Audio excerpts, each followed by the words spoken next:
seeming horizon, which is only an apparent sort of divide, now actually the water continues on. So the whole of the floor surface, in a sense, is after changing. So any new phenomena will have to be viewed and judged within this greater reckoning. And just to finish as well, the same thing with the horizon, or the atmospheric horizon, if you want. It will go on and on further in a straight line as it diminishes to a point, but ultimately away from the bowler's reckoning. And this is the All right, real point. fast. Got you, Go be real ahead. I'm fast. done. I'm just done. I'm done. Yeah. I'm about to have to walk in the store. I just want to make sure. I'm going to reiterate one more time. I want to make sure that Dan, you're understanding my main point here. Okay, I'm all for if you're able to get them to stake a definitive falsifiable claim. That's very good. I doubt that they will ever actually do that. And if they do it, it'll have all kinds of little asterisks beside it that it's just a guess, so they can change it after it gets falsified. Because They falsifying the globe is not something they're ever going to give you the ability to do. It is a religion.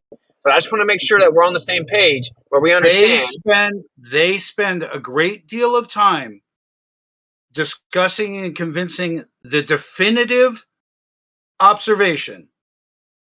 They agreed, and Bob agreed. It's here. I don't know what to say. They discuss it for an hour. What is it? There isn't one. What is it then? I'll play it, but I mean, there isn't one moment. Okay. It's. I mean, there is, but I mean, I throw I'm Tony too busy, bro. out when I he's can't trying listen to to say these it. people. I'm too busy, man. Like if they want to give me a testable, like give me a PDF or something, and I'll go test it. Because we're the ones that actually go and Okay. test it, and we're not scared. Okay. So whatever your rules are, that's cute and stuff. But in the meantime, I'm trying to get them to come to consensus. What's cute is listening to weirdo 56-year-old dudes obsessed with flat Earth. He's been there, done that, Dan. He's been there, done that. So get on with your own project, Dan, and get back to us when it's all established. You don't understand. You don't understand. I understand. These people are just disingenuous, and this is the real point, right? No, Let me give you an they're example. no different from me. They're no different Let me just say something. Listen, disingenuous, Dan. I'll You work with explain Prince. why they're different, because flat earthers are challenging the mainstream and they're misrepresenting their own model. So let me give you an example. When I talk to people in this room, like Zanuck, for example, about astronomy, this dude just starts making stuff up. Just make stuff up. Not the mainstream model at all. Just blatantly make stuff up, completely goes against what the actual model says. When I talked to Professor Parks, guess what I got? Immediate concession, because he actually is an astronomer and immediately conceded retrograde isn't exclusive to heliocentrism, aberration isn't, parallax isn't. But I come in here, I have to debate for 6 hours about how retrograde doesn't prove that we go around the sun. Okay, that's my point. The people that aren't the experts, that just stalk our little corner that's censored, they make up whatever they want to pretend they're an authority, and there's no accountability. So you have to go straight to the actual subject matter experts, or they're just going to run you in circles. Well, that's who I'm sitting with, right? You say on one hand, I quote the guy and you say it's no good. Now you quote the guy and it's okay, Parks. Because I was talking to him about astronomy, what he actually studies. And as soon as I talked to him about astronomy, all of a sudden, in 3 hours, I got more concessions from an actual PhD astronomer than 47 days worth of hours from the people in this room. Please hear me. The nature of this talk, which was generated by me, was to talk about scientism and why their bias and belief was dominating. And why was he asking me for belief anyway? And this happened on that show. This happened. Well, that's good. I don't want you. You seem to be taking it like I'm saying that you didn't do good or something. I'm begging you to watch it. I'm begging you to give me real feedback and not generalities. Well, just so you know, there are easily 50 people that have begged me to watch something in the last week, bro. Like, I will do my best, but I don't know how long this is. Dude, I have begged to talk to you for 4 years. I begged to have normal conversations with you. You move from platform to platform. You block DMs. You open DMs. I appreciate you being here. I appreciate you being here, but you don't let me work with you, period. All right? So, Dan, I've talked to you more than 80% of the people that say the same thing you just said. Do you realize that it's not physically possible for me to talk to everyone and someone's like, hey, I read a paper from 1908 about the fatherheads of electrical field theory, thinking that there's actually something called radiant energy coming from celestial phenomena. What do you think about the fact that if you actually consider it an oscillation of the emergent properties of the background medium, just like Dollard said when he built upon Oliver Heaviside. Here's a paper. It's 472 pages. Please watch this 4-hour documentary that breaks it down. Austin, why are you not responding? Austin, why are you not responding? Because there's 50 people doing that, bro. I do my best. That's why I come in. Also, you pick others and you don't read Dan's papers. Okay, Austin. It's not that. It's just that he knows, Austin, you know, that some of the people we work with call me openly a troll. And that's fucked up. But I've never done that. But you know it's true. But you know it's true. You know I'm not welcome. You know I'm not welcome to come to fucking Karen shit because of it. And you know why. You got blocked on my channel, right? Dan, you got blocked on my channel, right? I dug through the whole. Listen, man. No, I'm saying let's stop defending the past and let's work together. All right, listen, let's work together.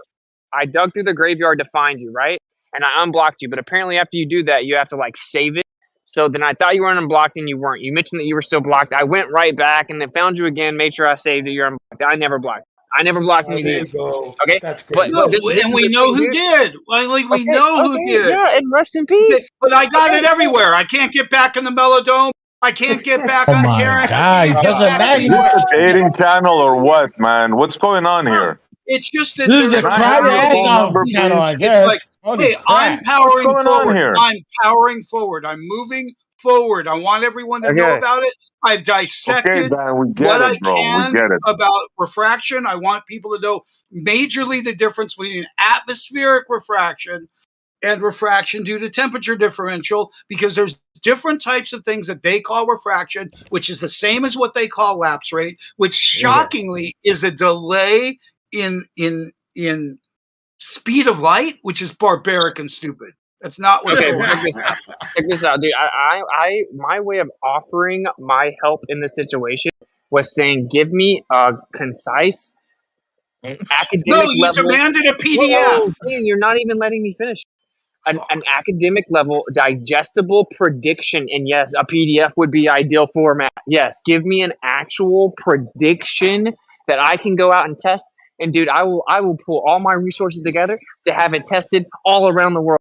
Okay, but I don't have time to listen to back and forth 4 hours convoluted nonsense where there's no predictive capability. Okay, well, I got it done. Tony ran away when I told him he had to fucking do it himself. Rob admitted he did have to do it himself. And to tell you the truth, I didn't pay attention to the details because I don't give a fuck. They have to do it. Do you understand that? You just want a 50, sending information his way. So I have it here. They're saying it, not me. If you really need me to decipher what they said and create a PDF so I can find some avenue you might read in DM. I told you what. If you want my help, I need a test. Dude. If you're so passionate about it, you should be able to work with them. Make a Google sheet. Put the specific variables and parameters that give you the test. I'm telling you, Jaren's blocking me. I'm telling you, I'm trying to do it on October 3rd, and he's blocking me. So I came to you and I said, can you please talk to Jaren about this? Because he won't talk to me.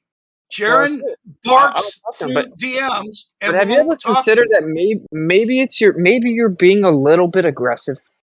Yes, because that's what it takes right now, and that's why I got Tony thrown off the show. It's making me want to disengage, so it's not working with me. Okay, we'll go hide then. Fuck.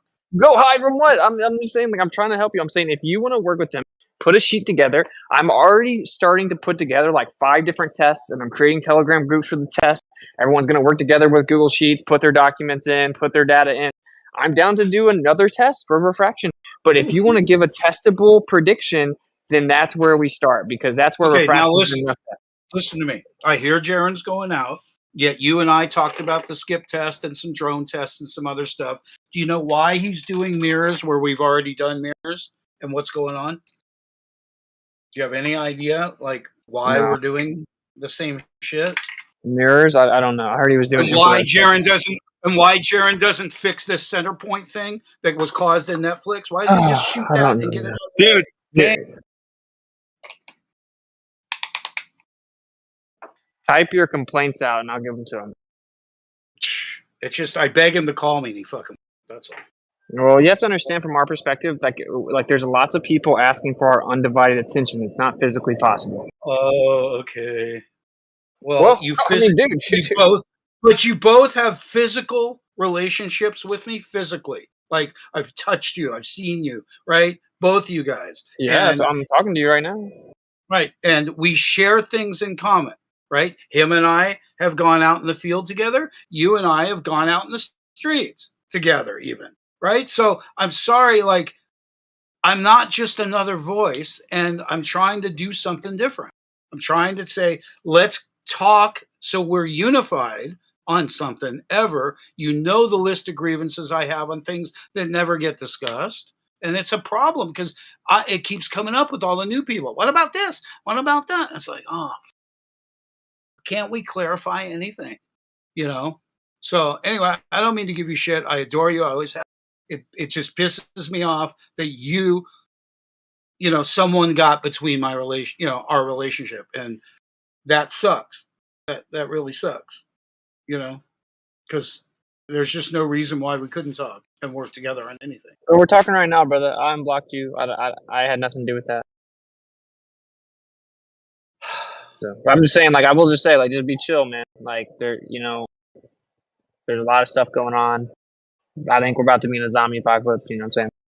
So if you wanna talk about fraction, I'm cool with that. But I need some type of testable equation or prediction of specificity. Right. I keep telling you they've established it for us. We don't have to. What's the equation then? Why do I got to watch a video? Just drop the equation. Drop a screenshot of the variable. If you measure this humidity, if you measure this vertical density gradient, if you measure this temperature inversion, whatever they're claiming, tell them that this ratio, this temperature, this relationship will give you this observation. That means if I am 5 foot above the surface and I view something from 100 miles away and I measure the temperature gradient and the temperature inversion and I measure all these variables, they're going to be able to tell me this much of the mountain will be blocked. Here's what happened. They exactly said what you said, demanding it of me until I caught them. And they're admitting it's their responsibility. Well, that's a step in the right direction. I still need the equation. Only as a supervisor, it's their job. Well, that's what I'm saying. It's been. I told them that this was their job 5 years ago. So, like, you seem to believe that they're going to do it, and maybe Professor Parks will help it happen because he seems more genuine. But I'm not like mommy and daddying them. I got stuff to do. Okay, so what happened to the skip test? What happened to the skip test? What happened to I just got down to Florida and still haven't got all my stuff moved into my house. I'm already talking. Okay. Rakia, who's in Louisiana, is going to be in Costa Rica for a few weeks. When he gets back, we plan on having it set up to do the test then. I also have to go do two in-person debates in November. Then I have to actually go give a presentation at the end of this month or next month.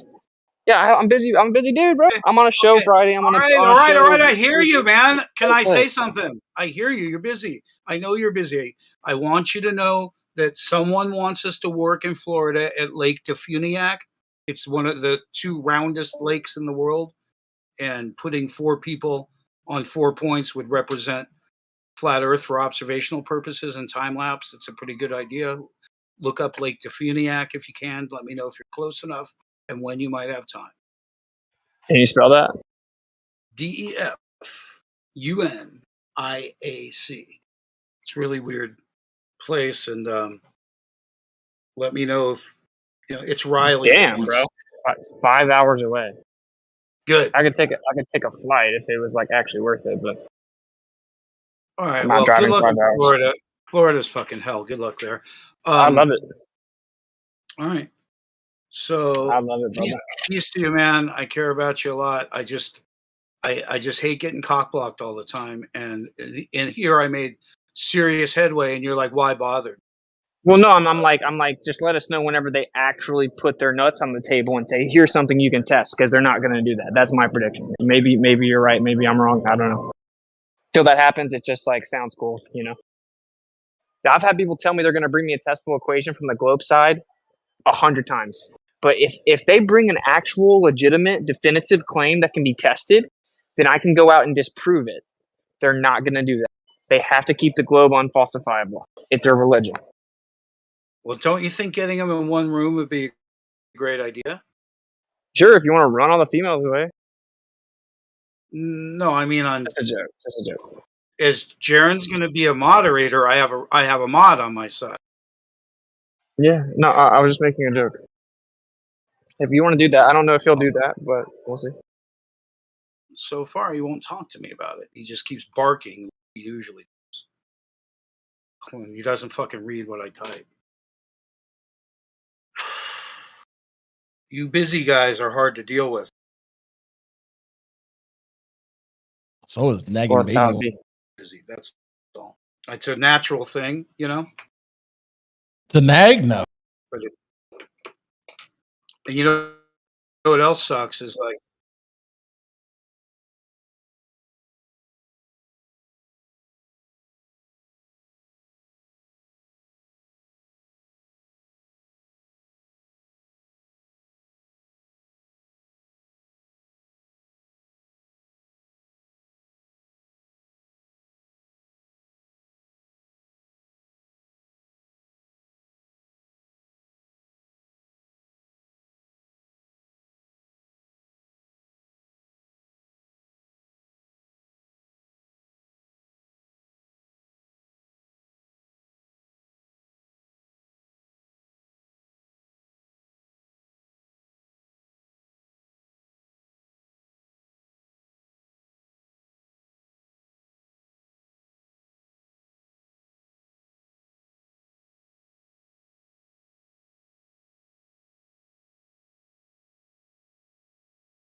Look what you did, Dan. You killed a room with like 20 people in it. What's up with that?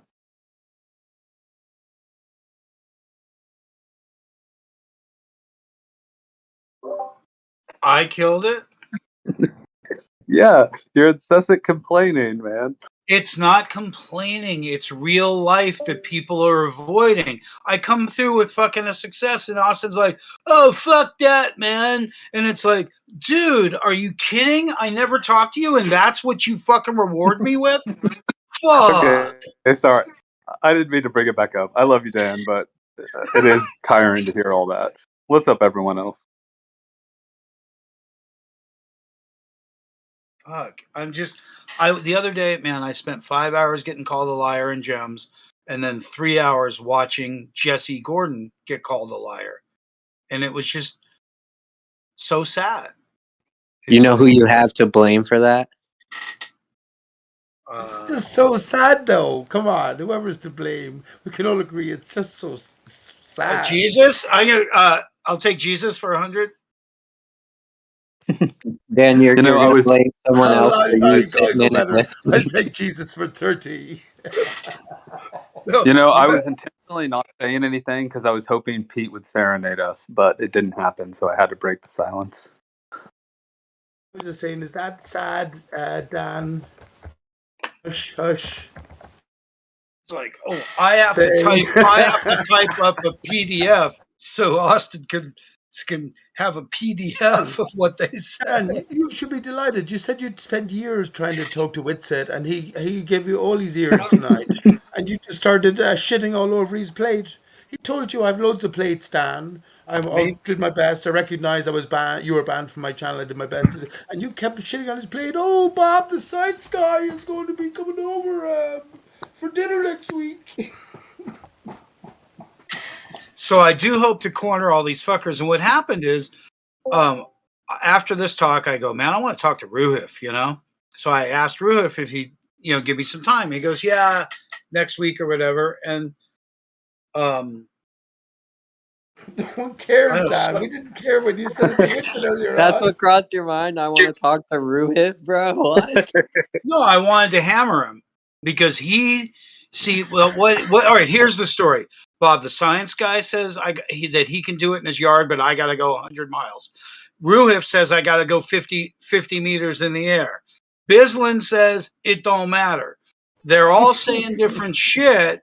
Bob, the science guy, will say anything. He says that I'm working in his kitchen and and that it's bouncing off the top of a globe and that his chair and kitchen represent real life. It's like, fuck off, And so if we get them in a room, let them argue it out and let them agree on something. And I got 3 of them so far to agree that this 5 men at the same time, Dan. Would be a definitive test.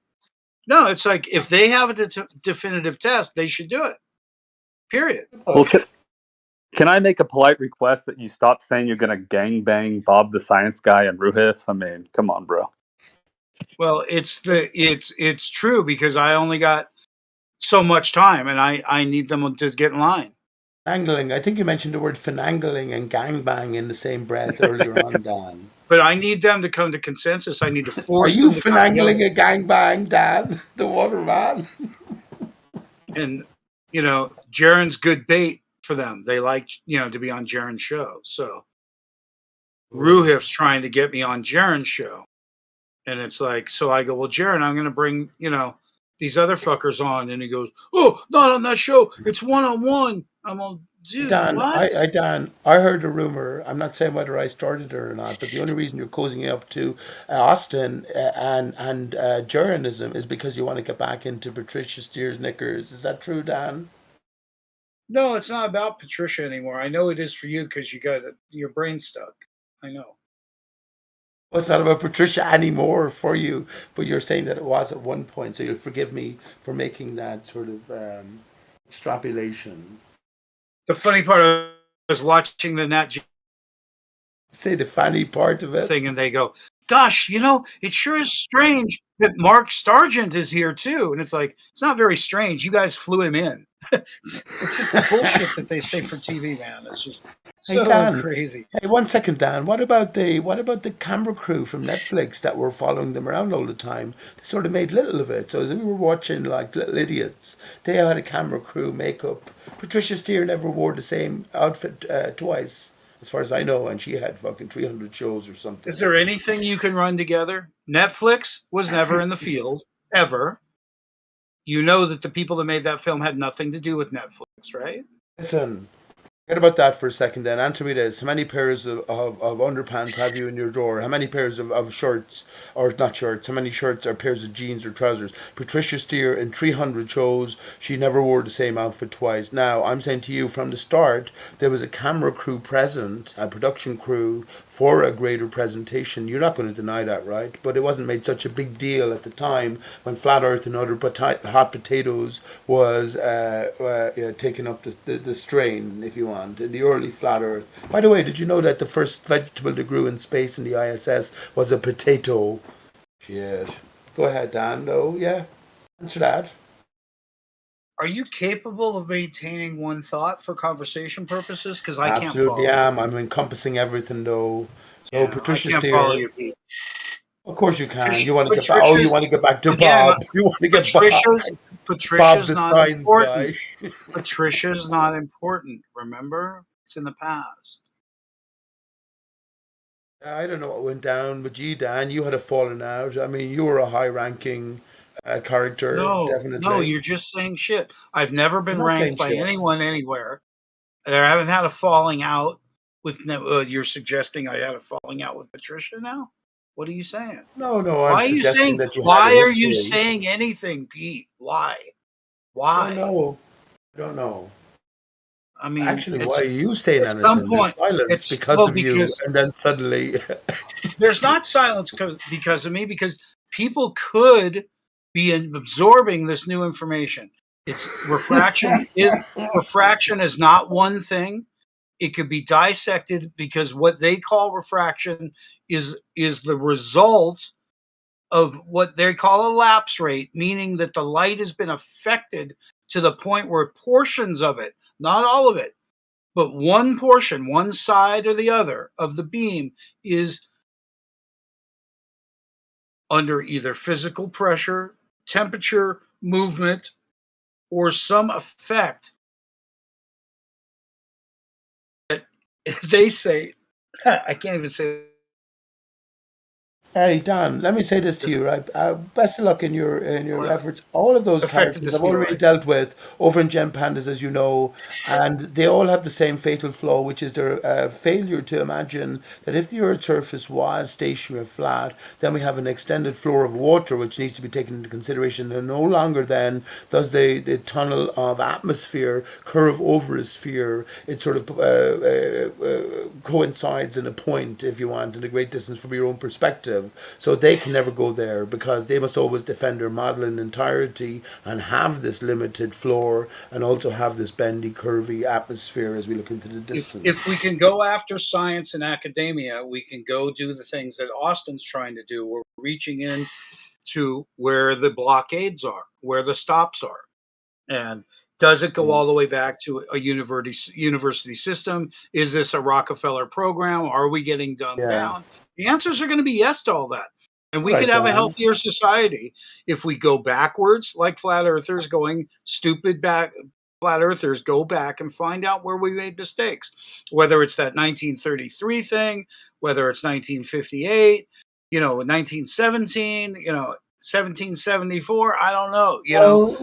Well, Dan, let me say this, Dan, if maybe I can help here. I think your endeavor, as I mentioned earlier on, in theory is a great idea. And if you had imagine, you mentioned 4 or 5 different contributors. So imagine there's 5 people on the other side. I could think of a situation where yourself, Juranism, and maybe Austin as well, or whatever, will be defending a certain idea, what we already know, right? But against these greater influencers, because they are greater than like Neil deGrasse Tyson or anything like that. They're more qualified. They're more knowledgeable in the greater controversy, if you want. So therefore, yes, it would be a benefit just to have it on record as to how well you use your own flat Earth and beyond intellect to make shit of these people who are at the very pinnacle of scientific endeavor. So yeah, I support that in that sense. We need to take out the McToons of the world, because that's sad stuff. That, I mean, he generates money. You know, the FTFE and McToons, they generate money, and it's a sad thing that their machine is well oiled because we bring a shit show for them. And why not? Everyone generates money. Journalism. Austin was getting loads of money there in these last few shows. Not everyone makes money. I don't know what you're saying. Very few. What are you talking about? You don't, Dan, and maybe you don't, but there's still money involved, and so be it. There is expenses involved. If it's a noble cause, then we rely. I'm a busker. I rely on kind contributions, which sort of appreciate my momentary efforts, I guess. But you know what I'm saying. So yeah, but let's forget about that, the money aspect. We're talking about the greater ideal here, as you say. It's about what our children are being told. The protection of the innocents, and Austin is a perfect man and the perfect fight because he only has his beautiful daughter in this world. However long, it's 9 months, is it? Come up in 9 months or whatever. Okay, and I don't mean whatever in that sense, but you know what I'm saying. So it's just beyond money consideration, whereas we'll accept all gracious consideration and donations if you want. So forget about that. What we need to do is get rid of the lunatics like you. That's what we need to do. I don't give a fuck, Dan. I'm on my own anyway. I'm departing, exit stage left. I have a song to write, Cannonball, for Sydney earlier on. So I don't give a fuck, Dan. You go ahead. I already made shit of all these characters now you're so excited about. You couldn't answer my simple question earlier on when I said there's another factor to take into consideration. So go ahead, Dan. Make shit of me all you like. I'll say good night. Love to all.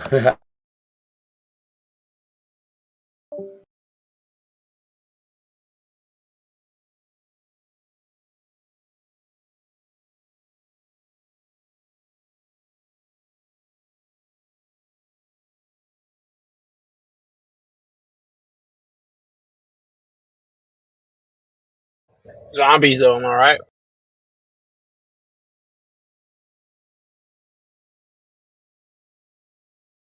Those zombies will be in Cali first. That's my prediction. Oh, yeah, in New York.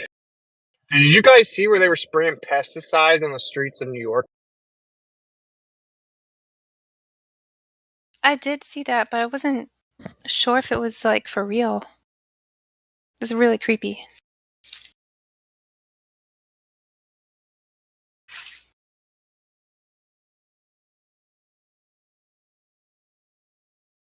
What kind of pesticides? I'm not actually sure. I mean, I just know that it was on the official website and everything, the .gov website, but they said literally it's the most like dystopian, totalitarian thing I've ever seen. There were these big trucks driving down the street saying, "Go inside immediately. We are spraying the streets with pesticide to combat the West Nile virus. Go inside immediately." And dude, these trucks are just spraying tons of pesticide everywhere. I mean, that's what they claimed it was. Oh yeah, man, that's like a normal thing in a lot of states. They used to have, and I can remember even my childhood, like 25, 30 some years ago. I mean, you could see trucks driving around and they would go down people's driveways and just spray. I mean, it's just spraying out of the back of the truck, bro. It's it's pretty crazy. I don't know if you remember, speaking of the mosquitoes, I can tell you how to get rid of the mosquitoes, and you're probably going to need this at your house, man. If I can send you a picture, I will. But you take a 5-gallon bucket, and you cut slots in the 5-gallon bucket about halfway down. Not all the way around, but almost all the way around. Leave about an inch to hold the bucket up. And get you like a 60-watt light bulb, and put you a little a fixture in the lid of the 5-gallon bucket. Screw your light into that, and plug it into the wall. Put some Dawn dish detergent in it, and some water. so that it bubbles up into the level of the slots you cut out on the sides. And mosquitoes only, if you plug that in at night, you'll wake up with thousands of mosquitoes in that bucket, and you really won't get bit the entire season, because mosquitoes are only in a certain radius, so or a certain area. You can go to the edge of the woods and you might see different mosquitoes. So it's real easy to get rid of mosquitoes with just light and soapy water. But speaking of the mosquitoes themselves, I remember years ago. Remember when they had the Zika? Yeah. Okay, so I remember it being announced that they were going to take these mosquitoes and give them a V for their iris. So they're going to give them this and then release them into the wild so that they mate with the other mosquitoes and eventually kill them off from this V for their iris, for their eyes. So that's pretty strange. Then we had Zika come out, right? Not long after. Bro. Yeah, that's crazy. I actually saw a video, and now I don't know how verifiable this is, meaning I'm pretty positive the video is real, but I don't know how they know what it is. But there's a helicopter flying over, just dropping mosquitoes out the back. I saw this video a few days ago because they say that they're like genetically modifying the mosquitoes now with with an iris because they're obsessed with mosquitoes' eyes. And have you guys seen that? The footage of them just releasing dude, freaking thousands and thousands of them out the back of a helicopter. Wasn't that in the Keys? This is old, man. This is old stuff. They've been doing this for a long time. And just remember when Zika was. Just remember that, right? That's been a while. Yeah. Yeah, I guess. And then Bill Gates came in and kind of stamped a more modern version of it. We have a screen. Over our back porch area.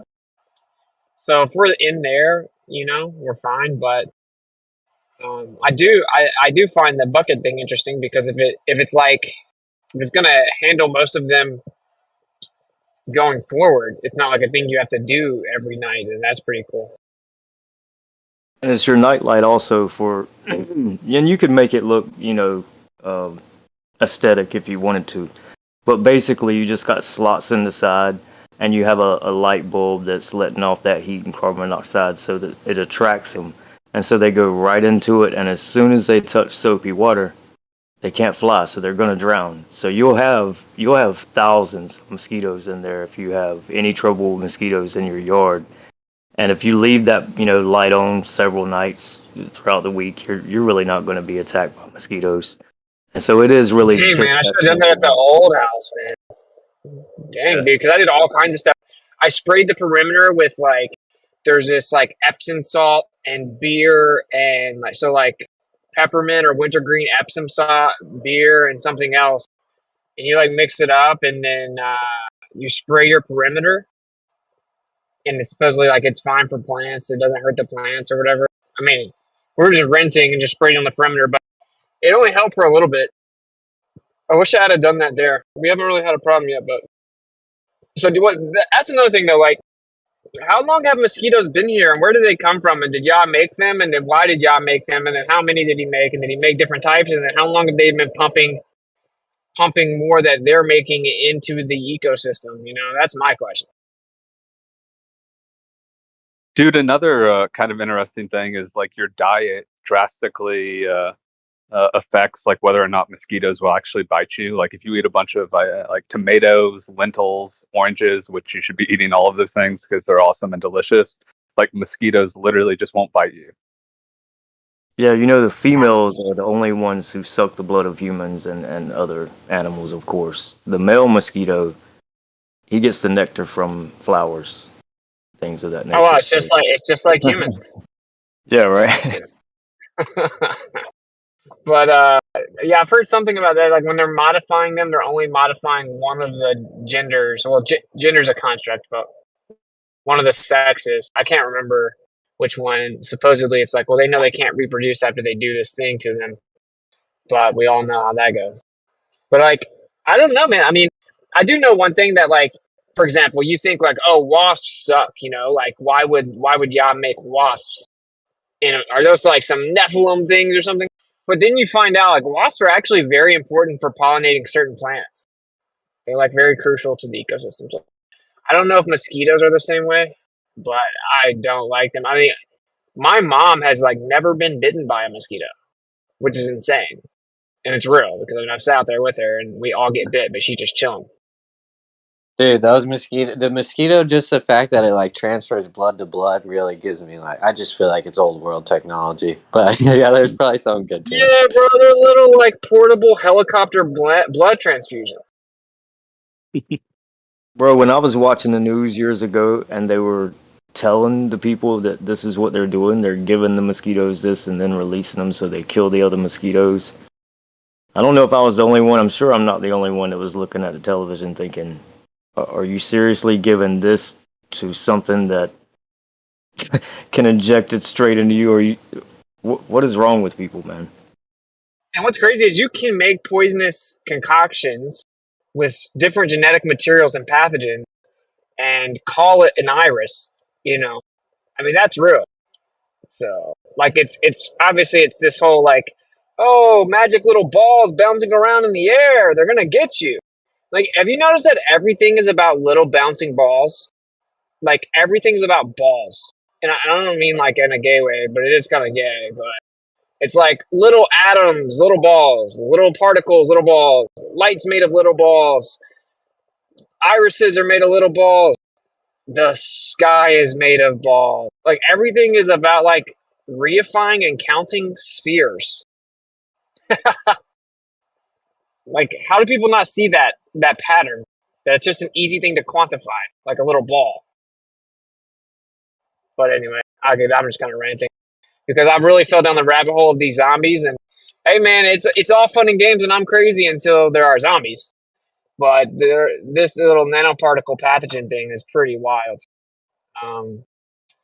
Yeah, and then I may have told you guys, I don't want to go on my whole zombie rant, but I really fell down the optogenetics rabbit hole too. And if you haven't looked into that, you should check it out. Optogenetics.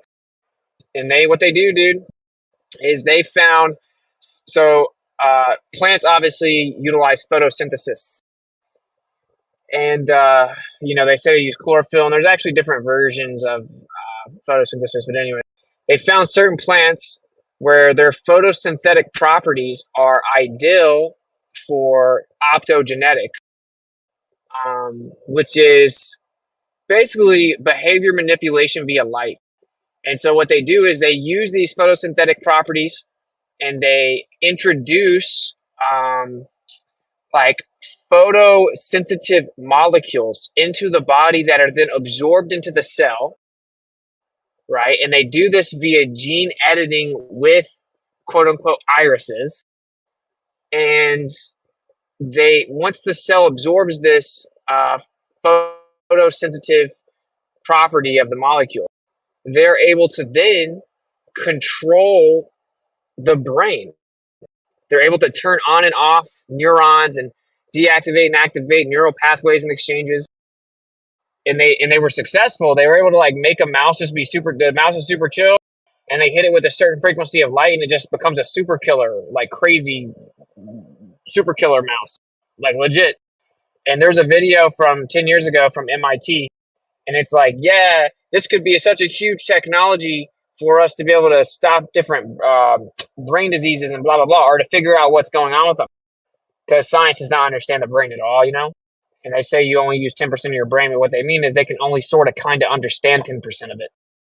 And so long story short, he's like, the only problem is that it requires gene therapy, and there's not currently any gene therapy that's FDA approved. This is 10 years ago. Well, what if hypothetically you could just get an emergency FDA approval? And guess what it does? The process, what it does, what it requires for the integration into the cellular makeup of the host, it synthetically and artificially stimulates the production of proteins. So it's gene therapy to stimulate protein production in the body. Does that sound familiar, maybe? So, Anyway, so yeah, I mean, in theory, you could actually control someone's brain with light, certain frequencies, and even certain sounds. Just electromagnetic frequencies in general, like a much lower vibration, it seems, but just a certain spectrum of light, certain spectrum of frequencies in general. Isn't that wild? You guys ever heard all that? Yeah, they were talking about that in the 90s, in the late 90s, Austin. So, there's, I mean, that's a long time ago now. Yeah, well, yeah, and like 10 years ago, they successfully made a mouse like become a super killer on command, and then turned it off, and now it's normal again. So I just think it's funny, right? Like MIT made a video 10 years ago talking about gene therapy that creates the production of proteins to control brain activity and effectively have mind control. If you look up optogenetics on YouTube, it's one of the thumbnails that pops up is mind control. Like, so, you know, and he says, but unfortunately, no gene therapy is approved by the FDA in the United States, and only one is approved in Europe. And so then the whole talking point was, oh, the Kool-Aid isn't gene therapy. But I mean, you can very quickly find out it is, and I have papers, and I'll drop it in the Earth Awakenings Telegram, where they point blank say, well, the mode of action of the Kool-Aid should classify it as gene therapy. Well, since they are highly contested and weren't currently approved, they just changed the title of it, even though it's the same thing. This is an NIH medical paper. So Reuters will tell you it's a conspiracy theory, but... So anyway, I didn't know if you guys had heard of that, because if you really think about the potential sinister application of that, it's kind of like a movie, and we've been conditioned to think that just couldn't happen because we've seen it in movies. But sometimes movies come true, bro. I just watched that clip of the. Does anybody know I don't know the name of that. John Cusack's like playing the sort of evil guy, big pharma sort of guy, in the room, and he's talking. It's interesting. The things that he says are super interesting, because one of the things he was saying how he would basically doing the eugenics script, saying we need to save ourselves from ourselves, which is an interesting sort of take on it. And something else he said as well is that they need to sterilize 3 generations of people. It's funny because back in the day when I was obsessively watching Eckhart Tolle, like I watched literally every talk that I could get my hands on back in the day, and somebody asked him about overpopulation, and he gave a similar answer. Like maybe the Earth would do, he was talking about it as if it was a giant organism, and saying it could somehow sterilize the people for 3 generations. I just remember that 3 generations comment. So that's super interesting.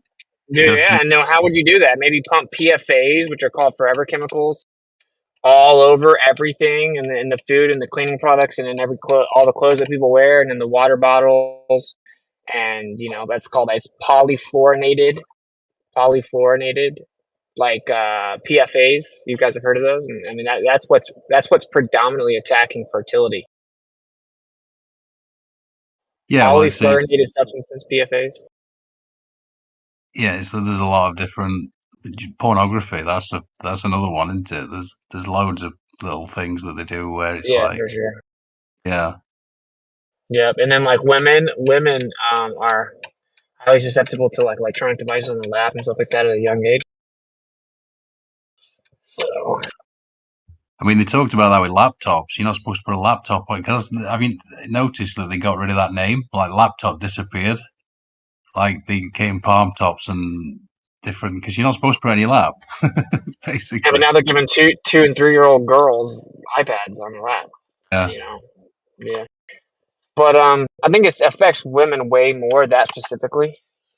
Yeah. But yeah, and I would say y'all can heal people from all that, or protect them from all that if he wants you to have children, and you pray for them and stuff. But another thing he said was, which is right from the eugenics script, was because he's talking to like say half a dozen people, maybe a few more, who were all sort of totally shocked, as you can imagine. And he's saying let me ask you a question. What have you done to earn your place in this busy, busy world today? And they're all like speechless. They're like looking at each other like, huh? And he's like, I've seen exactly. that. Yeah. And that's right from the eugenics script. If you remember that old Irish playwright, I can't remember his name either, but that were his attitude. It was pretty famous back in the day. I can't think of his name. Who was it? Snacks here. He'd probably tell you. No, Snacks here. Oh no, dude. If you guys think you're ready, buckle up. My new mic arm is supposed to come in tomorrow, and I'm doing a zombie stream, and it's not for the faint of heart, bro. Not for the faint of heart at all. It should be the number one thing people are talking about, though. Because I think if you put together their plan and it goes viral, then it puts their plan off. Do you guys agree with that?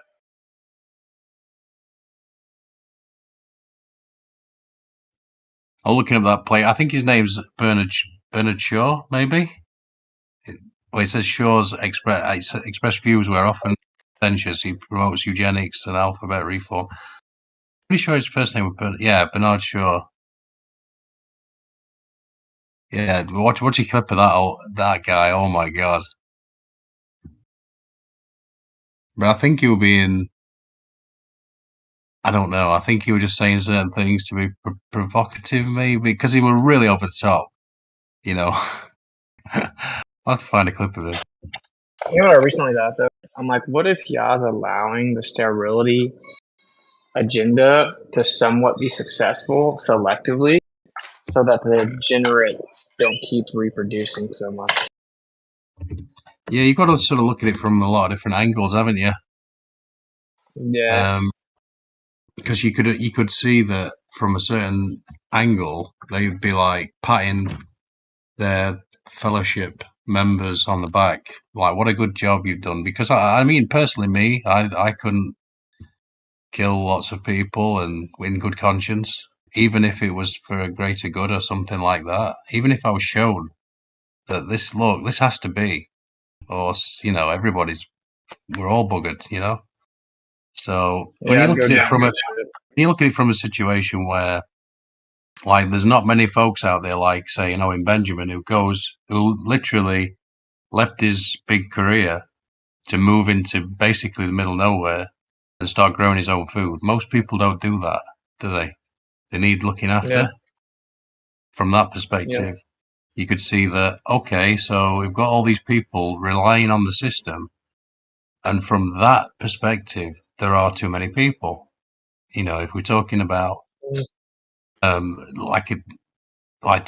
just Texas alone, Texas is fucking huge.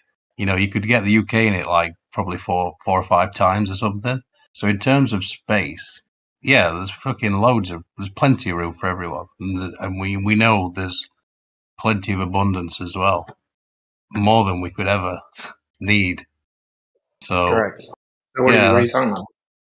So I'm just talking about the mouse experiment, the fucking city dwellers, the people, the paradise or utopia experiment. The people that are absolutely relying on the system. In that case, yeah, there's something perhaps needed to be done. And when you look at it from that aspect, it's just a different way of looking at it. It seems very cold. So I don't know. Yeah, talking about the mouse utopia experiment. Yeah.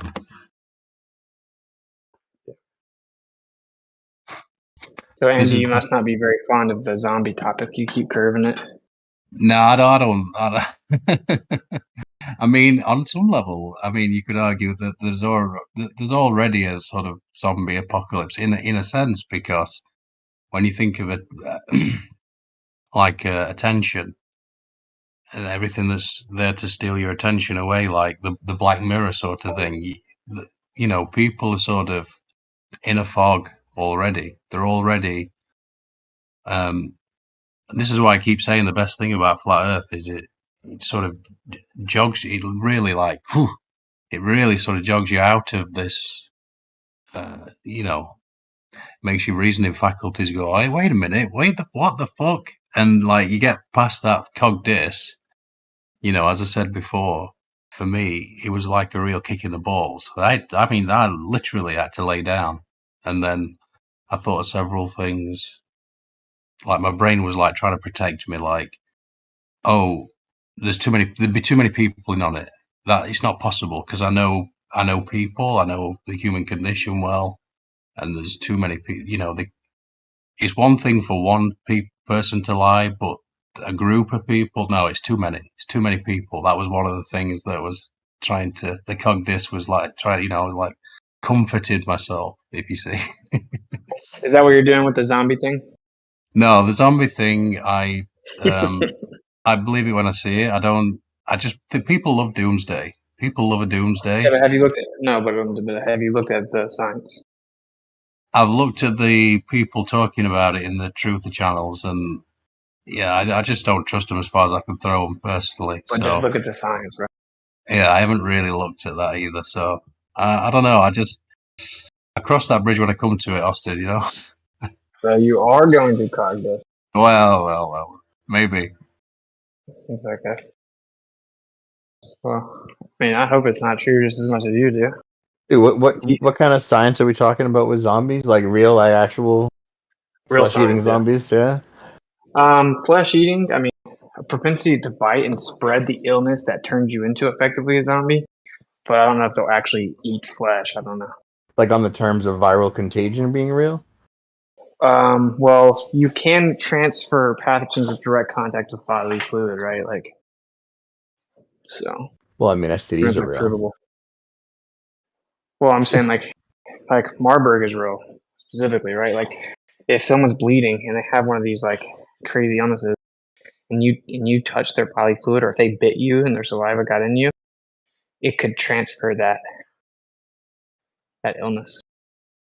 Now, as to the methodology, you know, I mean, I'm not a big germ theory guy, but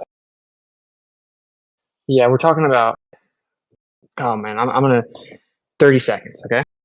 There's three primary parts of it. It's Marburg, 1p36 gene deletion, and optogenetics. Optogenetics is whenever they take the photosynthetic molecules from certain plants, they integrate it into the body, and then the photosensitivity properties get absorbed into the cell, and then it's able to actually be remotely controlled and activated with certain wavelengths of electromagnetic radiation. Marburg is one of the 4 to 5 different pathogens that they tested inside of remote nanoparticle activation. So it's a real test that was done. They put nanoparticles in a host. It remained dormant until they decided to remotely activate it with 18 gigahertz pulses. And they did 3 1-minute electromagnetic pulse at a time. And then on the third one, it made the nanoparticles swell up so much that the pathogens were released from within it. And that makes your face lose color, your face sink in, your skin loses color, your eyes like lose their life. They're referred to in the medical journal as ghostly. They start bleeding from all their orifices. They lose control of their bodily fluids. They become erratic and aggressive. And then you have 1p36 gene deletion, which is where you lose functionality of the prefrontal cortex. You lose your ability to hear and to see, and you have a propensity to bite and attack others. This is on the top of the list of the adverse events released by the company that's for some reason decided to sponsor the Super Bowl. And it's in their own documents that's at the top of the list of adverse events. That's a genetic disorder that you're typically only born with, but for some reason it's an adverse event. And so if you combine these 3 things, you have remote control zombies. So you're talking about completely bioengineered and designed zombies, perhaps, let's see, instigated from a megahertz like wave, probably in some sort of lipid nanoparticle previously injected, let's just say. Yeah. So like literally like the Cell movie is what you're saying is going to come into, like, so that movie. I don't know, like I have to watch it. Yeah, it's pretty much, yeah, they activate it through like a cell phone. Everyone who has a cell phone goes through it and like turns into a zombie and tries to like attack everyone who doesn't. Dude, Wow, no way. It's exactly that. Yeah, but this is like, there's an actual experiment where they did it, bro. It's so crazy. So, because what they tested was E. coli, Ebola, Marburg, and like a few other ones. And so they put the pathogens inside the nanoparticles, and then whenever you hit them with electromagnetic frequencies, they swell up, and when they get big enough, all the pathogens seep out of them. But normally your immune system would attack it because it's like, oh, this is a foreign entity, so it keeps its eye on it, and then when pathogens come out, it attacks it. So you would have to actually weaken the immune system and make sure that people were somewhat immunocompromised so that the pathogens would be successful, which is what a coincidence, you know. I want you to keep coming in over and over and over, you know, and then all of a sudden we need an emergency authorization for an AIDS jab. Oh man, what They also like they put it in the lipid nanoparticle, but they like wrap it in like plant protein to try and trick your body into accepting it. That's part of the trick of what they put it in you. But that was already done for whatever they had for the delivery system for last time. People were speculating that that could be activated by just waves, I guess. They could turn it up, so to speak. Well, for sure, you can do nanoparticles with. They used 18 gigahertz, which I mean, 5G does fall within that range, but it falls within a huge range. And who knows if they could do other ones? It depends on the nanoparticles. But out of all the different brand names, they all had one thing in common: they all use the exact same lipid nanoparticles from the exact same company in China, and it's classified. You can't even get to exactly what's in it. It's completely patented. Yeah, Pretty so zombies. crazy. Huh? I guess zombies Yeah. is a real concern. Yeah, I mean, I say zombies because I think it's kind of funny to like force it into every combo, but like, I do want people to like. There's so at least much think about it. propaganda on that, and like the CDC put something out on like a zombie apocalypse preparation guide or some shit, but it wasn't even a joke. It was Yeah. like literally, and they've been doing it for years. Not to mention, but infiltrating all the media, all the shows, all the movies, every like all the Walking Dead. That's been around for a while. I wonder why it was so pervasive to get you Yeah, man. ready for when they I turn don't it know, up. maybe one of the most popular games in modern times is Call of Duty Zombies. DayZ too, the other one, the multiplayer battle royale, king of the. Pretty crazy stuff, man. Like what I want is for people just to realize that this is a real possibility. As in, like you could wait a minute and be like, oh no, everyone didn't drop dead. Ha ha, you stupid conspiracy theorists. And everyone was like, oh, saline. Or they actually just didn't want people to have immediate reactions. It was just kind of unavoidable to some extent, and they're waiting for further down the road to turn a switch on. And I mean, Well, that makes way people more may sense. not want to believe that, yeah, but then all of a sudden you can even get the people that are organic, because now they live in this world with this going on. They could get bitten or something, and also they may be so scared that even they run to the quarantine camps for FEMA to save them. And once you're there, my brother, and you got to take what they give you. And then you start joking Just gets about when worse y'all from go to FEMA camp together, I guess, and you make the most of it. I would never go there. I mean, I got a tactical vest on the way. No, I do.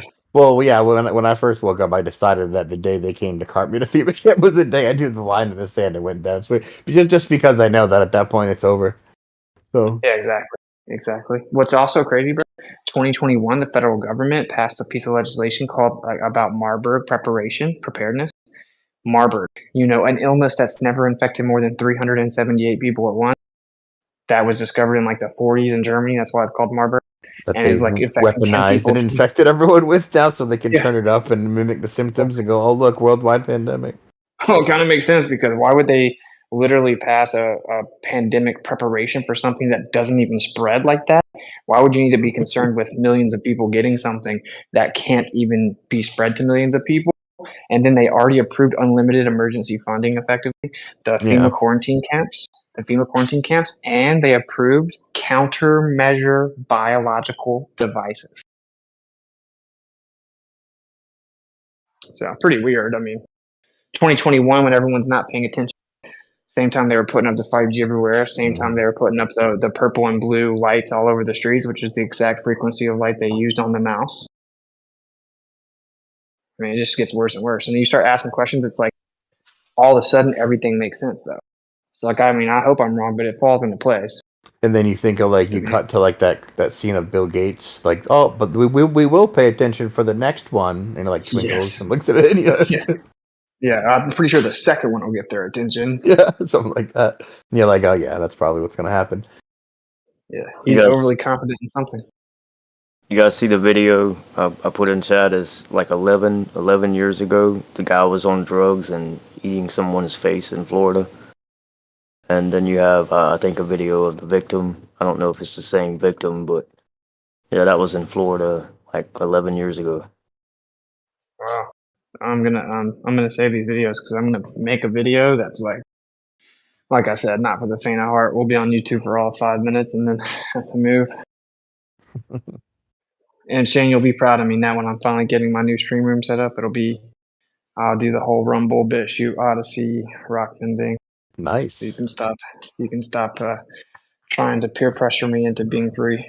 Then I can start posting your link thing all the time, which will actually be useful then. We'll have to add a BitChute. This bad boy thing. I'm sure you've never used, but is awesome and everyone should share. Oh, my link thing. Yeah. I haven't done anything. No, I know. But Toby set it up for you, so you don't have to do anything. We just have to spread it around. Oh yeah, very cool. Yeah, man, I think it's cool. I'm gonna come back swinging for the fence. Dude, you know what's crazy, bro? I went into, I guess it's called I've been looking for you, by the way. I keep going jumping to ADL, can't find you anywhere. I don't know what's the secret here. Yeah, dude, I haven't been on Discord. I had to get a real job. I've been working. It sucks. Okay. Yeah. Well, all right. Would you rather work for me? I mean, yeah, obviously. I'm dead serious. We could work. Let's try to work something out. All right. But obviously keep your job until we get that rolling, right? And then if it can help you out, then I'm dead serious. Hell yeah. Yeah, that's right. You guys sit in on our personal conversation. I feel like that's what's up. So Shane, what's going on? You remember that one time when we were hanging out at band camp? But nah, bro. Like I went into medicinal math media or whatever it's called. Oh, and it's terrible for the soul. Yeah, but I literally wanted to like help them. I don't know what's hard to explain. I had to drive somewhere and run errands, so I'm like, I'm gonna help these people. I'm like, hey man, look, disclaimer. I'm not claiming anything is or isn't definitively true or gonna happen. Disclaimer, I hope it's not true. But let's talk about some science. And I'm like, and watch what's gonna happen. You guys are gonna start getting mad at me. Right? Whenever you and I were both lied to about this. I have family members that also fell for the lie. And I'm just trying to help you out because I think that you can detox from heavy metals and stuff like that, and you might have a fighting chance. And I start breaking it down, and then they just full on Stockholm syndrome me, just like to the max, you know. That's kind of like you can't even help people. Like, it's wild. Those people in that room do not want to be helped. That's why they hang out there with each other and circle jerk about globe Earth all day, and they've been exiled from all other places. It's like the bottom of the cesspool, but I commend you for being honorable enough to go in there and trying to help with a positive intent. I also wanted to hear the best responses that people could come up with, and they had nothing, bro. It turned into like concessions across the board that it could happen, but that doesn't mean that it is going to. I'm like, okay, that was my first statement. Concessions across the board that it could scientifically be plausible. Okay. Yeah. And then it's just down to the innuendo and the pre-programming and the predictive stuff that we all notice for all the other stuff that leads us very strongly in the direction of, yeah, it's probably going to happen. Yeah, I'm sure you have the best intentions, Austin, but you're also kind of trolling as well. If you go in a room like that, you know you are. If you go there at all, you're kind of trolling, I think, yeah.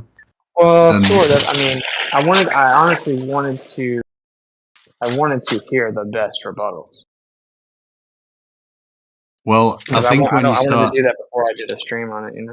Yeah, when you start your stream, I think you should like heavily lean into some kind of disclaimer, saying that if you no, dude, I'm going all out. I'm saying this is no, you know what I mean, though. You know what I mean. But dude, they've been I'm gonna make a trailer. I'm literally gonna make a zombie trailer, so I'm not sure if that fits in your plan. No, I'm just saying to say something like if you had the gene altering therapy in the last few years, you might not want to watch. You might want to skip this one.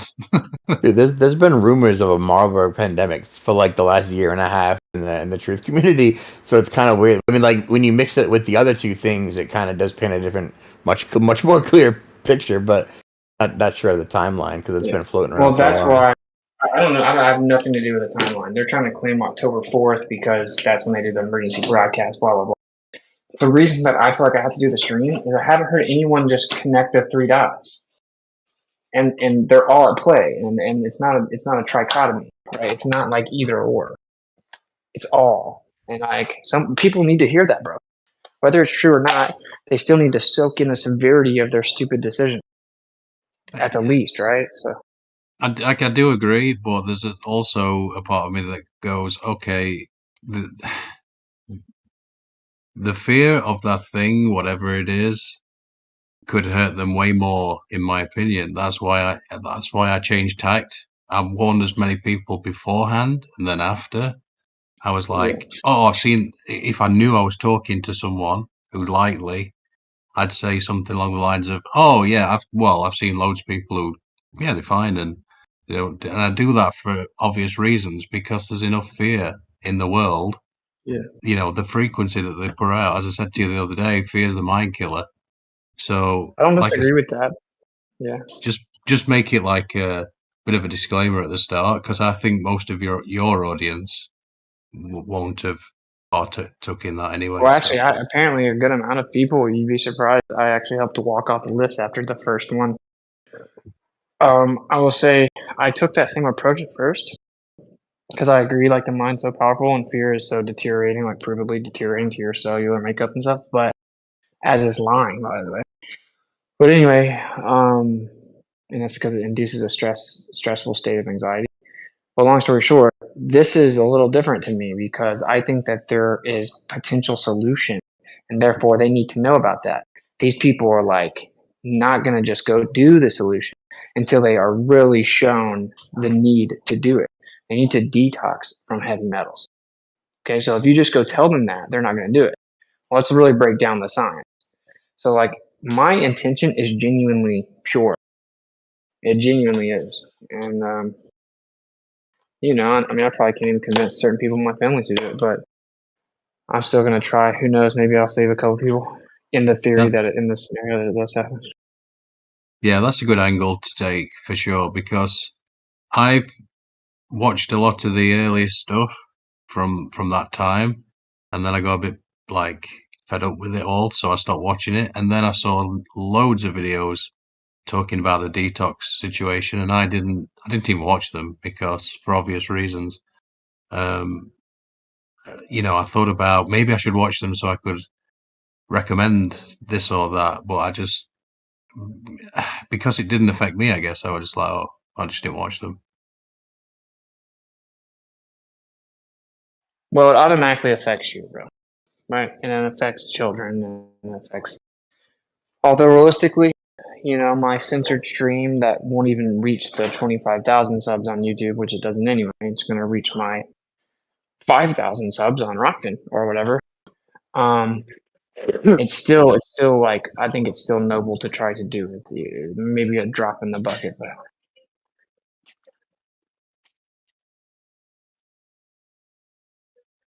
it's also good for truthers. Yeah, I suppose on the other hand, like I always talk about Amanda Vollmer because I think she's a legend. She's awesome, and she got injured in this place by these people, and that's how she became who she is today. So perhaps we'll get more legends out of it. Dude, and one of the coolest people I know that supports my channel got duped at first. Oh, like one of the most based people Yeah. got duped. Yeah. So and like I'm just saying, like I think that especially if you didn't go get your updates over and over, you can maybe detox. I had a truther friend too who took like the first one, I think, and then did a whole bunch of work. Like tried to like approach God, I think he said, had like an epiphany, a bunch of other stuff, but mostly did like detoxing stuff and then, seemed to work it out. I really think they meant on repeat customers.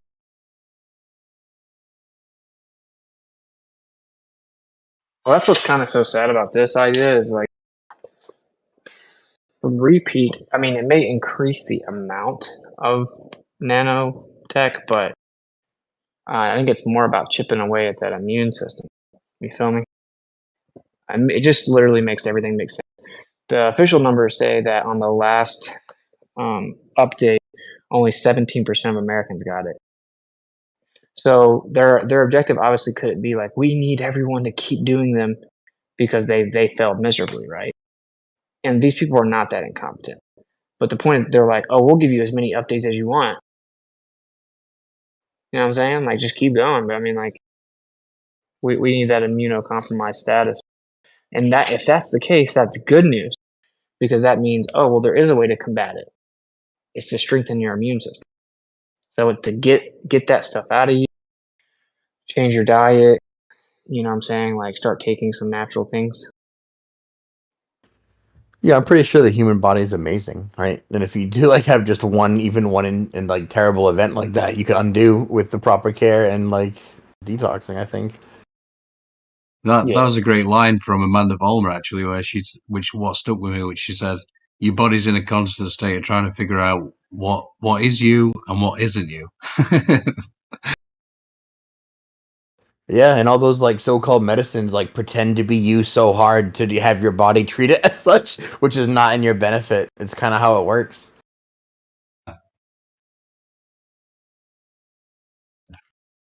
Yeah, I mean, I didn't want to. The other week, Austin came in to sing. I thought you were going to sing the song from Team America. You know, everyone has AIDS. But it is a sort of, I can't even remember what AIDS stands for now, but I think immune deficiency is part of it. No, dude, it's VAIDS. Everyone has VAIDS. Yeah, autoimmune disease. Vaccine-induced autoimmune disease. But someone please, hey buddy, are you a truther newbie? You know, like watch your mouth. That's what I'm saying.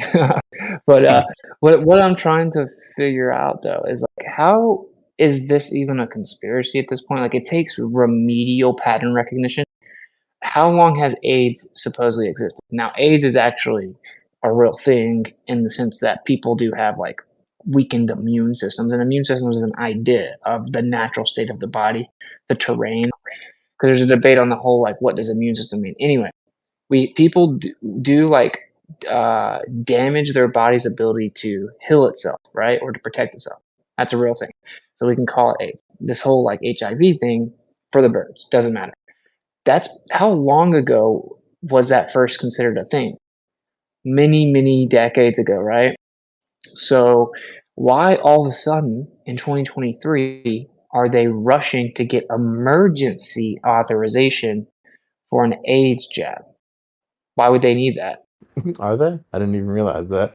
No, yeah, it's on the yeah. That is mightily suspicious, dude. Yeah. So all of a sudden, there must be some uptick in something, right? Because why would it be an emergency? And that kind of makes all the puzzle pieces fit together more, you know? I'll bet you someone that rhymes with Snouchy has shares in the company that's going to produce it. Yeah, maybe so. Just make a good measly 12 bill, but he did it for us.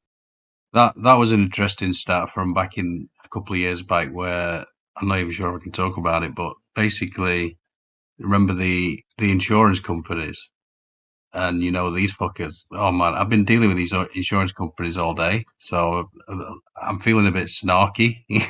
I could just, never mind.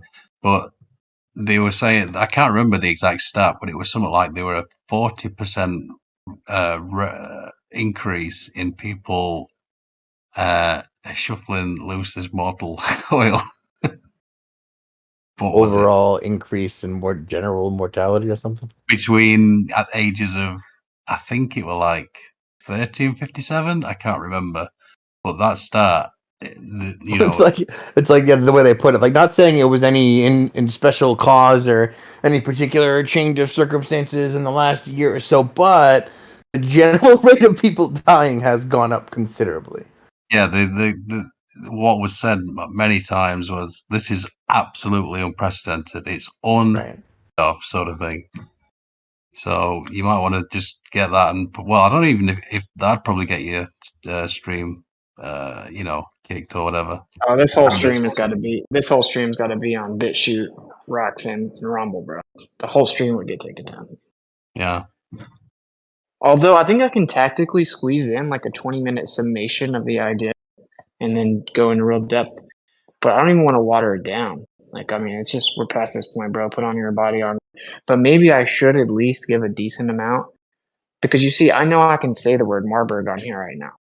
I know I can talk about just generally talking about the science of optogenetics on here right now. You know what I'm saying?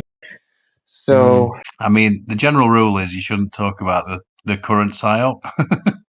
Yeah, only when they deem it's okay, and they start talking about it. Is it okay to talk about it? I'm just saying, I think I could give enough to the people where they, or even like people that are maybe somewhat normie, are like, I think I'm gonna go hear the rest of this. Yeah, you probably should. You have a huge YouTube people that like probably there's a good chunk that just don't follow you to Rock Fan and just go, eh. Like you stop on YouTube and they just go on about the day. Yeah, and especially when it's like, well, it's just like flat Earth related or something, right? Like, oh, well, I've heard it. If I had finished the Maui thing over there, I probably would have got a decent amount of people to come over. But you're always gonna drop like half easy. Yeah, that's so sad to me. Like I can't believe people would rather watch shell like curated stuff on YouTube than go to the actual places where you can watch actual truth without fear. Yeah, it's crazy. That was an interesting story from back in the day as well. Carrie Mullis, or whatever his name. I always get his name's a bit weird. Sounds a bit. That's it. Yeah, he did this whole thing where he were back in the day. I think he'd already won his Nobel Prize. It was with the AIDS over Fauci, and literally he invented the tool they used to start and manufacture that whole crisis with the same identification, amplification, replication tool that they're using now. Yeah, he invented the PCR, and I think he won the Nobel Prize for that. But back in the 80s, he had this whole thing where he was trying to, because they were talking about how HIV turns into AIDS basically, and he couldn't find any proof that it actually did that. Yeah, any paperwork, any sort of scientific literature on it, any peer-reviewed papers or whatever. And so he kept going around so he'd go to the people who were supposed to have this information, and they'd send him to another person and another person. And I think when he went to this like awards ceremony or something like that in France, he went to see the very highest person, basically the very top of the tree, and was basically, I don't even know how to put it. He was just told that it didn't exist, basically. So I'm always a bit wary about what exactly. He said it was supposed. It was like, I'm we just supposed code chain as well. So like the way he tells the story is so funny because he's like diligently trying to find the source. He's like, oh, is it over there? Okay, I'll go over there. Tony has it. Okay, I'll go see Tony. But no, I think it's from my paper. They're like, oh, is it? I'm gonna go check it out. And he's like, finally, I get to the source, and they're like, oh no, I just assumed it. And it was like, god damn it, the whole thing, the giant Potemkin village. He was like, oh my god, no way. Then he goes on to say about all the papers that he tried to publish that like made a difference and like went against Fauci, never got published, and he never got anything. He never got any interview, and that's why the only interview he gave about this stuff, he like purposely used it to try and challenge Fauci to a debate on all the scientific stuff of the nonsense he was lying about even then. And no one ever said anything, and he just went away. Yeah, dude. Anyone that challenges someone publicly to a debate like that, and then the person runs away, speaks for itself. Yeah, same thing happened to Einstein. Matter of fact, way back in the day, except they got called anti-Semites for wanting to debate him. Didn't the inventor of the PCR die? Before a few months before. I think like on a nighttime heart attack run or something. Whatever happened there. Interesting. Very suspicious. Yeah. He would have definitely not been sitting back quiet though. That's why he had to go. I have a question. Do you guys think they have the ability to have some kind of frequency weapon in order to precisely point out a home where someone is going to have a heart attack or something? They have a heart attack gun. I'm pretty sure they've had a heart attack gun for a long time. Yeah, they had it in the 60s. Well, when they do one of those Supreme Court jobs in America where they have it on camera, they show all the people sat there and then it's all filmed. They were showing that in the 60s. There's a film of that somewhere. Really? Yeah. Heart attack gun. The good old heart attack gun, baby.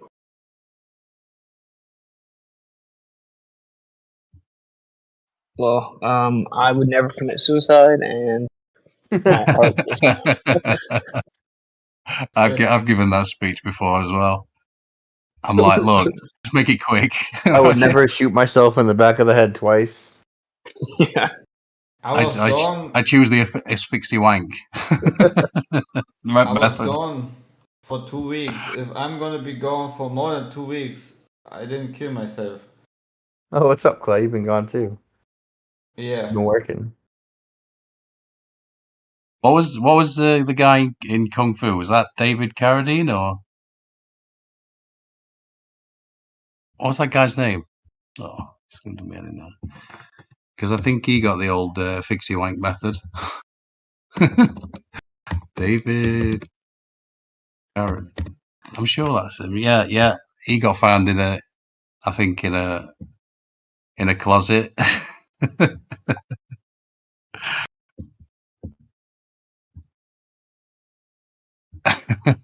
Oh, dude, you know what Alan said? Like one of the guys, like Robert Bennett, that he was that he sourced for some of his Einstein observations and like the subsequent experimentation with Wang. He had wrote to Bennett, and Bennett wrote back, and he's like, "Yeah, when I tried to contact Wang, he said that he was pressured from doing more experiments and just steered off and threatened to publicly not disprove Einstein, and now he has no interest in it." And I was like, "Oh, that makes sense," because then when Alan sent him a second email that provided the specificity to see that he was leaning towards like an Earth-centered, like a geocentric view, he immediately stopped responding. It was like that was the end of it. The first email he came back in like 20 minutes, and then he mentioned like geocentric questions, and he was like, "Nope." And it turns out that's because he was threatened by the establishment to not talk about it and try not to substantiate counterproofs to Einstein. And he said, "Okay," or whatever. But that dude Bennett wants to be on your show. That's going to be awesome, man. Yeah, I'm excited. I'm excited. That's epic.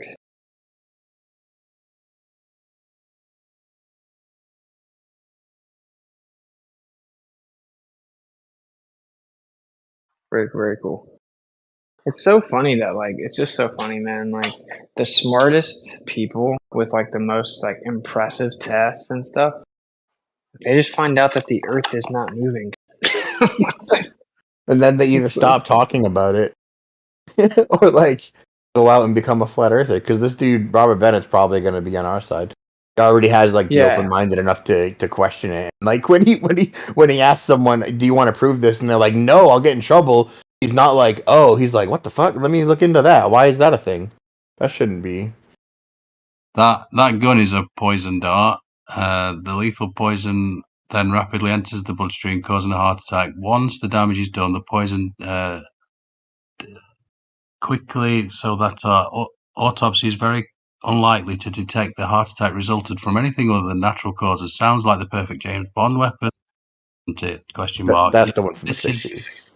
No, this is 1975. Yeah, this is all verifiable congressional testimony. The astonishing information about the secret weapons CIA comes from U.S. Senate testimony 1975 on rogue activities of the CIA. There's also stuff when they use like millimeter waves as a weapon and do frequency stuff, and like I think they attacked the consulate building or something, and everyone came out with a headache and some shit. That's a documented case. There's a whole bunch of stuff. But yeah, that one is specifically like a blowfish poison dart or something. The heart attack gun. That's what I was referencing when I brought it up because that's what I remember. That's the oldest one that I remember that they had.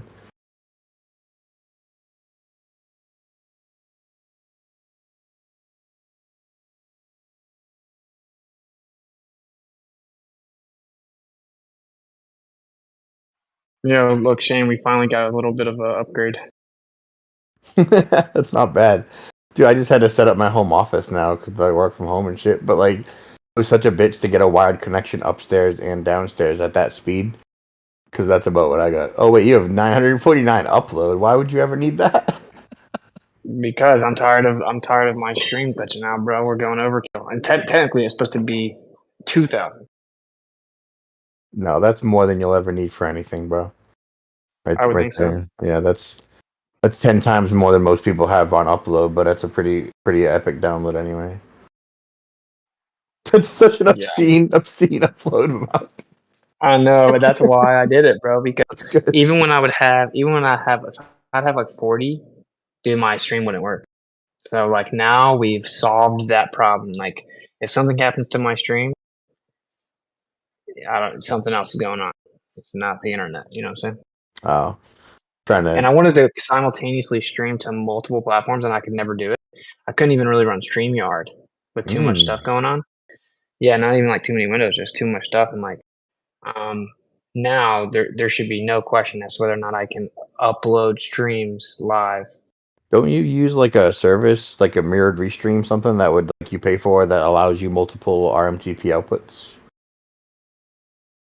Yeah, So, yeah. so like you don't actually have to stream to like multiple things. You just stream to one, and then it like mirror or restreams to multiple outputs. But can if you actually use OBS and not StreamYard to have the multiple RMTP set up separately, like which is what I do, which means you actually separately, independently stream to like 3 or more, and that's not like epically taxing, to be honest. Well, what's the benefit of that as opposed to restream?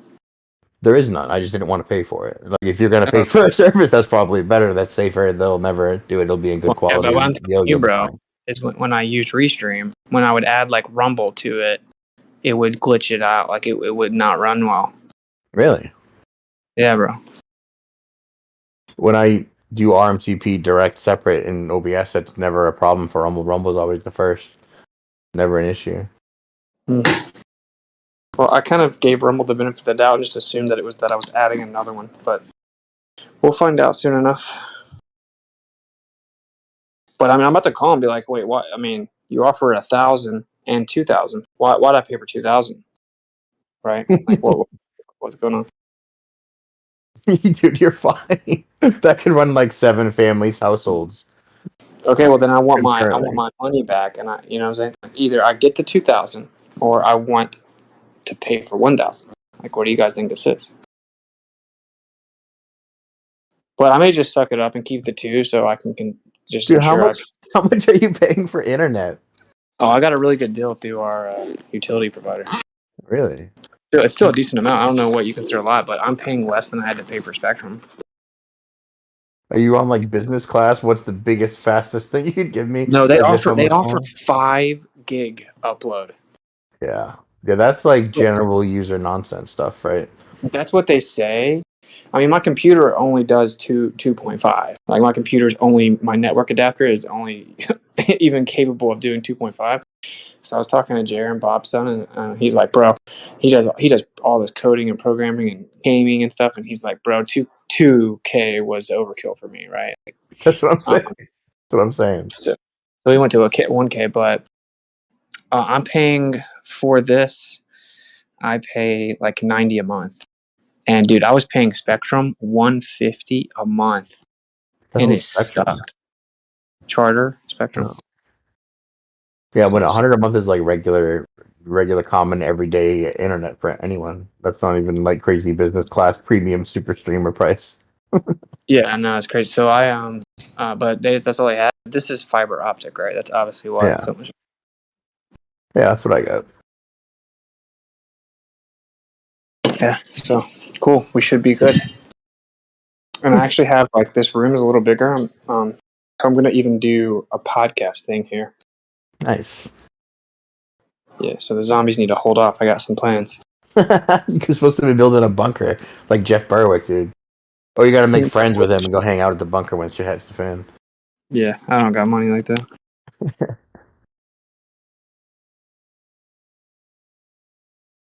That dude's been getting ready for this for so long. He talks about the zombie apocalypse daily. Yeah, he's hilarious. He's like, I mean, worst case, I'll just go to the ranch. I think he calls it the tranny apocalypse, which is equally funny.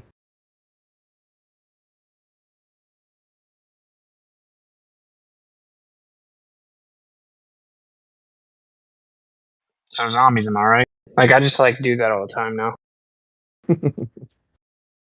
I think it's so funny. Dude, people get legitimately uncomfortable. I'm like, man, look, bro. Put your big boy pants on. You're alive in 2023, my brother.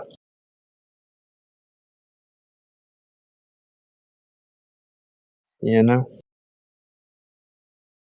I always thought it would be like some variant of rabies that they refined and weaponized. All the tech that they like, so it's not like a natural occurring zombie apocalypse you gotta watch out for. It's the manufactured nanolipids and the ridiculous bioweapons and the ridiculous testing with the technology that they're trying to manufacture and then exacerbate with microwave technology in order to get them to do the things. That's insane. They're going to manufacture the exact apocalypse they've been predictively programming us with for decades. And not only do they have to do that, they actually have to have you put something directly in you because they still couldn't pull it off. So it's like, yeah, it's crazy. Well, that's why that movie Cell is pretty funny, dude. You should watch it because it's about cell phones and literally, and it happens like they send a signal through the phone and people hear it, like it triggers something that people had before that they start like attacking each other. And also, I think, dude, I had to get a government tracking device for the stupid job, so now I'd be part of the zombie apocalypse with the rest of you. So there was a good thing that came out of it. God damn it. That's funny. Like I guess they're doing an emergency broadcast October 4th, 2:22 p.m. And some people are claiming that they're going to have a signal at that point, but I'm like, I'm not really vibing with that. Like, like why would they tell you? They've had about 13 different dates for that EBS, man. Yeah. So. I think I stopped listening after the second, yeah. But I mean, it is like an officially scheduled thing. I don't know if it's going to happen, but and then they said the backup date's the 11th.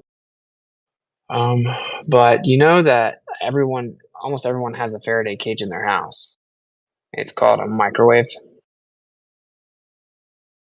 So technically speaking, like if you did think that was going on or anything, you could just go throw your phone in a microwave, not turn it on, like just set it in there. I mean, that's how the microwave works because it keeps the microwaves inside of the microwave. Like we don't use a microwave, but it's built into this housing. Dude, in that movie Snowden, when he figured out how the NSA was tracking people, he wouldn't talk to anyone about it unless his phone was in the microwave. That's exactly what he did. Oh wow! You didn't know that? No. You just referenced it separately. That's pretty awesome. Yeah. You're saying how do you do that? He's talking on the phone in the microwave? No, like he was at the NSA, he figured stuff out, and he stuck something out, but he knew how they were tracking him. So when he was talking about it, and he had a phone, he'd like cover the camera and put the phone in the microwave because he knows that the camera mob shit. Oh, nice. It can still be on or whatever. Hey, Witzik, could you tell me more about the reference and the uniqueness of the preparation plan for the one disease you were saying that like only hit 300 people? Marburg. Yeah, it's like the biggest one ever I think is in Africa, like 2006, 378, but I'll pull it up right now so I don't misquote it. It's super crazy. It's in Earth Awakening's Telegram, but there's a lot of messages in there now, so I'll have to find it. Oh yeah, Gio, you needs to unban me from that Telegram too. It's been a long time. Yikes. Yeah, I think someone banned me from there a while back, and I don't know how to get unbanned. But who even runs your Telegram, man? Earth Awakening. Dude, if you go up towards like September 7th, I dropped a bunch of stuff in there, bro. September 7th. I dropped the 1P36 deletion on the list and everything, but let me get the federal paper.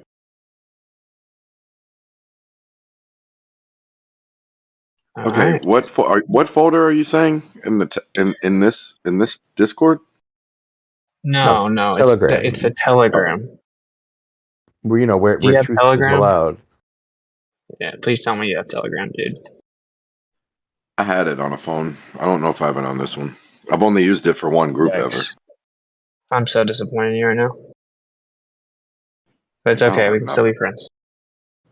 Well, this is the place to get info. But all right, let's read it. Notice of I'm my phone, my computer's up, so I can't share a screen, but you guys bear with me. Notice of declaration under the Public Readiness and Emergency Preparedness Act for countermeasures against Marburg virus and/or Marburg disease. All right. A notice by the Health and Human Services Department on 12/09/2020. It was officially enacted 21. Well, it says effective date 11/25/2020.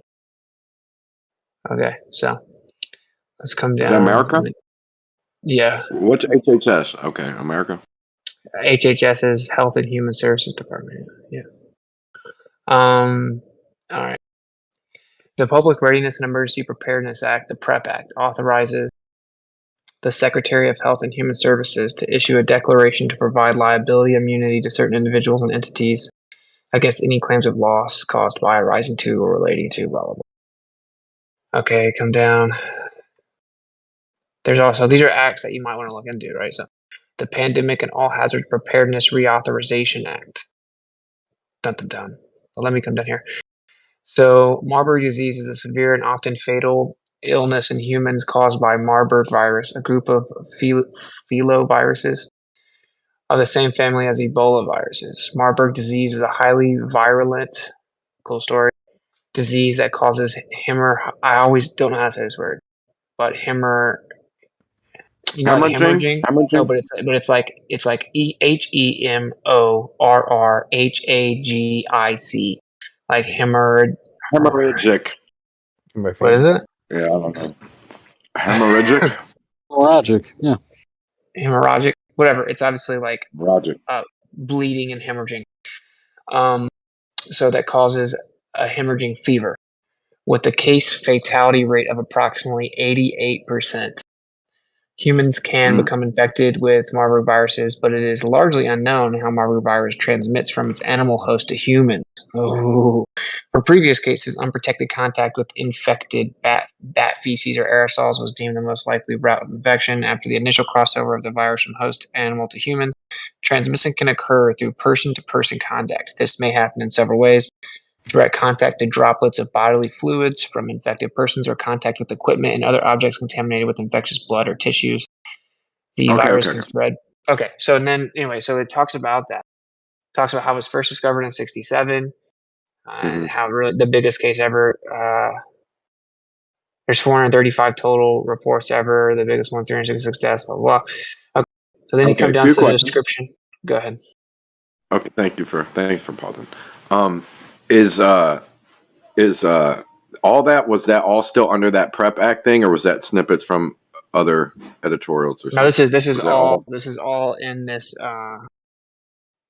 this is in this paper from the federal government. It's called a notice of declaration. Okay, so another thing is, you know me, I got to try to do the whatever, but did they do one of these for 100 different things? Like, did they do one of these for like a bunch, like Ebola, one of them for, and this disease is like Hollywood movie bust your guts out type of shit or something?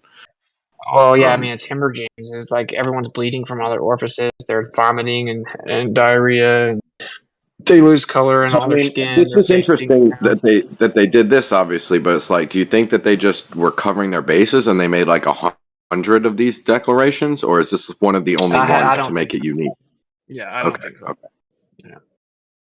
I'm not gonna say there's no more. I wouldn't be surprised if there's maybe some more, but the reason this makes no sense is because there's no situation in which this should ever become a pandemic based on its method of transmissibility. But it should be impossible, in other words, and it's like, whoops, we're already preparing for it.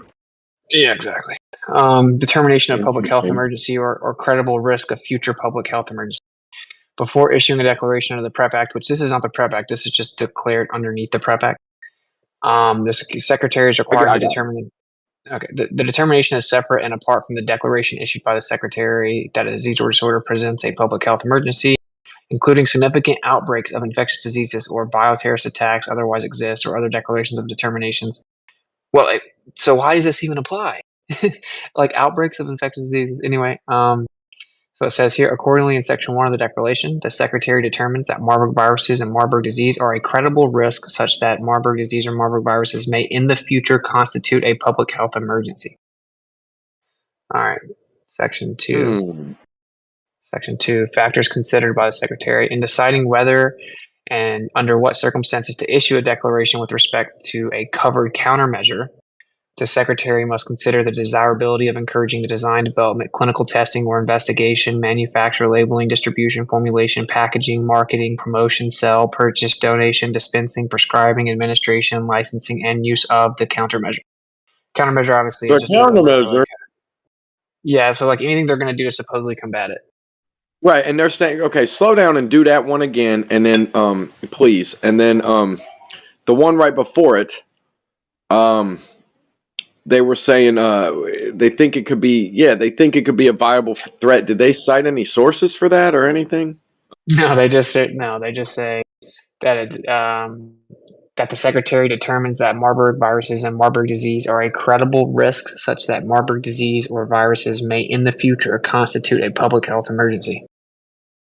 That seems weak. I'd love to see them back. I mean, not that I'm challenging that they don't, but I'd like to see what they've, who sold that to them from what data. And then could you go over again that sale of like the copyright of the counter or all that? I didn't catch all that shit. Yeah, so in determining and under what circumstances that the secretary can issue a declaration with respect to a covered countermeasure, the secretary must consider the desirability of encouraging the design, development, clinical testing or investigation, manufacture, labeling, distribution, formulation, packaging, marketing, promotion, sale, purchase, donation, dispensing, prescribing, administration, licensing, and use of the countermeasure. It's just saying that they're supposed to consider all of those variables before they approve a countermeasure, and they cover it with the government money. And they give the secretary this power. Yeah, it's like this. Yeah. What the? Okay. So the secretary must delineate the activities. This is long, so I don't want to read all this. So this is section 3. It's activities covered by the declaration. And again, it's the same type of thing. It's like manufacturing, testing, development, distribution, administration of one or more covered countermeasures. You have the limited immunity. The secretary must also state that liability protections available under the PrEP Act are in effect with respect to recommended activity, meaning that they're not liable for any countermeasures, right? Liability protection. Then it has covered persons. Any of the manufacturers or distributors of any of the covered measures or countermeasures are all covered. It has the covered countermeasures, and inside this, it actually says, okay, I'll read this part. So it says, a qualified pandemic or epidemic product means a drug or device as defined in FD&C Act, or a biological product as defined by the PHS Act that is manufactured, used, designed, developed, modified, licensed, or procured to diagnose, mitigate, prevent, treat, or cure a pandemic or epidemic, or limit the harm such a pandemic or epidemic might otherwise cause. Manufactured, used, designed, developed, modified, licensed, or procured to diagnose, mitigate, prevent, treat, or cure a serious or life-threatening disease or condition caused by such a drug, biological product, or device, or a product or technology intended to enhance the use or effect of such a drug, biological product, or device. Okay. Wow. Yeah. It's still up for this Marburg response? Yes. This is a whole thing. It's a whole page. I mean, it's pre-approval of biological devices and products, or even like a device that just supposedly helps whatever drug they give you. Doesn't even have to actually be And supposedly liability curing it. protection. Yeah, liability protection. Yeah. Man, oh man. Okay. Yeah, and then that So, yeah, security countermeasure. Okay. Okay, we're gonna keep coming down. So,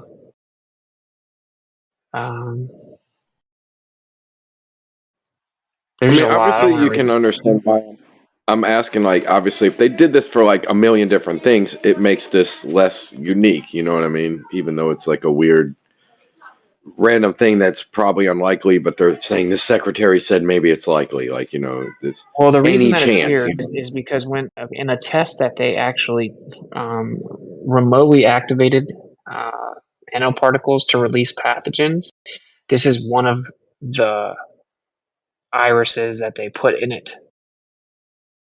Right. It was a mock-up, or they did the real. They did test Marburg. it with real Marburg, with real shit. Yes, Marburg pathogen. So, are you saying this is like a future stock we should invest in, the way people were going for, like, the modern? Maybe versus, so. Yeah. Yeah. But they haven't announced what it's going to be, right? I mean, I guess they are talking about also emergency authorization for a Marburg job. Anyway. So it says Section 7 defines the terms authority having jurisdiction and declaration of an emergency.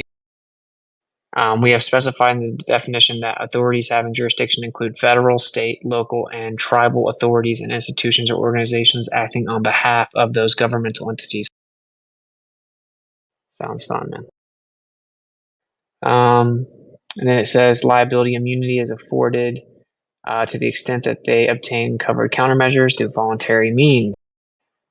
Okay, such as donation, commercial sell, the commercial sell. Anyway, that was again more liability protection. And then it says secretary must identify in the declaration for each covered countermeasure the categories of disease, health conditions, blah blah blah. It says administration of covered countermeasures. The PrEP Act does not explicitly define the term administration, but does assign the secretary the responsibility to provide relevant conditions in the declaration. Now, in a world that was actually ruled by the law of the land, you'll be able to challenge this for being what's called overly broad and unfettered discretion, because it consistently is placing like unfettered discretion on the sole party of the secretary. But oh yeah, I we know mean how I that heard goes. that easily. Yeah, it's being facially invalid, which means it's unconstitutional on its face. And the Supreme Court's ruled that you can't give unfettered discretion to a single party like that. But it's an emergency. What's the weirdest to me? What's it is maybe it's part of the protocol, but from the Umbrella Act above this is the PrEP thing. They're making this decree under with the authority of this act or something. Is that just part of the protocol? Like, why do they even need this middle ground step? Why don't they just wait for the thing to happen and then just take action, citing the PrEP Act? Like, why do they need this preemptive declaration? Is it like it's interesting? Maybe it's part of the whole process, but It would make the plan immediate. So, and actually, the PrEP Act effectively suspends the Constitution. So technically, the Constitution is suspended right now. People don't even know it, but it's a different story. That's true. Yeah. Further, the administrative rules for the CICP specify that if countermeasures are administered or used outside the U.S., only otherwise eligible individuals at U.S. embassies, military installations abroad, such as military bases, ships, and camps, or at North Atlantic Treaty Organization installations where American servicemen and women are stationed may be considered for the benefits. Okay, so here we go. Declaration for the Public Readiness and Emergency Preparedness Act coverage for countermeasures against Marburg and or Marburg disease. So it starts to cover all of the specifics here.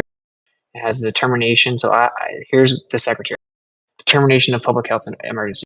I have determined that Marburg disease and Marburg viruses are a credible risk such that Marburg disease or Marburg viruses may in the future constitute a public health emergency. This declaration must be construed in accordance with the advisory opinions of the Office of the General Counsel.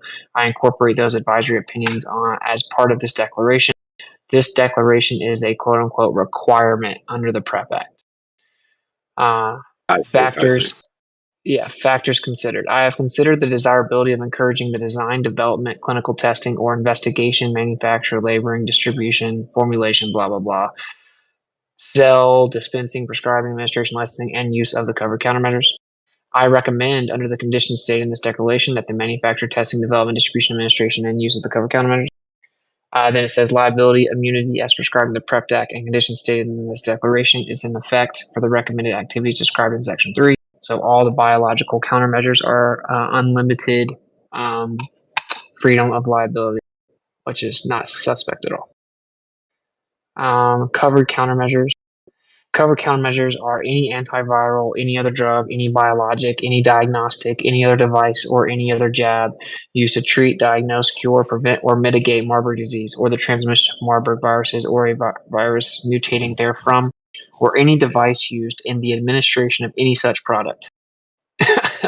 And all components and constituent materials of any such product, or countermeasures for adverse effects of these countermeasures and countermeasures that otherwise limit the harm caused by the health product.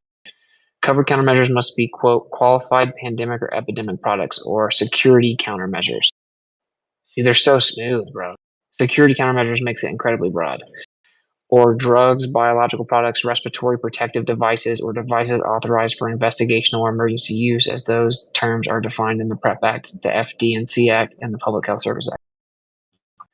So what they're doing is they're putting a clamp down on every single device, every single administering tool, every single, let's say, procedure. They're clamping down on every single freaking thing. Is that what you're telling me here? I just popped in. Well, no. What they're doing is they're saying that since this has been declared, it's already been declared that in the case of Marburg, they can use the government taxpayer money to fund any medicinal countermeasures, right? And that, like, so jabs or biological devices and stuff like that, and that they have unlimited protection from liability. So they have no liability, just like they did with this last situation. So but what I'm saying is that they've also made it so nobody can be involved in any of that unless you're part of their team. Well, you depending on can't come up with a depending on countermeasure of your own, or a medication of your own, or an idea to treat, of course, or whatever, any of these illnesses or whatever. You can't be involved in anything like that either, unless it's FDA approved. Yeah, so only they can. Yeah. That's what I'm saying. So that's what I meant by they're putting a clamp down on. It's either their approval, their method, or it's the highway, dude. Period. On medications and administering procedures, you name it, from A to Z, it's got to be FDA approved or it's can't be used. Oh wow! Oh, check this. Liability immunity is afforded for the administration or use of covered countermeasures without geographic limitation. Well, now I feel safe about it. Before, I was a little bit trepidatious, but now that I know that I can't sue if anything happens and they have complete immunity, I'm definitely on board. No matter where they are in the world. Jeez. Yeah. Yeah. So it's irregardless of any designated geographic area. Liability immunity. This is Section 12. Liability immunity for covered countermeasures through means of distribution as defined in Section 7A of this declaration, other than in accordance with the public health and medical response of the authority having jurisdiction, and extends through August 1st, 2025. So this declaration, is good till August of 2025. So they could just redo it every year. My question still is, I think we should look into more about, did they do this for a lot of other stuff? But also, I think is everybody dying to know, well, what countermeasures are covered and what aren't covered? Whatever they say, right? I mean, what's super funny is the terminology. The terminology here says it doesn't even have to be actually like healing you from it. It can just be used to facilitate what supposedly heals you from it. Right. That's what I was saying. Yeah, administering procedures, all that kind of stuff. No matter what it is, they're clamping down, and it's got to be done their way or the highway. And they're that whole automatically thing is protected. crazy. Yeah, it says so it says that liability immunity for covered countermeasures administered and used in accordance with the public health and medical response of the authority having jurisdiction begins with a declaration and lasts through the final day the emergency declaration is in effect, or August 1st, 2025, whichever occurs first. Then it says, I have determined that an additional 12 months of liability protection is reasonable to allow for the manufacturers to arrange for disposition of the covered countermeasure, including return of the covered countermeasures to the manufacturer. Okay, then it has injury compensation program. So the PrEP Act authorizes the countermeasure injury compensation program to provide benefits to certain individuals or estates of individuals who sustain a covered serious physical injury as the direct result of the administration or use of the covered countermeasures. Well, where was this the last 3 years, though? So all they have to say is it hasn't been definitively proven as a causal link, and then they get away with this. Yeah, and what's the limits to the compensation? I'm sure it's going to be probably peanuts compared to what a person would deserve. Yeah, look, this is where they get. It says the causal connection between the countermeasure and the serious physical injury must be supported by compelling, reliable, valid medical and scientific evidence in order for the individual to be considered for compensation. Oh my God! Just a bunch of subjective terms like compelling. Oh, it has to be compelling and valid and reliable. Oh wow, who's going to make that determination? That's not compelling enough. I'm not. No, we can't use that. That's not true. That's not compelling enough. Yeah, compelling is such an egregious term in law that isn't a U.S. Constitution term whatsoever. Oh my gosh. So. Well, there is this disease that young children get that's not caused by what you're talking about, but it does have all the same symptoms and treatment as a traumatic brain injury. So all they have to say is, well, you obviously have a TBI. You let your child, climb up on the cabinet and he fell off. It's your fault.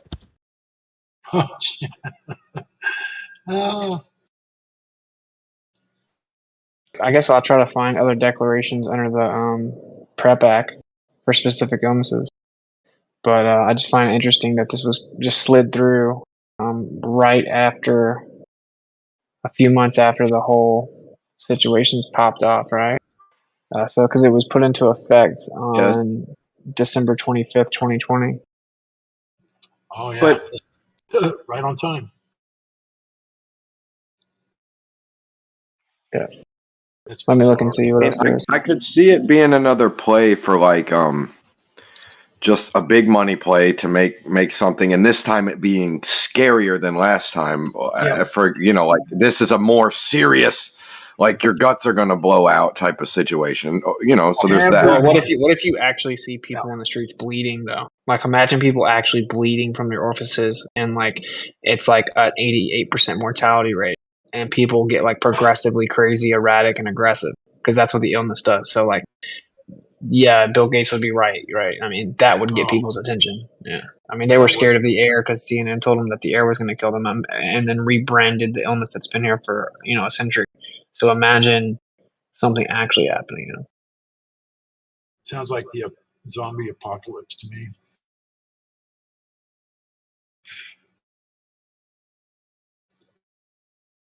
I can't find anything other than C19 and Marburg, but there may be something else. I don't know.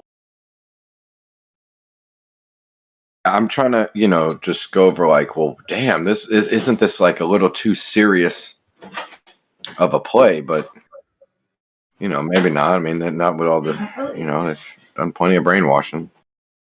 I'm wondering so when there we'll are other start ones. talking about, the swords of choice for the zombie apocalypse.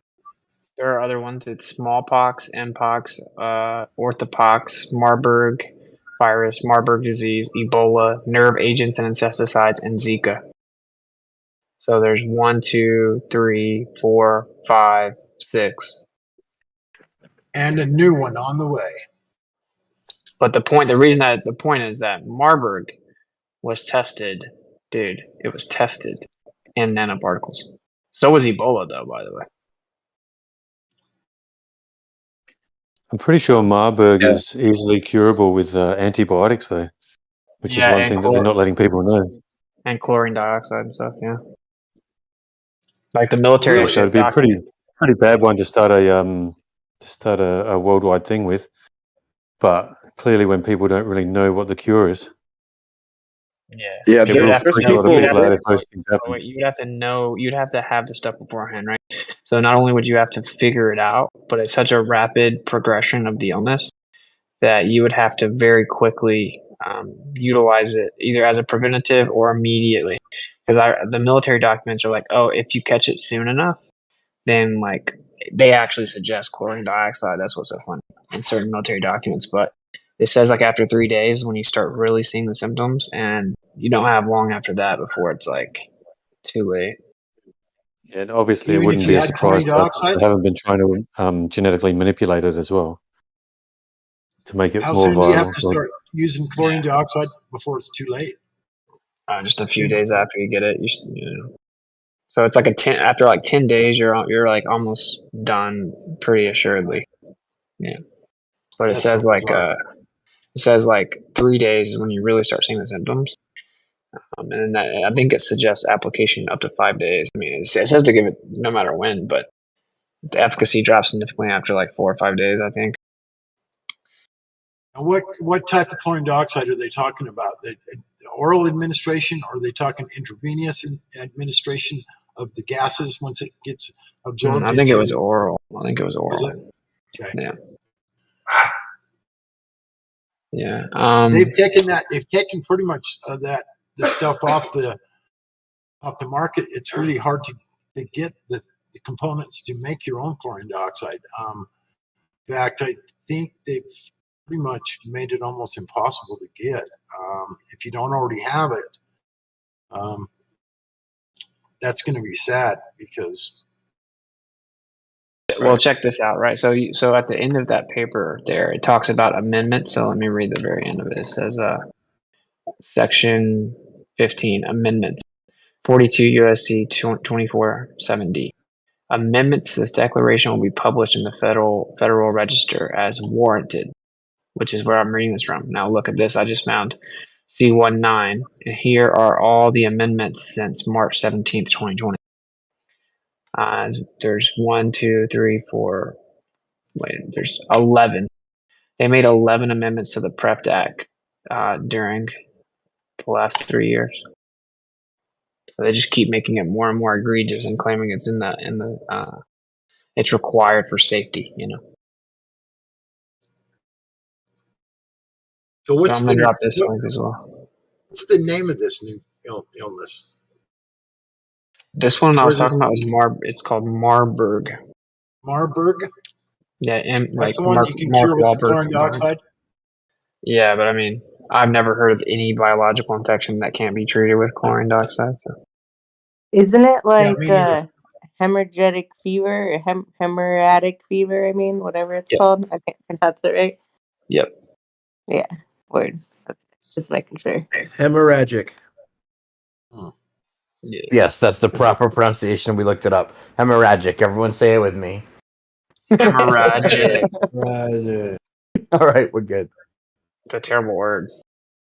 So is this stuff supposed to be able to be passed? Like, is it airborne or is it? No, nothing's airborne.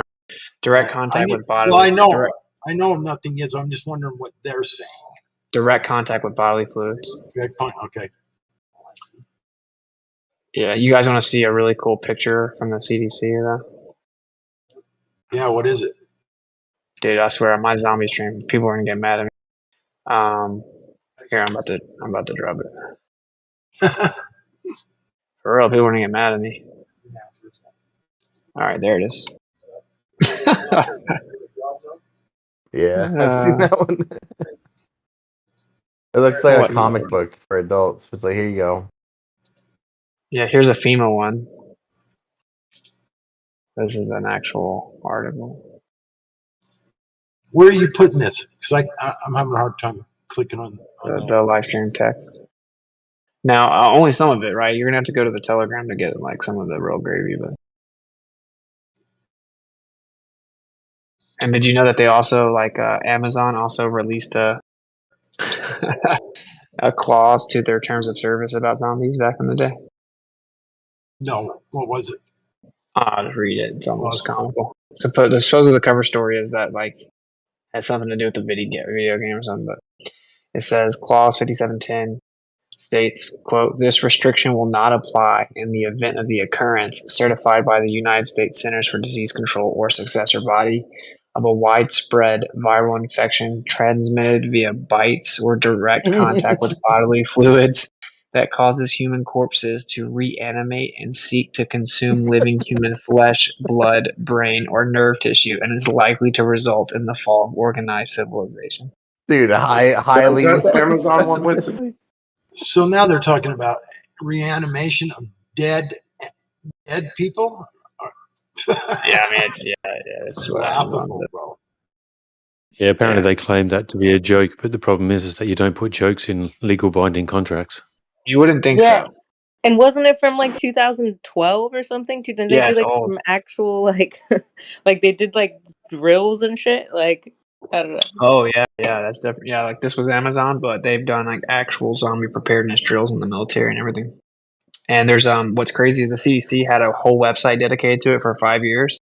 And when people started kind of noticing it, they took the website down and then just made it like this comic book type thing, like a graphic educational entertainment PDF. But it was a whole website for 5 years. And then I'm still having to track back down, but there's a military exercise document that's pretty crazy. Just like the Men in Black documentaries, right?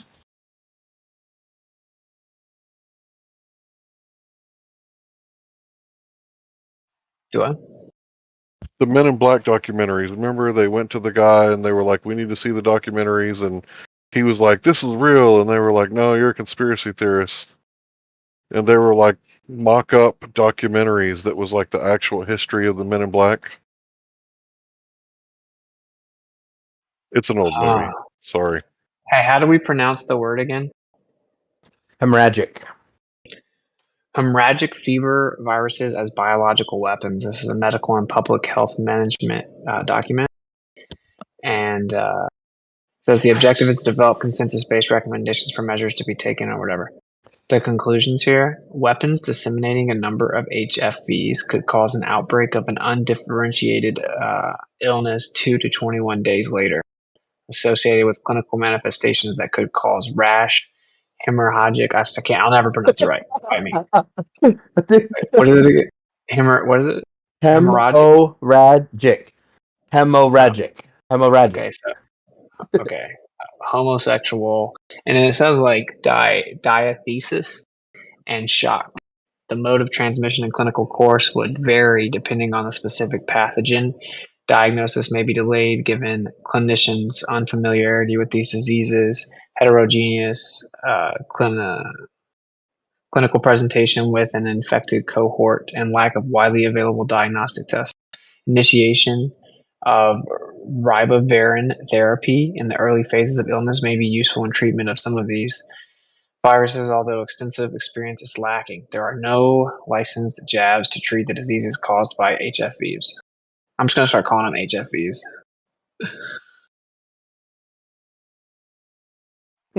Hemorrhagic. It helps to see the pronunciation, right? Doesn't look like that's how it's pronounced. But yeah, it's a pretty interesting little document here. Talks about Ebola in Marburg in '67, when the first outbreak of VHF caused by Marburg occurred in Germany. There have been 18 reports of human outbreaks secondary to Ebola or Marburg, resulting in approximately 1,500 cases to date. So it's like since the 60s, combined with Ebola, you have like 1,500 cases in total. Are you kidding me? Only 18 breakouts? Why would the government pass the document? So only like under 500 cases ever documented. It has to be transmitted via bodily fluid or bite, and they're planning for a worldwide pandemic. Exactly. Yeah, okay. Totally legit. And the part that makes it crazy is this Ebola. So E. coli, Ebola, and Marburg were 3 of the like 5 pathogens tested for remote activation with nanoparticles. Like, what a coincidence, huh? Why would that even be a test? I mean, they're going to say, oh, so they could study the illness or something. Why would you need to? I mean, I guess, remotely activate a nanoparticle to cause a hemorrhagic fever and a substantive participant. It's like, yeah, what's the military benefit for testing that again? Was it to cause illness in enemies with the press of a button? Okay. Well, yeah, it wasn't really the military though. It's just like a lab, like it's just a medical test, right? But I guess they would say, well, then they would know exactly when the infection started and the initial infection site, so they could study it, blah blah blah. But all we do know is that they were successfully remotely activating the release of these pathogens, and they were successfully infecting the host. But what they did see is oftentimes they had to cause some type of compromisation is not a word, so, but they would have to cause like some type of immunodeficiency, right? And so once they could get the host somewhat immunocompromised, that's whenever they had the highest success rates of the pathogens infecting the host. And this goes back to how everyone has AIDS now. If what do the normies need when you tried to wake them up and tell them the truth for months, but they just wouldn't listen? Hearing aids. Yeah. And what do you call it when the NBCs just believe everything on the news? They drink the Kool-Aid. We just start making aid jokes at this point, just to have fun. Yeah, publicity theorists. When you think of what they've done, to their immune systems as well, would something like the Marburg actually react even faster? Well, it would definitely have a higher success rate of infection. That's what they had to do in the test. It's almost like a movie because all the puzzle pieces fit together so nicely that I don't even feel bad about always just cramming it down the Discord's throat. When one teacher can't brainwash 36 kids successfully, what does she need? Teacher aides. Yeah. Yeah, I put in the chat there for you to go have a look at. Well, actually, I didn't link it, but Max Egan, not his last video, his video before, I think the first probably 20, 25 minutes was all about zombie stuff. Some really, really interesting information in there. So if you want to go have a look at that later, that might be some videos and stuff you hadn't seen. Nice. I'll definitely check it out, brother. Thank you. What do you enjoy, Max?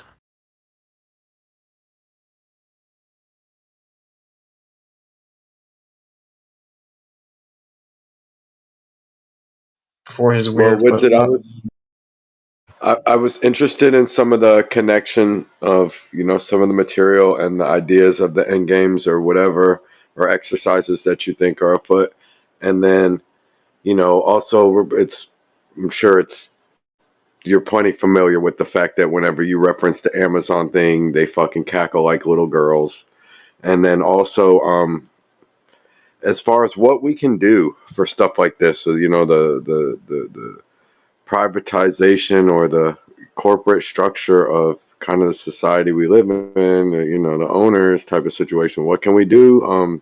I got a few ideas, man, and well, I'll bug y'all with them sooner than later.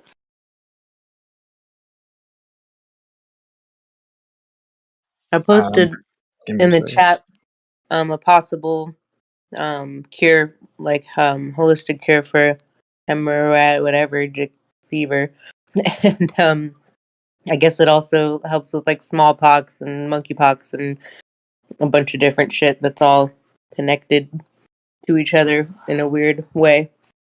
If anybody's interested.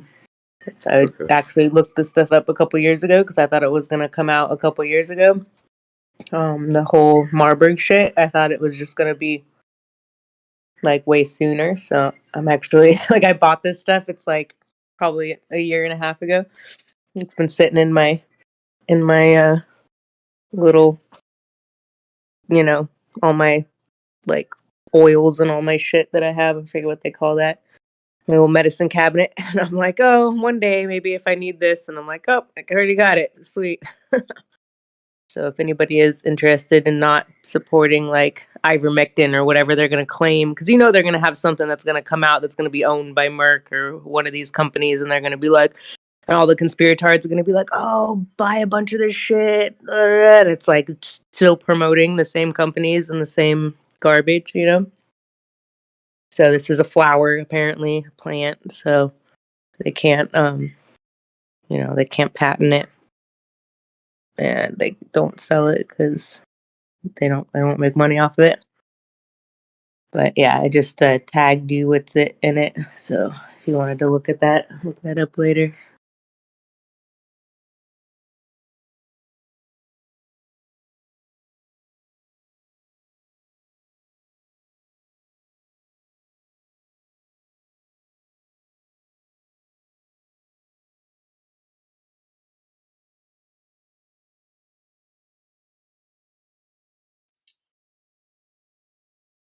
Yeah, it's crazy out here.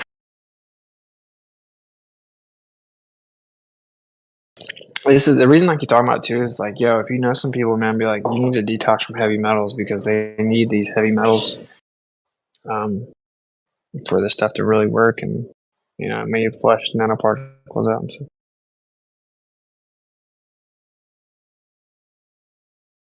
Isn't colloidal silver technically a heavy metal, but you're supposed to get the nanoparticle size stuff?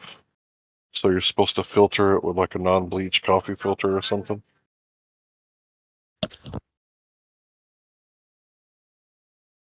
Not sure what you're talking about, brother. You don't know about colloidal silver? Oh, I didn't know that's what you said. Yeah. Yeah, sorry. Yeah, I was saying that you're supposed to filter it with like a non-bleach coffee filter so you don't get a whole bunch of heavy metals in your body. Oh. I haven't heard about that. I mean, I guess if you're like making it yourself or something, but as far as like the stuff that you buy, like the whatever that brand is, I forget. There's a couple of them out there, but I don't know. I haven't heard that. That's interesting. Let me look that up. Yeah, I use 49 silver glass distilled water. It takes a really long time with the distilled water, and you have to keep wiping it down, the rods. But yeah, I always like filter it out so that I don't get any like big clumps of silver. Because if you use one 9-volt battery, it takes a really long time and it's a slow process. But some people, like, I don't think they know what they're doing. They're using like 3 9-volt batteries and tap water. Like, there's going to be some big chunks in there. You don't want that.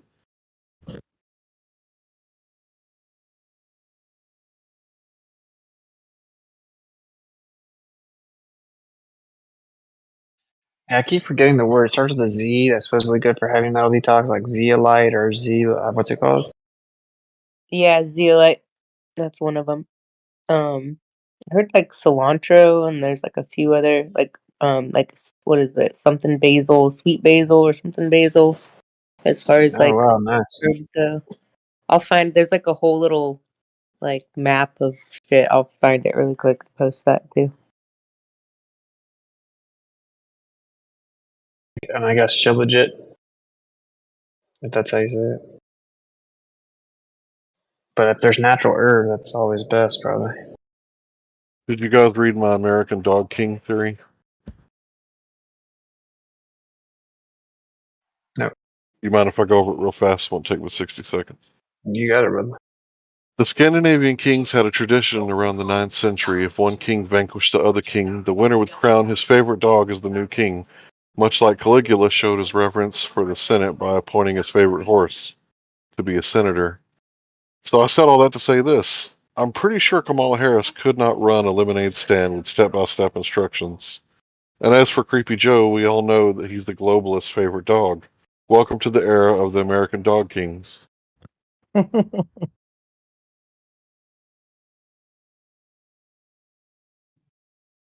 We're getting more and more like ancient Rome every day. I hear you, Larry. Oh, here we go. That's why it's trending.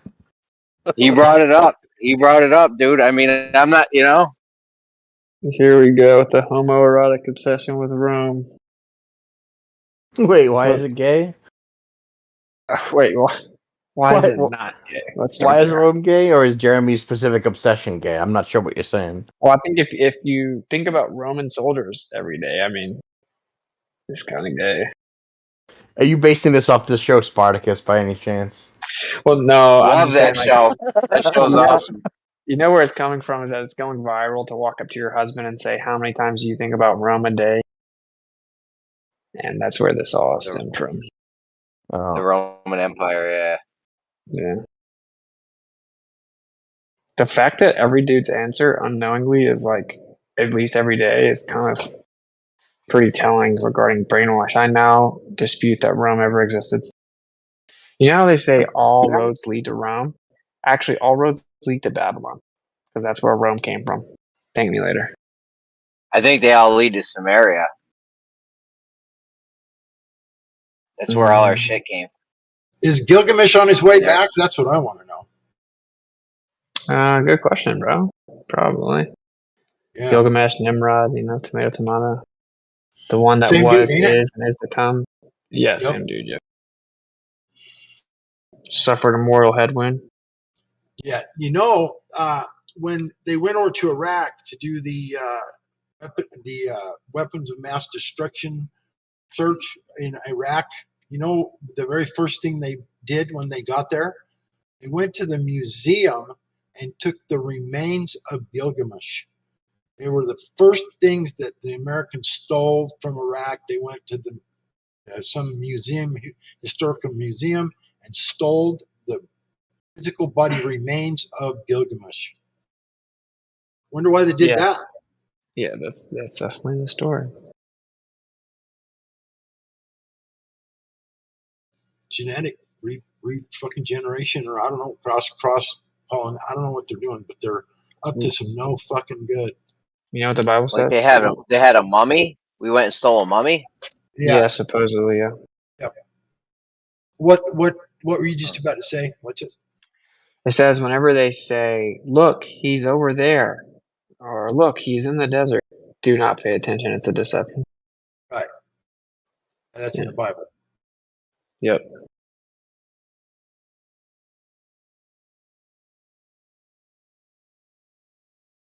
I got one that's pretty cool for you, man. The Jordan River, right?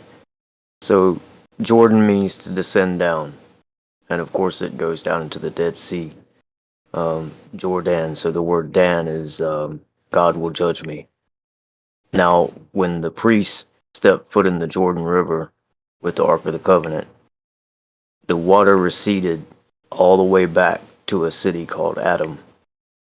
So think about descending down into judgment, going into the Dead Sea, and as long as Yah is with you, or they had the tabernacle, the water receded and backed up all the way. As soon as their feet touched the water, it receded all the way to a city called Adam. And of course, all die in Adam, sin based in Adam. So I thought that was pretty cool. You mentioned the tabernacle and the Ark of the Covenant. You know how complicated that tabernacle was when they built it, right? Every room had to have certain types of furs and cloths and different types of linens. And they had to be stacked in a certain way. They had to be layered on top of one another in a specific way so that it would have something to do with the cosmic rays or whatever type of energy would be entering in from outside is all filtered through those furs that covered the holiest of holies, the center of the tabernacle. It was all designed in that way. I don't know if people completely understand that about the tabernacle, but it was specifically designed with furs and linens and metals and various different things in order to create a specific environment inside. Very complicated. Yeah.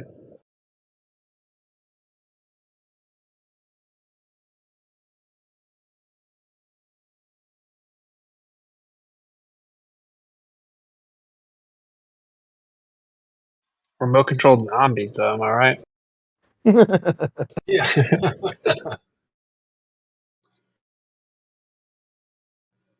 Have you seen the I new don't video? know. Have you seen the new video? They were someone followed up on some Ron Wyatt stuff and went over into Saudi Arabia behind Mount Sinai and found the smelters. They smelted the gold to make the Ark of the Covenant with, and the forms are there. The forms for the wings on the cherubims are on the side of one of the smelters. The forms are all still there where they poured the gold into it and stuff. It's an amazing find, bro. If you want, I'll link you the video. It's amazing shit. Some dude went over there. They had a big workstation they found. They found 3 different smelters. They found where they lived for 2 years with the Israelites after they came over through where they parted the waters, came over. Then they went behind Mount Sinai and set up camp for 2 years. That's where they actually made the Ark of the Covenant. It was right there. You got the forms for pouring all kinds of gold rings and pins, and it's all there. It's all there. It's amazing.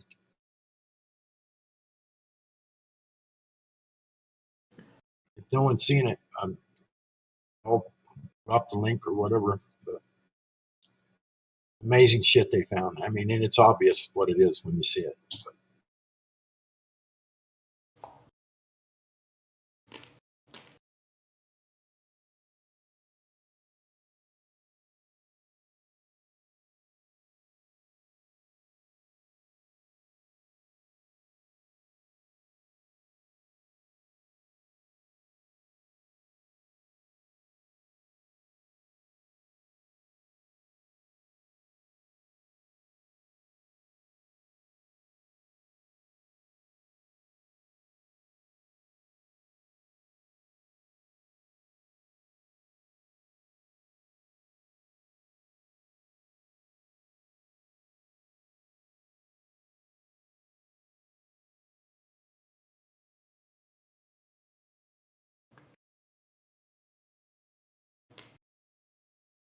Yeah.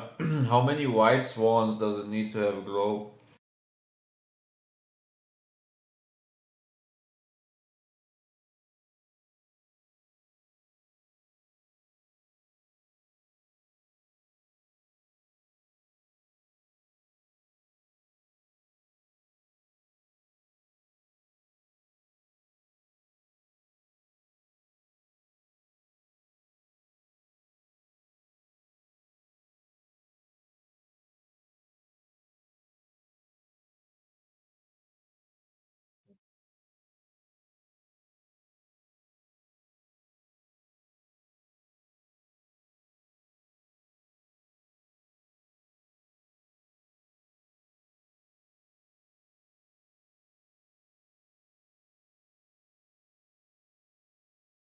Guys, don't you think it's kind of interesting how the moon supposedly formed out of the Earth?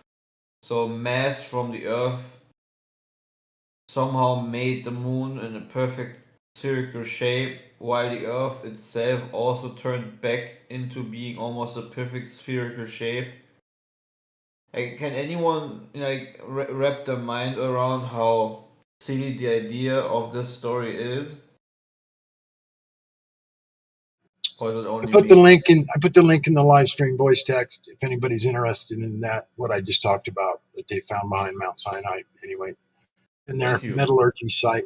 I think the settling of the orbits, the capture, and the positions that they're currently settled at, I think that's very telling. Like how these things initially all came together, or Yeah, but isn't the Earth not actually like underneath the oceans? The Earth isn't actually a proper ball. It's kind of warped, isn't it? and the orbit isn't perfectly circular either. I mean, it's only like slightly eccentric, I believe. You know what I mean? Like, and that's just weird to me. That they're all like that. Like, no. Like, think about like things coming into the main body, the sun, and like getting captured into that orbit or whatever, however you say it, entering that orbit, whatever. Like, and then it all looking like it's as kind of regular as it all looks right now. Isn't it weird how if you would have never been taught you live to be living on a globe, that you would never make these conclusions of being on a spinning wobbling tilted space ball? Only with the map and the propaganda. Yeah. Only with seeing 100,000 times of a globe intro before blockbuster movie in your childhood. They try to browbeat me with flight pass and stuff, and I'm like, I still wouldn't. That doesn't mean that I automatically would know. Oh yeah, look, all these flight paths, like, so I can automatically crisscross and validate all the speeds all of them are going, this and this and that. You know what I mean? There's no like, you don't hold all that data. My man's in here. Tell us about the flight paths and the crisscrossing, the applesauce excess. You can't have the bulging land, right? It's got to be from the sphere of the foundation of the whole thing, right? Yeah.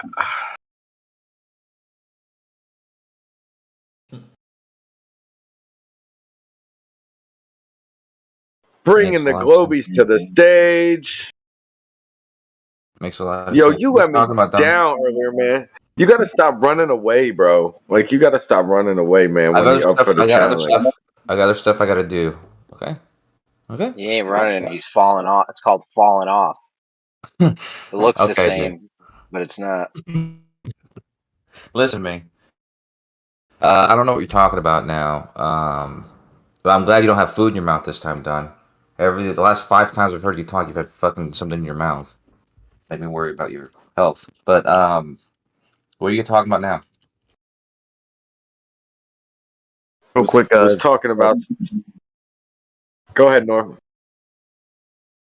Yeah, I didn't know if KGs does that person ever speak in voice?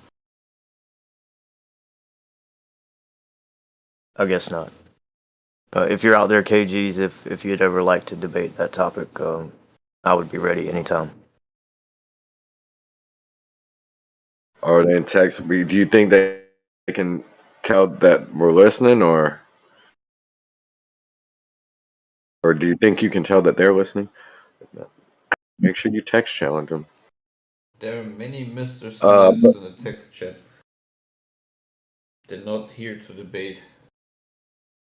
It's just to waste time, especially your time. I hear positions about moving past dissonance and stuff like this, and I don't know, man. Sometimes I can't get past it on some of these topics.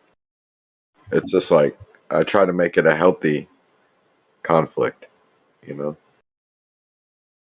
Like, a solution yet to be rendered. And another thing I'm thinking about is lately, if the moon is a piece of rock made from the Earth, why can't we find anything that is similar or almost looks the same as the supposed surface of the moon on Earth? I mean, how does it even make any sense? You know? Oh, you never heard of a beach? I thought we did. Isn't a beach just like the I thought moon? we do find. No, but it isn't Is it most of like the moon Is it made out of petrified most of our wood? surface is made out of? No, it's like a makeup case, or like the makeup, the powder puff, and all that shiny shit. Like that's the moon, the cave dust, cave dust. Oh yeah. Makes sense. Way I thought dustier. that most I of don't know, man. I thought most of the moon's the moon in general is made up of most of the stuff that makes up our surface. So when He I said, see "Why the it doesn't look?" moon, when I see the moon in the night sky and it looks close to me, right? Like a local light or something, it's just an illusion, right? It's actually like hundreds of thousands of kilometers away from me, right? I mean, you understand how that works, right? Yeah. It's not that many. It's really not that many, though. Like if I you think see it's not that someone's many. face on the Here's how. jumbotron, they're not right next to you. They're actually on the jumbotron, and they're made to look really big. Dude, I think it's so not so many, Kosho, that we should just go straight to it instead. What are you talking about? I'm talking about we need to bust open the rocket equation and go straight to the moon. Straight. Let's do it. It's not far. Not far at all. It's a good idea.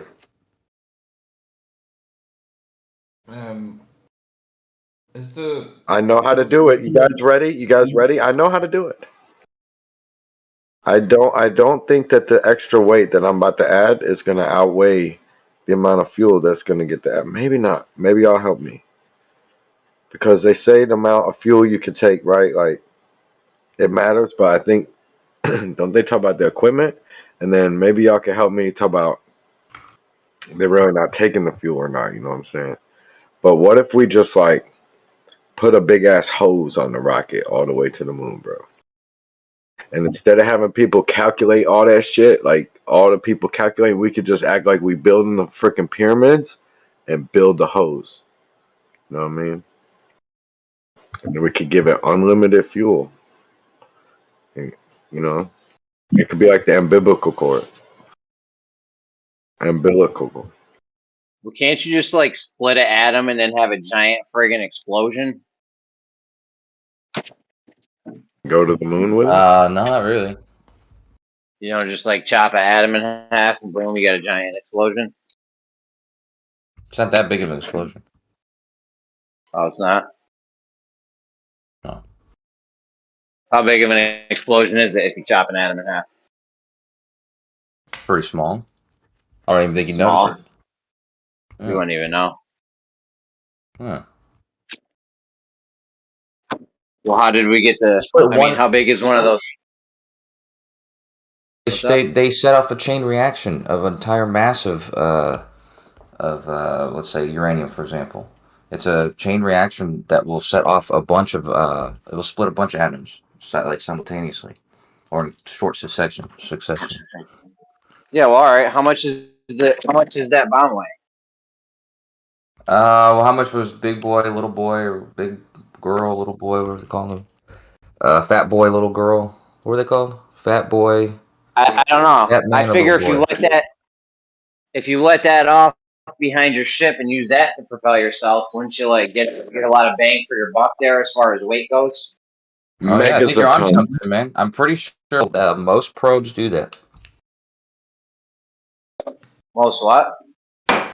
Most probes, a lot of probes, do that exactly that. They use there's nuclear, nuclear thrust or All right. nuclear thermal thrust, and there's ion thrust. Ion thrust. Hey, Coach. So would the question is, would super we efficient. aim? Would we aim if we want to go straight there? We're using any one of them. Would we aim, or all three? Give us the specifics. Would we aim straight at the moon, or where the moon's gonna be? No, dude. They simply orbit the Earth. That's not what. See, look what he's doing, guys. Look what he's doing. I'm telling you what you would do, not what you wouldn't do. No. If we're going do what you just straight said. to the moon, straight to the moon. Yes. Straight. Not And you if you would wouldn't orbit. do what you said. You would orbit the Earth and extend No. that orbit. Guys, stop him. Why does he get to do this? I'm telling you how you would do it so you wouldn't waste fuel. No. You want to waste If you fuel. were I'm telling you how to do wasting it without fuel, wasting fuel. if you were wasting fuel, okay, and you were doing what I'm saying to you, just say you don't know and you don't want to answer. Don't do this wormy shit. Oh, you're saying you want to waste fuel. Okay. Yeah. All right, fair enough. Because we have ion thrust and we're testing it. How much we could waste. Okay? We're America. So would we aim at the You want moon? to aim, Or where the for moon's where the gonna moon's be? going to be. Yeah, you want to aim for where it's going to be. Bless his heart. I knew he would come through. Confidently. I love it. Well, at first, I thought you were asking a realistic, useful question, and I realized you were asking a retarded question. So that's the answer to a retarded question. But if you didn't want to waste fuel, you would orbit the Earth and then extend the orbit. So you because say. that way you're not. Yeah, of course, dude. That way you're not just wasting fuel to get all the way to the moon. You're simply using the fuel on the other side of the Earth, extending the orbit, and then you can just take a free ride to the moon. Prove it with the math in your simulator. Let's go.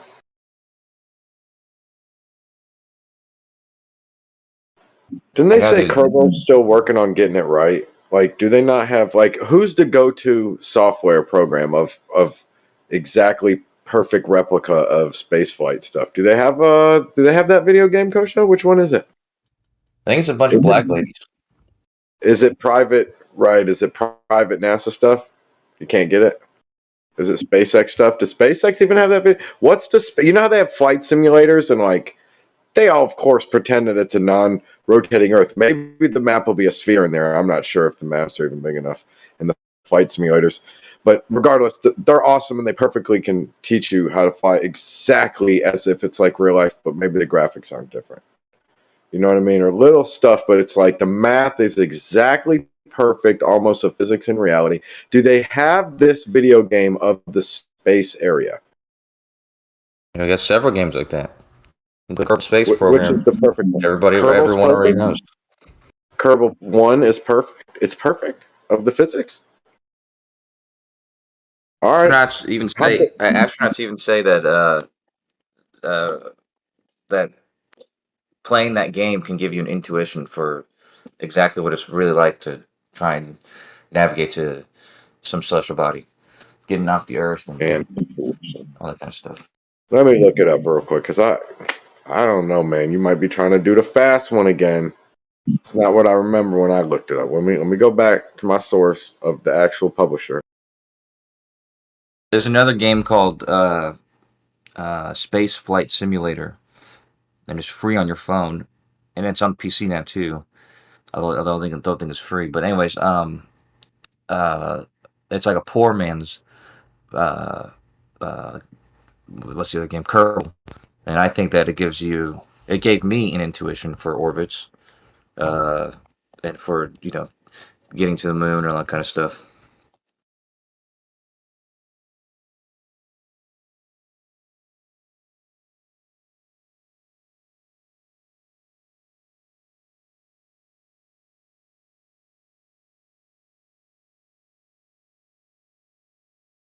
I'd like to direct everybody's attention to the chat.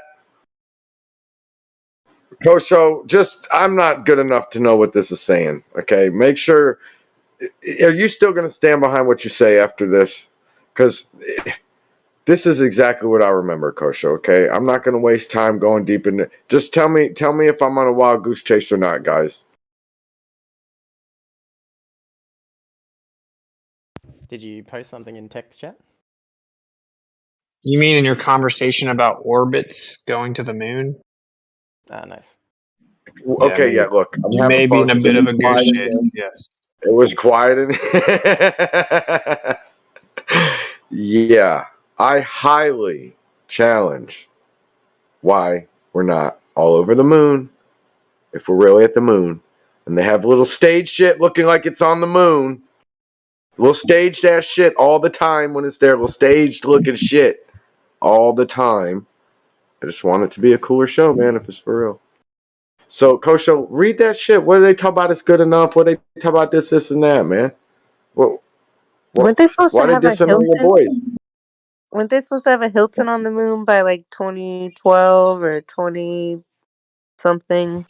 I don't know. Oh, in the 90s, it was supposed to be a cafe up on that. In the 90s. So Yes. I'd go to the moon in a nanosecond and then come back and destroy all the telemetry that I recorded. I think it's fair, though. The moon is not that far away. Okay, so, Yeah, why aren't we hanging out on the moon, having lunch on the moon and shit? I agree. Where's our trash chute to space? That's what I want to know. I've always wanted to know if space is a vacuum, there should be a trash chute so we're not muddying up the waters here and dumping all our trash here. Why not just shoot it off into space? So they don't I do did things to not. prove it to flat earthers. Right. I didn't get to speak up earlier and say the exact same thing that ISS should dump their trash, and that should be like an experiment to watch the orbital decay, because they say that you're supposed to have to lift the ISS every so often, and as soon as they let that thing go, it'll decay, and we can watch that shit fall. Let's watch their shit fall. Come on. Right? They literally watch their shit fall, man. That's how they get rid of their shit. Post literally. it. That's seriously what they do, But man.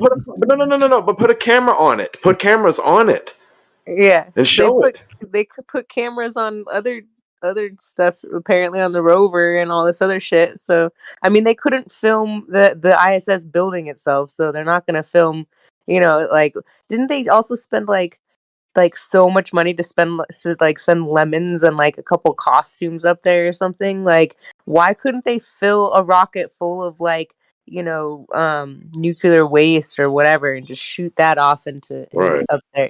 Like, I just amateur drone kids put their camera on their shit and they watch the drone go up, and they hope to get to watch the drone or the balloon, watch it come fucking down. You know what I mean? And then they say, like, who doesn't want to watch that shit? I'd watch it.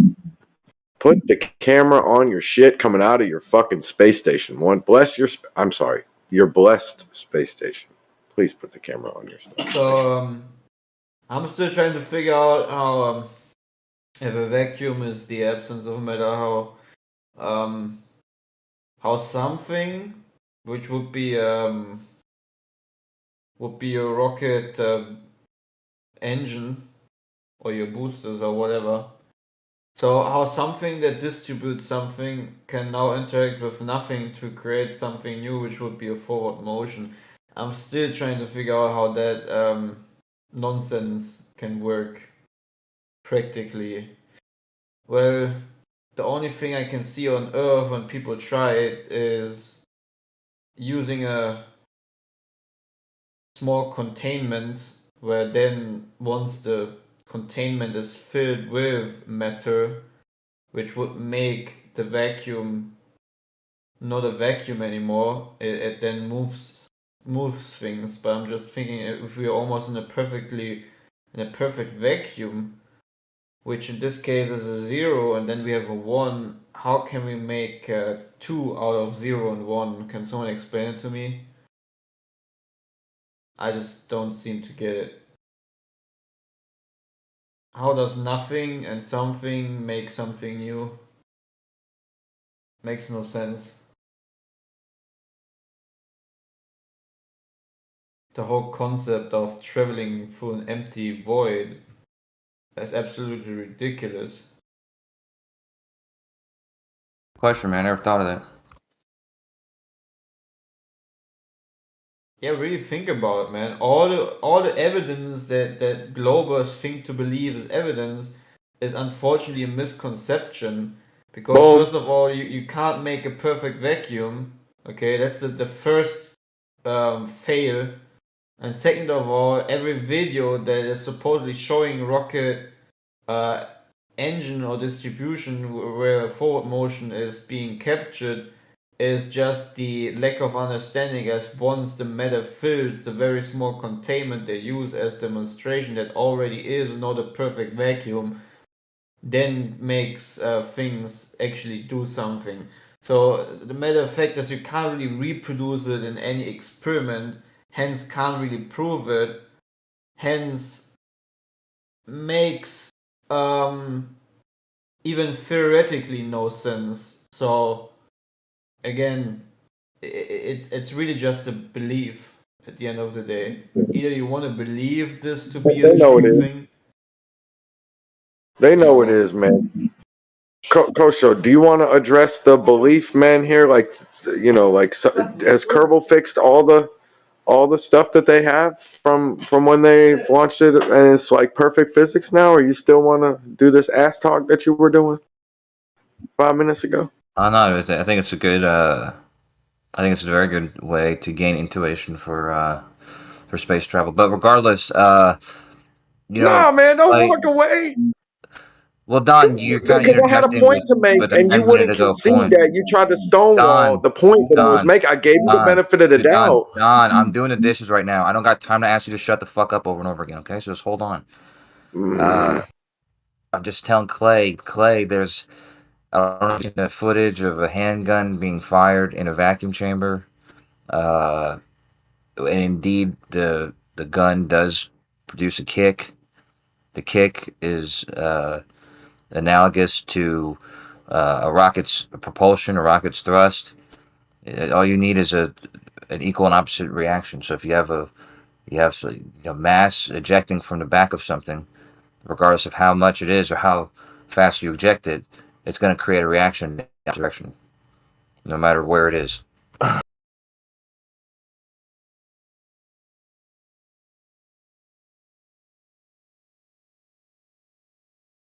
Yeah, I didn't know. Clay was. I thought that was only part of kind of what he was saying there. But Clay, are you not with the mass ejection thing?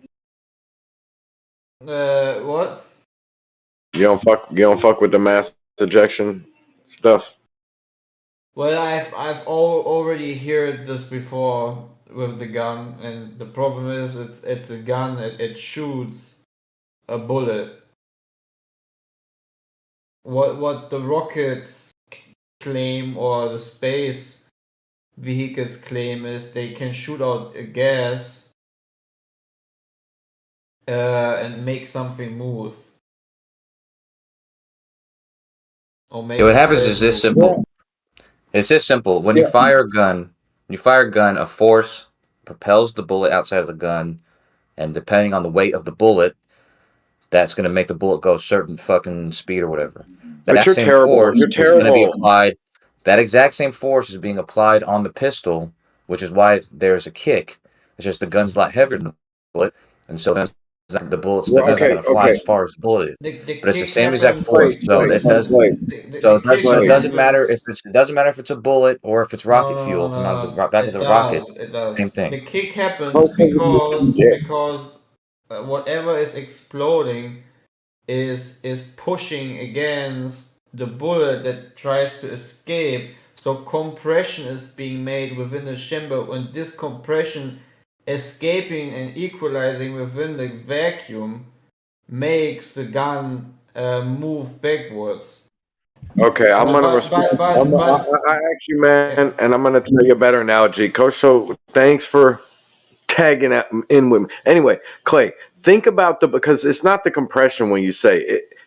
Think about the gun, like, because the gun shit isn't sealed in there. You can have plenty of rifles or whatever where there's air leaks, dude, and it's the explosion, right? And the pressure, you can say it's pushing on that bullet, whatever, it's kicking the gun back. But think about having a gas bullet, even a frail little chamber of a projectile, and then gas inside of the shell or whatever. Like, you probably still gonna get, like, a reaction from that. Maybe not as much, You know what I'm saying? But think about the compressed gas. Think about it being like heavy gas. Think about the bullet vaporizing like as soon as it happens. Like if the metal wasn't as strong or something.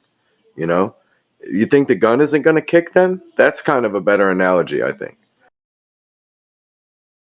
But again, I don't think that in the perfect vacuum you can use an engine distributing gaseous type of fumes in order to move yourself.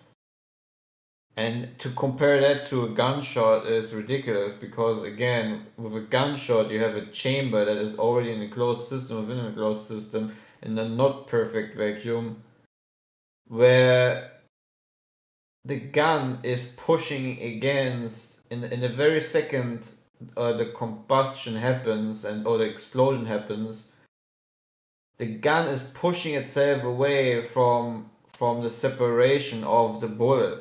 And the bullet is being pushed out or shot out. Well, I don't know why they always do the fire rockets in the vacuum. Why don't they, Coach? Just talk about a pressure rocket in the Oh, dude, vacuum. stop changing the What's the subject. Dude. difference? Just stop for a I'm second, not man. changing the subject. Man. If a rocket wanted to have an inefficient thrust, and let's say it wanted to put a machine gun on the back of the rocket, and that was the only thing it used for thrust, and it had oxidizer for the for the bullets, oxygen in space. It's got a built-in oxidizer. Would you say that those thrusts would not work in space because they would produce a kick, and that kick would be exactly what you would be looking for when you're trying to look for a thrust. So I don't. So if a gun could be fired in a vacuum chamber and produce kick, why couldn't you use the exact same physics to produce a rocket that will propel in a vacuum? Wait, I have one question. Did somebody actually do this? Like fire a gun in a vacuum? Yes. Or okay, because I'm looking for it right now and I don't see it. So I'm like, where's Well, the the thrust would directly correlate to the weight of the slug that you're pushing out. So whatever you're pushing against, the slug in that chamber, the bullet, was a real heavy bullet, like a super dense lead bullet, big fat son of a bitch. And then you had that at the end of a rocket. Yeah, that would produce some thrust, probably even in space. Yeah, because you have something to push against. It's called a lead bullet. Gas is heavy too, man. You push gas is liquid, dude. It's liquid when compressed. Gas is liquid. It's solid when even. Wouldn't be near really as analogous. pertinent as a solid piece of. Oh my gosh. Anyway, man, get out of here, man. They ain't It's going not to really the fucking moon. analogous Get out of here. to the rocket ship. I think you are. They ain't going to the fucking moon either way, man. Why are we doing this? This isn't the reason why they're not going to the moon, okay? This isn't the reason why. They're just not going, okay? Don't give them an out. Like, if they prove to you that they can do these physics, they're going to the moon. Don't even, we shouldn't even, it's stupid, okay? I'm going The gun in a vacuum chamber isn't even analogous. Like the other guy just said, you're actually pushing off the bullet, and that actually has some decent weight behind it. Plus, you have a long chamber of the gun that's containing the actual energy. Yes. Whereas when you've got a rocket, you just literally have the gas being spewed straight out into space. There's nothing extra that it's going to be pushing onto. Well, in this case, It's not the same thing. They're not analogous. There's the even bullet no being ejected. compression happening. Sorry. Yeah, there is compression happening, but it doesn't matter.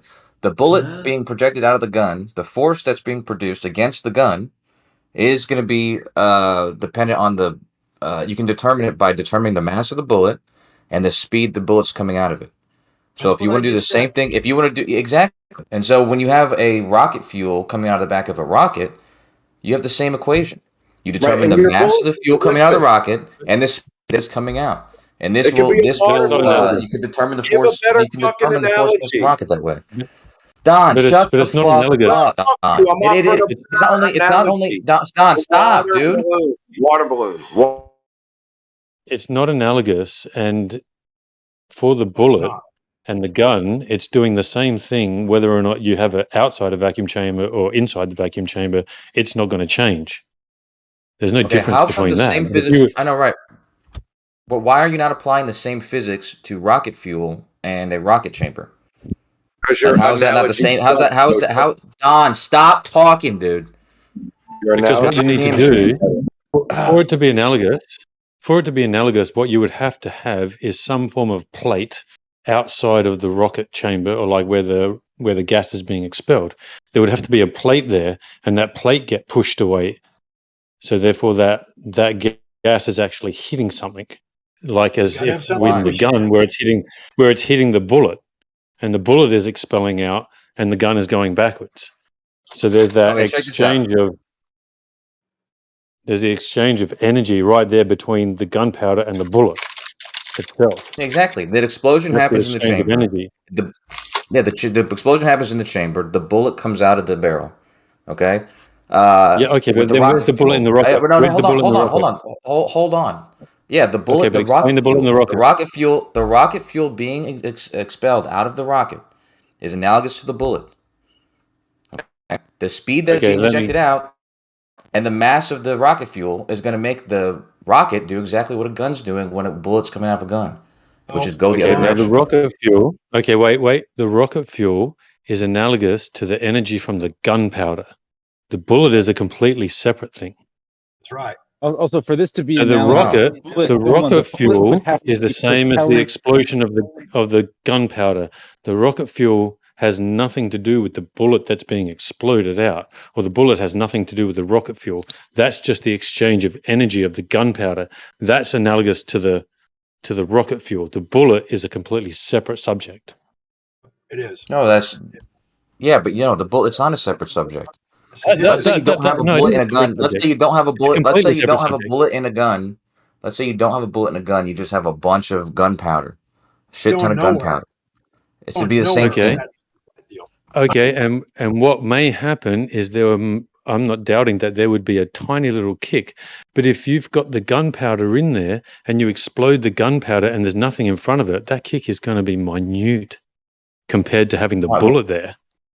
It's going to be tiny. Yeah, zero. Of course. Because there's nothing stopping it. There's nothing stopping the gunpowder from expelling out, except for the fact that also what you've got in a gun is a small chamber. So therefore there is pressure that's being pushed against the walls of that chamber. Okay, but when you've got a rocket and the gas coming straight out of the rocket, there's no chamber, there's nothing. It's just bam, straight into space. It's not analogous. You guys are missing out on come up with a different analogy, and we'll take you seriously. Hold on, dude. I don't give a rat's ass if you don't take me seriously, but maybe you might learn something, which is like rockets. Rocket fuel doesn't come directly out of the rocket. There's a valve. Okay, the size of the valve changes when it's in the lower atmosphere and when it's in the vacuum of space, because that is going to determine the thrust. And it's so if you look at the rocket equation, the size of the valve actually determines what the thrust is going to be. And the comparison between pressure inside of the vacuum chamber or inside of the gas chamber and outside the chamber is also going to determine the. So is the gas on fire in the valve, or is the gas caught alight on fire, or whatever? Is the explosion happening outside of the valve? Happens inside of the chamber. Does it happen so the gas happens inside that valve? The valve is how it's directed out of the. Is where the gas is coming out of, right? Exactly. And then it goes, and then it's being ignited outside of the valve. So the valve has nothing to do with it. No. I just answered that. It doesn't happen outside of the valve. The valve is where the fuel comes out after it's been combusted. The combustion is to create a different pressure inside the chamber. It creates a giant pressure, which is propelling the gas out the back at extremely high speeds. How fast is that gas coming out? I don't know. Well, that's important to know, isn't it? Miles an hour, let's just say as an example. I don't know how fast it's coming out. If that gas is only coming out at, let's say, 4,000 or 5,000 miles per hour, it can't project something to 17,000. Yeah, but that's the whole point. Is it doesn't? It's not. You can't do that in a vacuum. You cannot push against gas against nothing. You get no thrust at all. Period. Sorry. Apology accepted. Yeah. But you guys were responding to each other at this point. So, yeah. But you also need to test it in a decent sized gas chamber. It can't be tested. Regardless, we're not in a talking small about gas chamber. this principle should be simply understood, in which you wouldn't even need to test it in a gas chamber, because the fact that we understand that the thrust is obtained when the explosion occurs. The same reason the bullet comes out the gun one way and the gun goes another way is the same reason if you were to spray Axe spray in space, like deodorant spray in space, Yeah, the but spray would go the one thing way about and it the is, can would go the other way. Okay, but the thing about it is that let's just say, as an example, you do have 10,000 miles an hour worth of energy coming outside of the rocket. Because there's actually nothing for it to push onto, let's say what you're saying is true, and it is still going to have some kind of kickback. It's not going to have 10,000 miles an hour of kickback back towards the rocket. It's because it's losing so much energy going out that's just actually being allowed to expel outwards. Not all of it's going to be pushing back. So there's no way it would be able to reach those kind of speeds on that amount of energy going out. It would still need something to hit upon for it to be able to be pushed forward at that same speed. Do you know how long it takes to reach that speed? It doesn't just happen. It doesn't happen instantly. They're What do you constantly mean? accelerating. Most of that speed happens in space. Most of that speed happens on Earth. No, it doesn't. They're going about like 2,000. They're going like 2,000. They're going like 2,000 miles per hour by the time they're in the upper atmosphere, 100 miles up or whatever. And they go much faster when they're outside of the atmosphere. But they have to continuously apply that thrust. Yeah, well then that's what needs to be proven then. I mean, just watch a video of it happening. I mean, the people have seen these things happen. They happen. Not only that, when you watch it, it's a reification fallacy. It's a reification fallacy. Oh, just look in the sky. It's a reification fallacy. You can observe these things occurring, and when they reach the upper atmosphere, you can observe the gas dissipating, or the Yeah, but you can't observe it going 17,000 miles per hour. when you cut me off every time I talk. Okay, sorry. Okay. What I'm saying to you is, when you watch the rocket exhaust from the surface to the upper atmosphere, you can watch the gas dissipate, you can watch the exhaust dissipating and widening out, and this is evidence that it's entering into lower and lower atmosphere. So, and it's still running. It's got no problems running up there. It's actually going faster.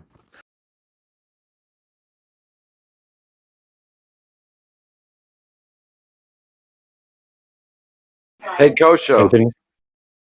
Why do you take the lead so much, but then you run when you're challenged, like to back up your stuff? What are you talking about?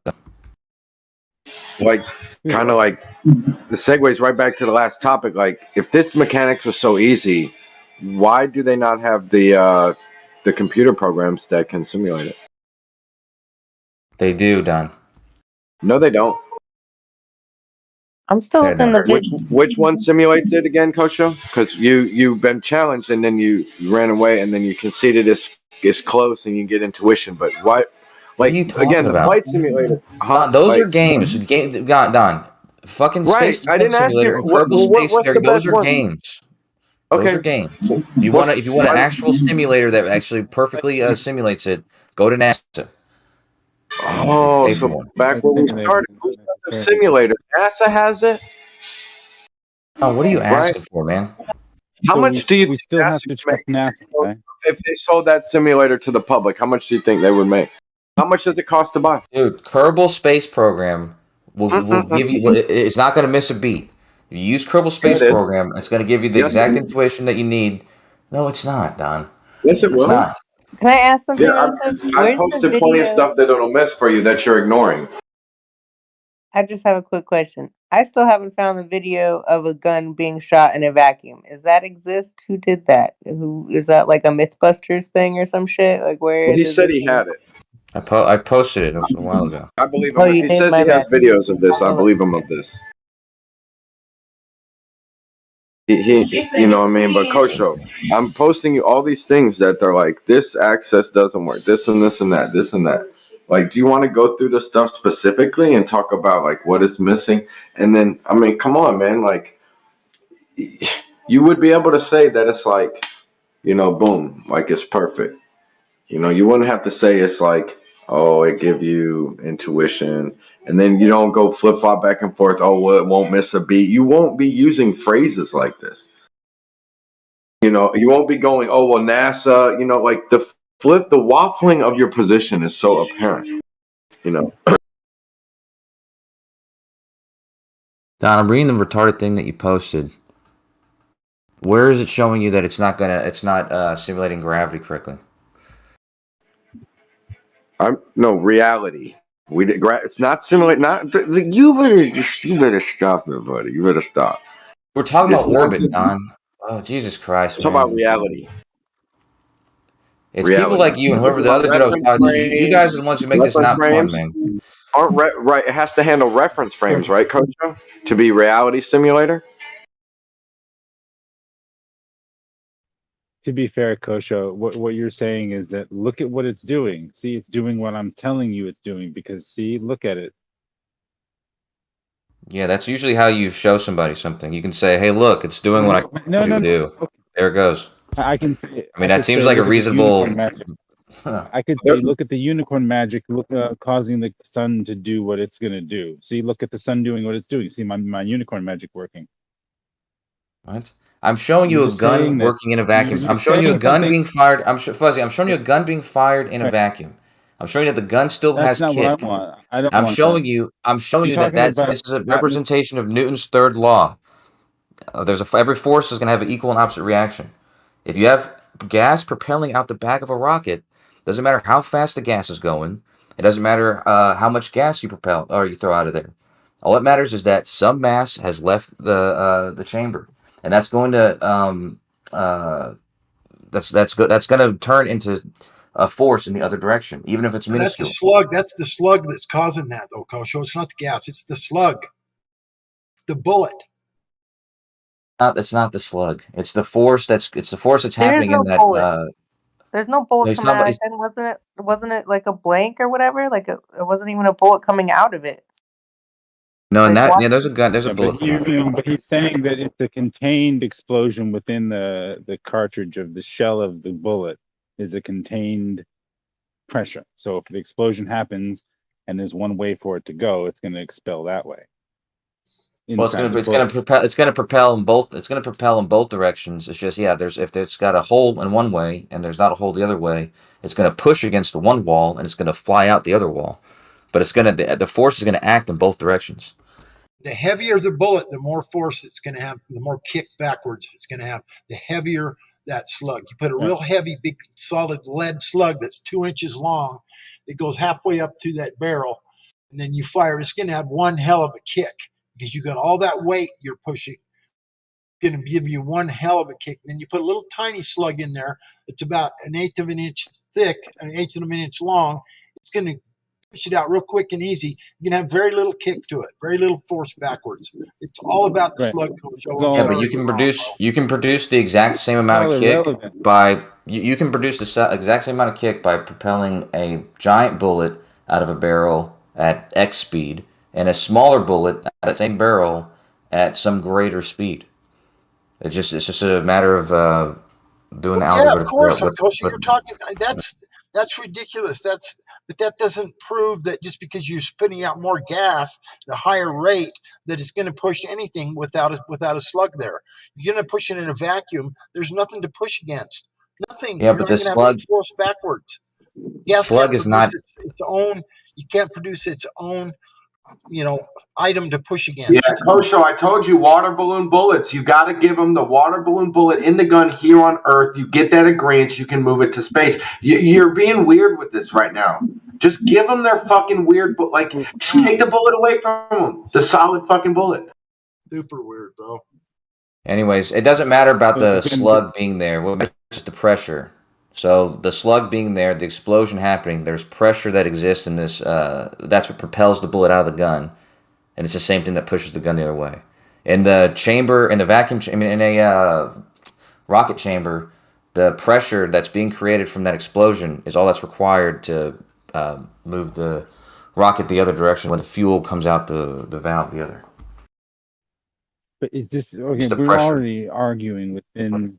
We're arguing within a vacuum. Like you can prove that space is a vacuum. How do we have gas pressure without a container? We're just arguing within the notion that what they say is space is real, which we're supposed to prove first, and then we can You're argue begging about the it. question Right? with. You're helping them beg the question, right? We're in La La Land with them on Yeah, that. we're arguing. We're already lost the argument if we're arguing that space is a vacuum that's a real thing. Yep. I guess that gives you guys a victory then. What happened was somebody said they didn't no, just understand prove how it. Like, rockets that's would what we're work in asking. space, and now that you realize they will work in space, let's just backtrack and just not even give them. Yeah, the but rockets you have to first demonstrate No, space I've been waiting. exists. Yeah, that's exactly it. Like just because something might work in Middle Earth, you have to prove that Middle Earth exists first, bro. Okay, so we admit now though that a rocket would work in a vacuum if it were allowed in one. Let's say space not a vacuum. Okay, if it was, a rocket would work there then, because that's the thing that's what we've just discovered. No, because you don't have an example for it. Still trying to keep us in space. NO spells no. So do you want to talk about vacuum chambers, which only happen on Earth, or outer space, which is only conceptual? And with your gun like scenario, it only is able to be propelled because it has something solid to push against when it first starts. You don't have that. That doesn't happen in your space idea. It does happen. I recommend No, you it guys look at. doesn't. I recommend you guys look at the thrust equation, the rocket thrust equation. All that's required is the pressure and the size of the valve. The pressure and the size of the valve and the outside pressure. These things are where you use to determine how much thrust you're going to obtain. So if you have How pressure does an and equation there's prove the if you have existence? if you have pressure and you have a hole for the pressure to be released from, it's going to create a force in the opposite direction. This is just simple physics, and I'm You have a just not going to go vacuum. on about it. If you have it, no, you're talking about simple physics. You don't even know what gravity is. You can't claim simple something and then also claim we have no idea how the entire model works or fits together. You can't do that.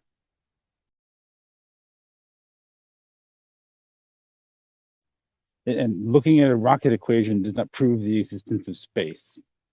Sorry. Yeah, numbers and letters on a piece of paper doesn't prove shit, bro. I'm just saying, like, that you really think that looks real? That picture of that gun going back and forth, like on a little robot thing with like the photoshopped like smoke, and like there's nothing that leaves the That could barrel of be the real. gun. There's no bullet that Then comes out of that it. misses Like the point. I thought it was like blanks or something. Like I'm like, why is there nothing coming out of the barrel? A blank would still do the same thing in their model. As long as there's pressure and there's a force going in the other direction, it would propel something. Again, we're arguing within this fact that space is real and it is in fact a vacuum. But that's never been demonstrated and really can't work in nature and goes against a lot of nature and the laws. Yeah, in their model, they can power a sailboat by putting a fan in the back of the boat, pointing it towards the sail, right? It's impossible. You can't use it. You can't use what you're in to push off of what you need to propel yourself. Well, and you can't even compare like the gun thing to something in space because the like it's attached to like a robot arm. You know what I mean? Like there's nothing to push off of in space. That's what I don't understand why like this is even like why we're even talking about it. It seems ridiculous. I always wonder how they slow themselves down. Is there some sort of computer that knows exactly how big to open the nozzle to slow down whatever course correction that they're doing? Because they must course correct all the time. It's like if you're ever on a raft in the ocean and you kind of like you jump off the raft, you're pushing the raft in the other direction as you jump off into the water. Yeah, how do you stop? That's a good point. Yeah, every time that the ISS people are like pulling on the sides of the ISS, moving around and pushing on the sides of the wall, that's theoretically moving the entire thing. Yeah. So if you have to course correct, you're going to be, pushing yourself in one direction for X amount of time and then you have to slow yourself down at the exact amount so that you're not continuously spinning out of control. What computer does that to the effect where there's no actual spin of the ISS, just sits there exactly stationary? Better yet, what computer was doing that in 1969 when they tell you they went to the fucking moon? Right. Yeah, exactly. When back then their computers took up a full room, right? But no, computers ran the fucking moon landing. Okay, sure. Yeah, they practiced in an environment that didn't include that and then nailed it on the first try because they're heroes. And then the ISS built itself in the 90s with no footage. Or was it the 90s? Yeah, I think it was like the late 90s. But yeah, where's the video? Like, where's the live stream of the ISS or any footage for that matter of the ISS building itself? Does that exist? Has anybody found that? Yeah, it does exist. No, I mean that's the existence. Building where? In the lack of existence of a medium called space. There's plenty of footage of them putting it together in space. Yeah.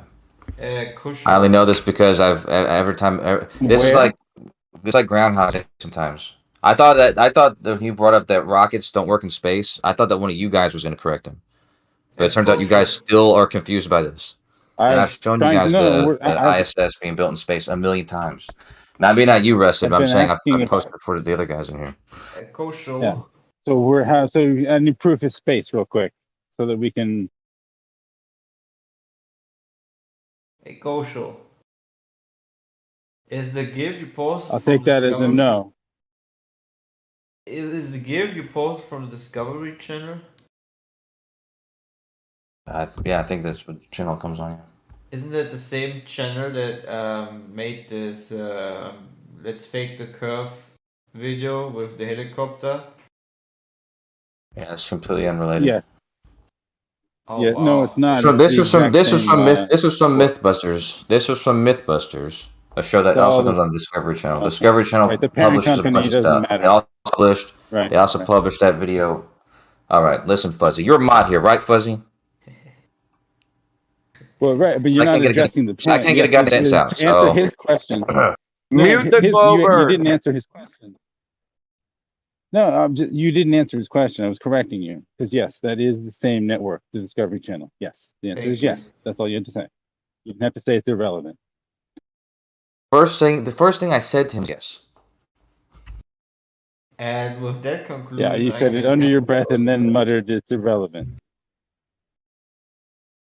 And granted, it was a obvious question that he was asking, but.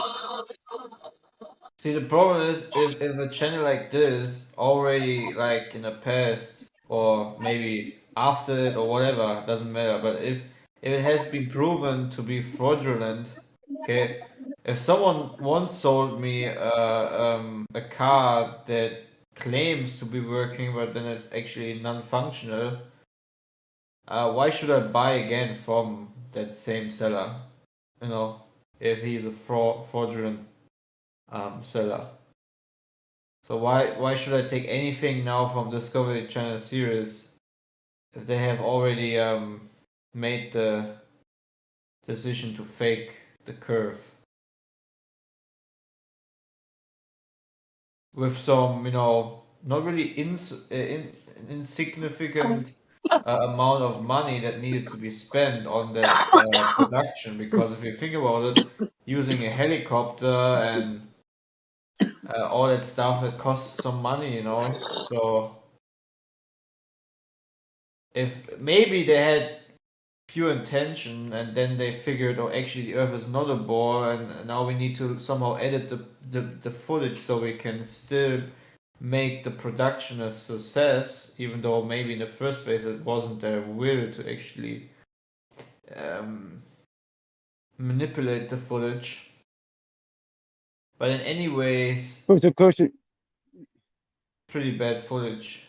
It's pretty bad. It's almost the same type of deception as with the 24-hour Arctic sun Anyways. So you do admit, Kosher, that they've manipulated things to make it look like things that don't exist are. That you do see that they have done that, right? That's what you're saying. I think he does, even though he doesn't really say yes. Well, I You're mean, he saying did the just say Mythbusters yes. or some other You asked. people at Discovery Channel? Are you saying Well, that? No, I'm anyway, asking you a question, Fuzzy. Okay, so if you're asking about that in the past or getting guilty of doing that in the past, that's just like me asking you, hey, has a flat earther ever done this in the past? What's that have to do with you and what you're showing me? What is what somebody but they else's thing shouldn't on the be. Like, Discovery Channel do? it doesn't. Not showing the Discovery Channel. You're just using it as a reason to deny that guns won't produce No. kick in a vacuum. So I don't know. No. I'm not saying that at all. I'm asking why does the Discovery Channel have proof of space being a vacuum in order to do this quote unquote experiment in the first place? Because again, like, if why would the Discovery Channel need to even ever fake footage of things that are happening in reality? Yeah, and then especially publish them in a very expensive manner. I mean, they could have taken costs shorter than, using a helicopter and all that kind of stuff. I mean, you can make it way cheaper than a helicopter. So there must have been some high value production behind it. And Yeah, why would the people who are supposedly telling the truth need to lie in any way, shape, or form? yeah. So through the Discovery Channel, we have discovered that they're actually creating propaganda. So the whole deceptive helicopter video is indeed propaganda for, in my my opinion, for religious code or belief system, which would be the heliocentric belief system. Because you think that you're living on a spinning ball where from your position everything is curving 360 degrees downwards to create a perfect sphere, or let's say a pear-shaped sphere, or let's say an oblate spheroid, or let's say a what was the other thing? What other things have the Discovery Channel gotten wrong, Kosha?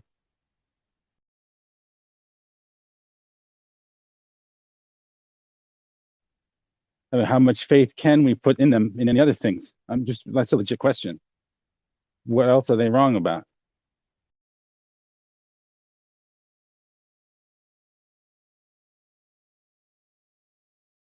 I think kosher is gone.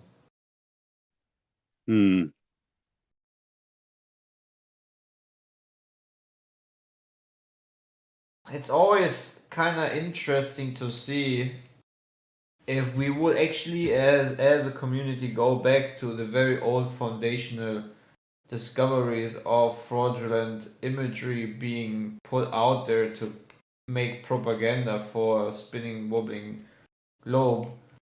It's quite obvious that there's a lot of people within the globe community or belief system that kind of, ran away from it, and it's actually a shame that we're not constantly actually reminding them of all these, and not even talking about all the fraudulent imagery of ISS videos, but are actually talking about the stuff they claim to have made on Earth to prove a spinning wobbling tilted ball. Because there's so much great material and evidence that has just somehow been put under the rug. Exactly. I gotta go, but Kosha, so how do we know if the Discovery Channel is telling any other lies? Are they? Do you know before I go? How do we know? No, I'm gonna let you go, man. I think that's a good point, and yeah, so I wouldn't trust anything anytime anybody says anything. Well, now you're getting it. Maybe there's hope for you.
All right.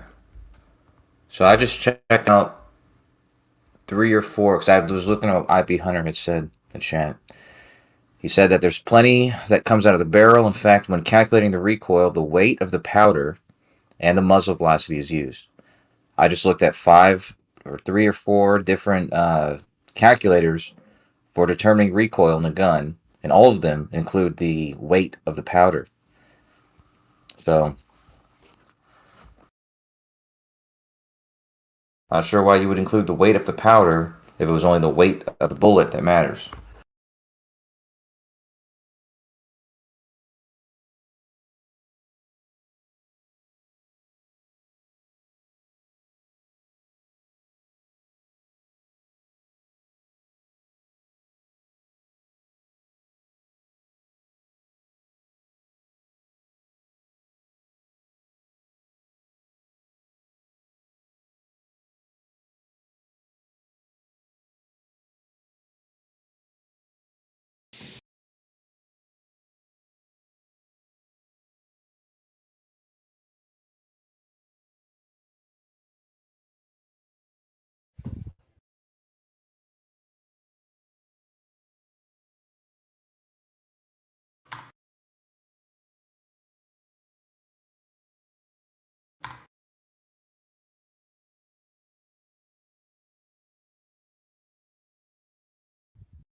Okay.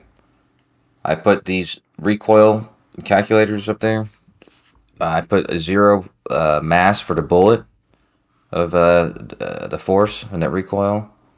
I simply changed the weight, the mass of the powder that's coming out, and clearly you can see that the impulse and the coil and the recoil energy both increase. There's no bullet, just increasing the amount that's coming out. The powder. Okay? Doesn't matter if it's powder or if it's a bullet or what it is. If you expel gas away from, or if you expel mass away from something at any velocity, it's going to produce a kick in the opposite direction.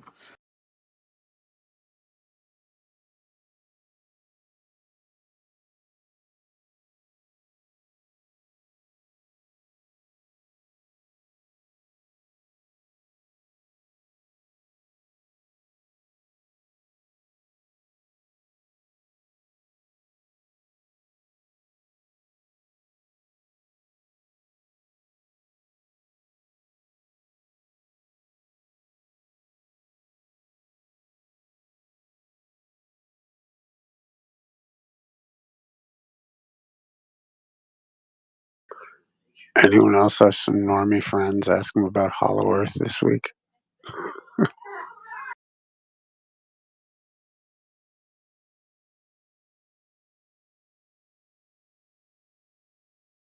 Well, you say this week. I've had people ask me in the past, but It's just I could just see it coming down the normie pike. Or it's just I forget who I was talking to. Somebody mentioned Hollow Earth. I was like, oh, it's cute. It's a 2012 of you.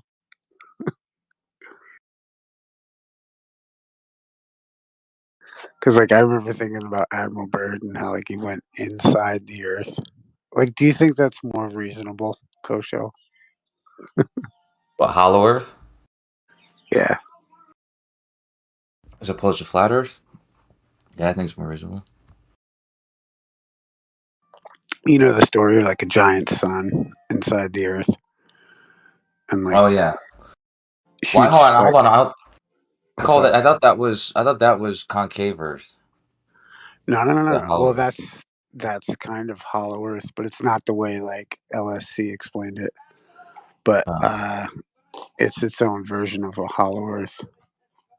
I.e., you would like go in through the top, the North Pole, and there's like a whole world on the inside. That was one of the first things that ever caught my interest about anything other than what mainstream teaches. What was that movie called? That recent movie where they go to the moon and then they go inside the Earth. It's a hollow Earth. There's like Nazis and T-Rexes and weird shit. Yeah, I that's don't the know whole what that Admiral Byrd thing. I don't know the movie, but I'm not surprised it's a theme. Iron Sky. That's what it's called. Iron Sky. Iron Sky and Iron Sky How new 2. is that? That's pretty past 10 years, both of them. I'll show you. It's just a crazy trailer. I'll show you the trailer.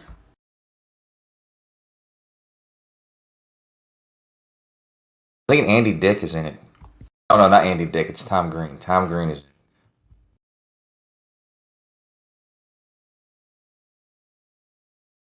Like, yeah, Andy Dick. I don't know if I've ever watched an Andy Dick movie, or I'm sure he's had a cameo in something, but Come on, dude. he You never he seen kind of had a moment there, huh? I saw something on YouTube the other day that said he was homeless, but I don't know if to believe that. But he was in. I mean, you never seen what's it called, in the army now, or what's the other one? I guess he's in the army now. Is he in jury duty or is that just Pauly Shore? I don't know, but I know he's made a bunch of cameo. Like he's been funny as a cameo.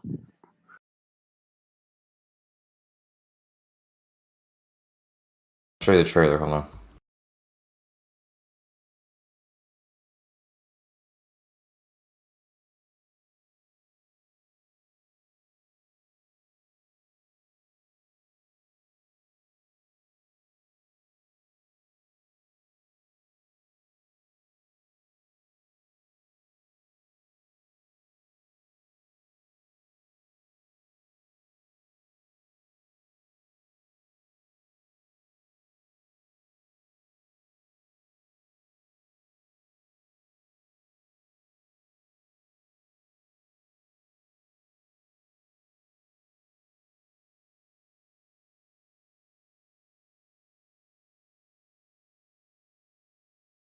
Well, no, this is the wrong movie, dude.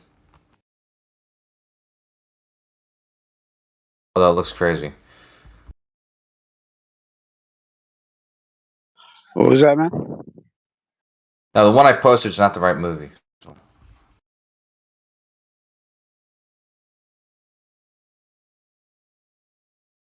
Well, I mean, it does show Hitler riding a T-Rex, but still, that's not. There's an original one. I think it's a sequel or something.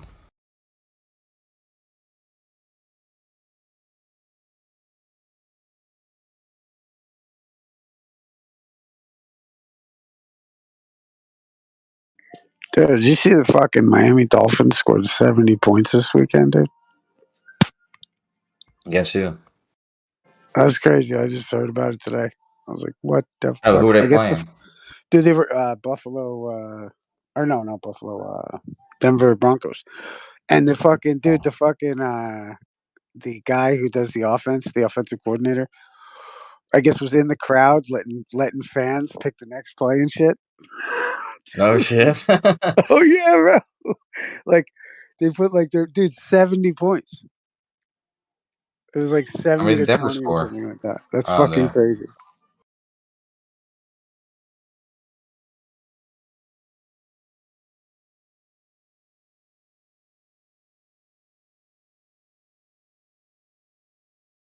Who the flip is their quarterback?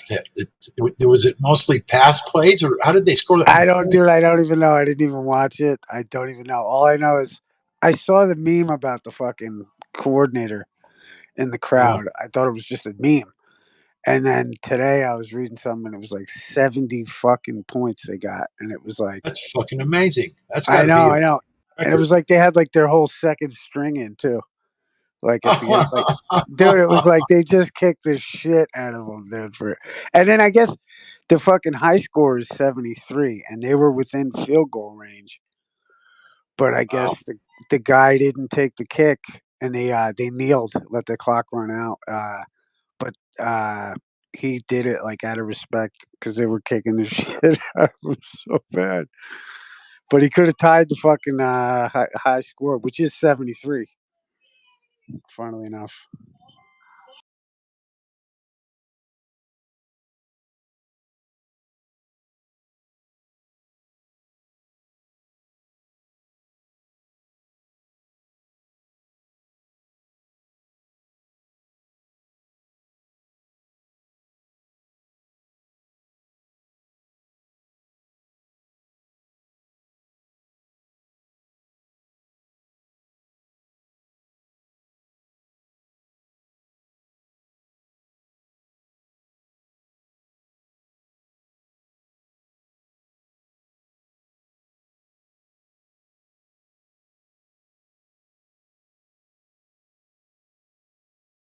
What else is popping off from Conspiracy Land?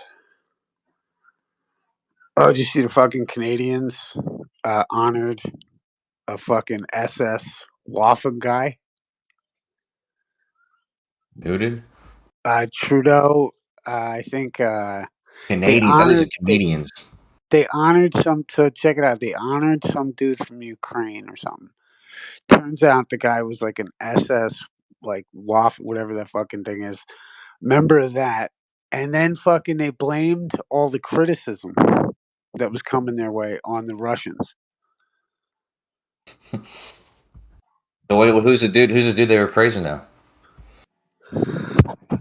I'll look it up. Yeah, no, look at Look, you do homework for me. I'm a little busy over here, but yeah, it's some guy, and I'm curious what articles you'd find on it actually, because you know I've just seen that cursory little bit of knowledge. I mean, shit, I just found out about the fucking Dolphins 2 days I just later. found out from you. I just found out from you, Right, dude. dude, you're out. Right, dude. See, man. This is why you should pay me, Go Show. Like a news service. Think of it like New York Times or something, but like from me to you. You said that SNL skit or Weekend Update skit. It's like drunk uncle or whatever, and he comes and like tells him some shit, but it's all like fucking drunk. No doubt. I feel like that's how I get a lot of the bro, information I it's get from here. news. How about this? I got it already. it's news through a flat Earth lens. You know. Honestly, it's not bad. It's not a I bad should way. talk to fucking Witsit. We should do a fucking show, news, except through a. It's not bad. It's not a bad way to get news, dude. As a matter of fact, when I watch the news, it's best to watch many different perspectives. And so when you get like a fringe perspective, it helps. You gain like a different perspective. You get a perspective that you didn't have. Yeah. Well, that's why, I always even felt like any of this, like when I used to have my little broadcast or whatever, and it was like, it's the news. It's whatever the fucking news is what's hot. You know what I mean? Like, even if it's kind of following the main, but it's through a different perspective. That's what makes, I think, like, even YouTube shit. How many people make their living off of that? Telling that basically they're reading the same fucking headlines every other commentator's reading about, but somebody's, but you watch them. But whatever. Yeah. But I think it's like, I like to keep. That's what I like to, keep up. Holy shit, dude! This is from Routers. And it's just I haven't clicked on it yet, but it says Are Canada you talking about parliamentary fucking speaker. Reuters? Hold on. We need to talk about how you Yeah, just said that. that's how I talk, Reuters? man. Reuters? That's how I talk, man. You talk about nobody says Yeah. fucking routers, dude. Yeah, That's I a know. fucking thing you hook up to the internet, dude. Yeah, I know. People always fucking make fun of the way. I think I say it correctly now, but the way I said, I used to say tournament. Kosho, you make it too easy sometimes. Go on though. Read the article. What's up? People have heard me say this before, but I've been corrected on my own name. Okay, like I've said my own name to somebody, and they fucking said I pronounced that wrong. You just took it too, Kosho. You just took it. Listen, man. Here's what it says. Here's read me the article. what Routers says. Okay, dude. It says Canada parliamentary speaker to quit after publicly praising Nazi. So I guess it's big enough for people who are fucking quitting their jobs and shit. Oh, fucking right. About time. And fucking, I guess Trudeau, what's better is Trudeau came out and said, no. That's all Russian disinformation right after the fucking thing. Yeah, I mean, he would. I mean, that's kind of what you would say. Yeah. I mean, why not, right? Everything is just Russian disinformation. Just stop with your bullshit. I want to find out who this dude was, though. Like, he was like I mean, was he like a serious SS dude? Because I mean, yeah, dude, like what's his fucking name? like a 80, No, but like a fucking 90-year-old dude. Yeah. no, but fucking what's the NASA guy? Von Braun was an SS, right? And people praise him. I mean, I guess it depends on the context. Your point. You're fucking. I'm just saying, it depends on the con. I'm trying to find out if this guy was in the SS at the degree that Von Braun was. Because me and Witsit talked about this one day. I was doing research, looking at it, and you even though apologizing for the Nazis, you apologizing? No, I'm saying that Von Braun didn't. I don't think that he was. So you were apologizing for the Nazis. Not for they. I mean, for a Nazi. For a Nazi, I'm saying he's. I don't think he's guilty of the same Werner stuff. over there. Just for Werner. Yeah, I think he was a scientist, and that was his role. I don't think that he was in charge of. You know what though? Anybody getting killed. You know what's cool, man? I like his name. Do you know what Vern is in reference to? Well, his name's Von, but. Well, Werner von Braun. Oh, Werner. Oh, yeah, that's right. Yeah, the Germans. Doesn't it start? It starts with it. Yeah, it starts with a W though. Yeah, but I guess yeah. Right, Germans say W like a V. But do you know where the word the name Vern comes from? No. It comes from the vernal equinox. Yeah, that would have been the only thing I would have guessed. Yeah, just like. Yeah, and it's virility, like means virility. So when you meet a guy named Vern, that's what they're fucking very virile. See, all right. Yeah.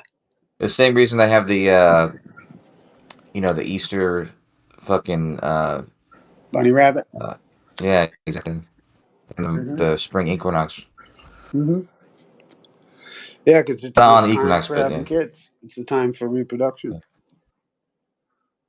Yeah, man. That's why they use the bunny rabbit. It's the time for reproduction. And bunny rabbits are like, that's where they get the Fibonacci sequence. What do you mean? Because of how many fucking rabbits they reproduce. Oh yeah, I've seen that. Yeah, at the rate that they reproduce. Well, no, that's right. That's it follows the Fibonacci sequence. Yeah. Yep, and that's what turned it. That's how he got it.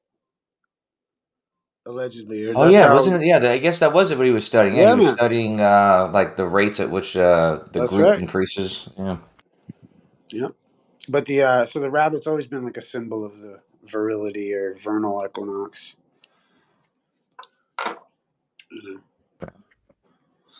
Interesting. Yeah, man. I mean, that's what's interesting with like it's all just like really our ancestors were brilliant. You know what I mean? Like they were fucking brilliant. I just think also they were misunderstood, and they've been continually, purposefully misunderstood. This is why flat Earth is so interesting. You know, because it's self-evident. Like, dude, the kosher. Like, I honestly, like, I feel for you, bro. Like, these people have ripped you out of your own direct experience to think that A, you live on a ball, and B, that you're spinning, when you don't experience either one of them. Like, it's so antithetical to your direct fucking experience in life, dude. Like, and I love you, That's dude. true. I think you're so fucking competent and fucking whatever. And I'm sure you might not say the same thing to me, but like, you know what I mean? Like the idea of like, dude, I wouldn't say fuck the it. same thing to Like, myself. I know. Just yeah, but I say it because like I think of it. What a shame that they fucking ripped us from our own direct experience to even come online and fight on behalf of a system and a cosmology that has no firsthand fucking experience, man. That's what I Other always than liked about.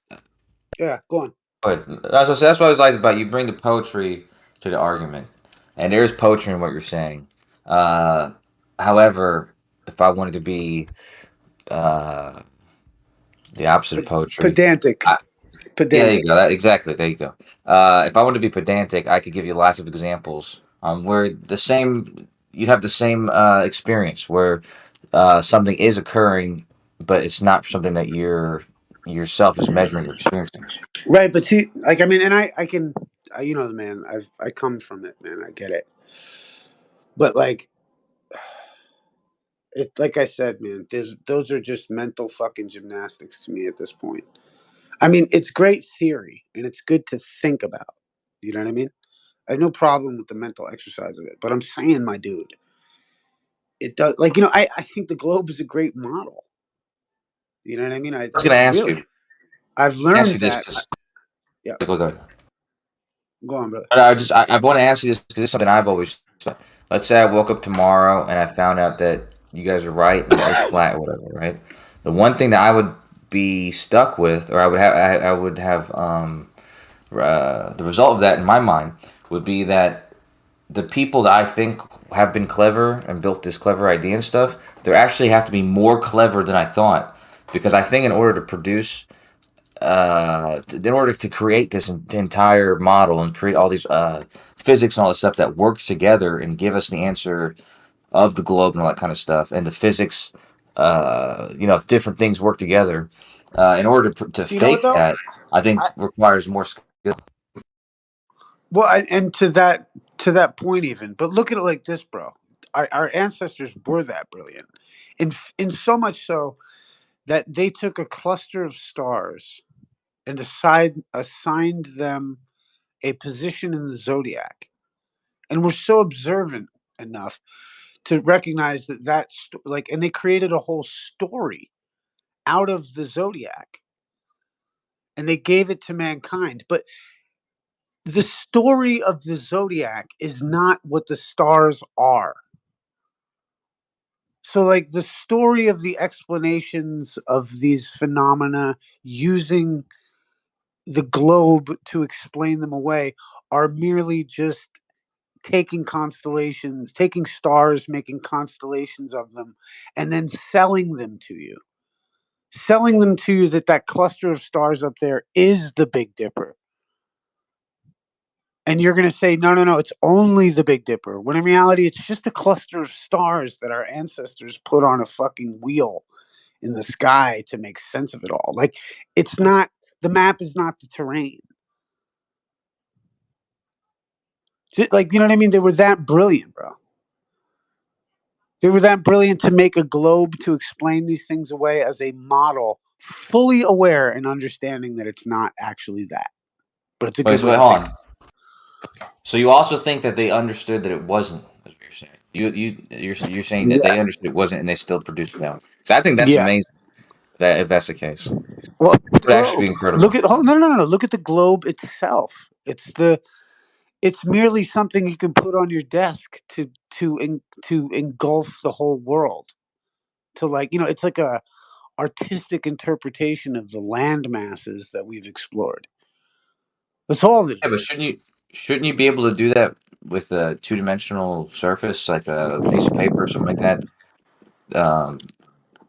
You know, I would think you'd be able to do that. not really, because actually, as you've seen, especially like if you were to try to represent your globe model on a flat map, you have to take some other liberty, like a Mercator projection does, or you would have to have little gaps in the areas that don't exist because it conforms to a globe. Do you know what I mean? Like there would be, you know what I'm saying? Like if you took off the paper off of a globe and tried to lay it out flat, there would be gaps in the paper Oh where yeah, yeah, it would have to rip. So like my yeah. point is that all of this is just a model for you to put on your desk. It's not like it's a model of mankind's imprinting of what it's done to try to categorize everything, and as much as that we have to categorize things. Hey, Issa, I hate to do this to you, but can I? Yeah, No. I need to. I'm gonna ask you because it just popped in my head. I gotta ask you a question that was completely opposite of anything we're talking about, though. It's Does it about. involve the gay science from fucking Frederick? Or? Oh man, I forgot about that. Yeah. Yeah, Nietzsche and shit. No, it does not. No, Delta 9. Do you know about this? What this is? It's just like some almost like a fucking reminds me of like Hunger Games or something. Yeah, District 9. No, Delta 9. It's like a extract from the THC. It's a type of THC extract. And now they Oh, sell. forgive me. No. Okay, Yeah. go on. Yeah. So they have like what do they call it? Delta 8, Delta 9. These are both extracts or types of THC extracts, right? And so you live in Jersey, I think. I know it's legal in New York. I don't know what the laws in Jersey are, but in Texas it's still illegal. However, hemp and CBD is legal. And there's like a dry weight law or something like that, where it's like if a certain percentage of the dry weight is not less than is not this Delta 9 THC, then you can sell it. And so, anyways, my point is that I was at the gas station a few weeks ago, and I got a few of these. And actually, I was talking to you guys when I took it, and I had to get off, dude, because I felt like I'd smoked a whole blunt. I hadn't smoked in a long time. So, anyways, my question, the question is that there in New Jersey, or what's the legality in New Jersey? Because here in Texas, you could legally sell that, which is basically the same thing as weed. It's just kind of it's got me thinking lately. Yeah, I don't know. I just prefer flower. I used to do Yeah, same. Yeah, same. oils and I all that haven't kind of smoked. shit. I haven't But smoked in like 3 weeks or 3 months. But that's kind of nice to but yeah, do. I definitely prefer it too. Yeah, it's just not legal here. Yeah, that's gotta fucking suck, dude. Jesus Christ. I mean, I'm have you sorry. watched Joe Rogan's show? Joe Rogan films his show here in Austin now, and I saw him just the other day smoking weed. So I'm like, Probably medical. isn't that that's got to be like? It's probably medical, man. I guess You maybe, could but I probably saw him get sharing it as well. I'm sure you could. Well, what are they going to do? Raid his fucking office? Because That's also what they don't. that's what I was thinking. Yeah. Here's the other side of it: is that they don't know if the other person has a medical card. Whatever. But I'd imagine, like, if you have a medical card, I'd imagine even fucking Rogan's probably got somebody on standby to give somebody a medical card if they needed it right there.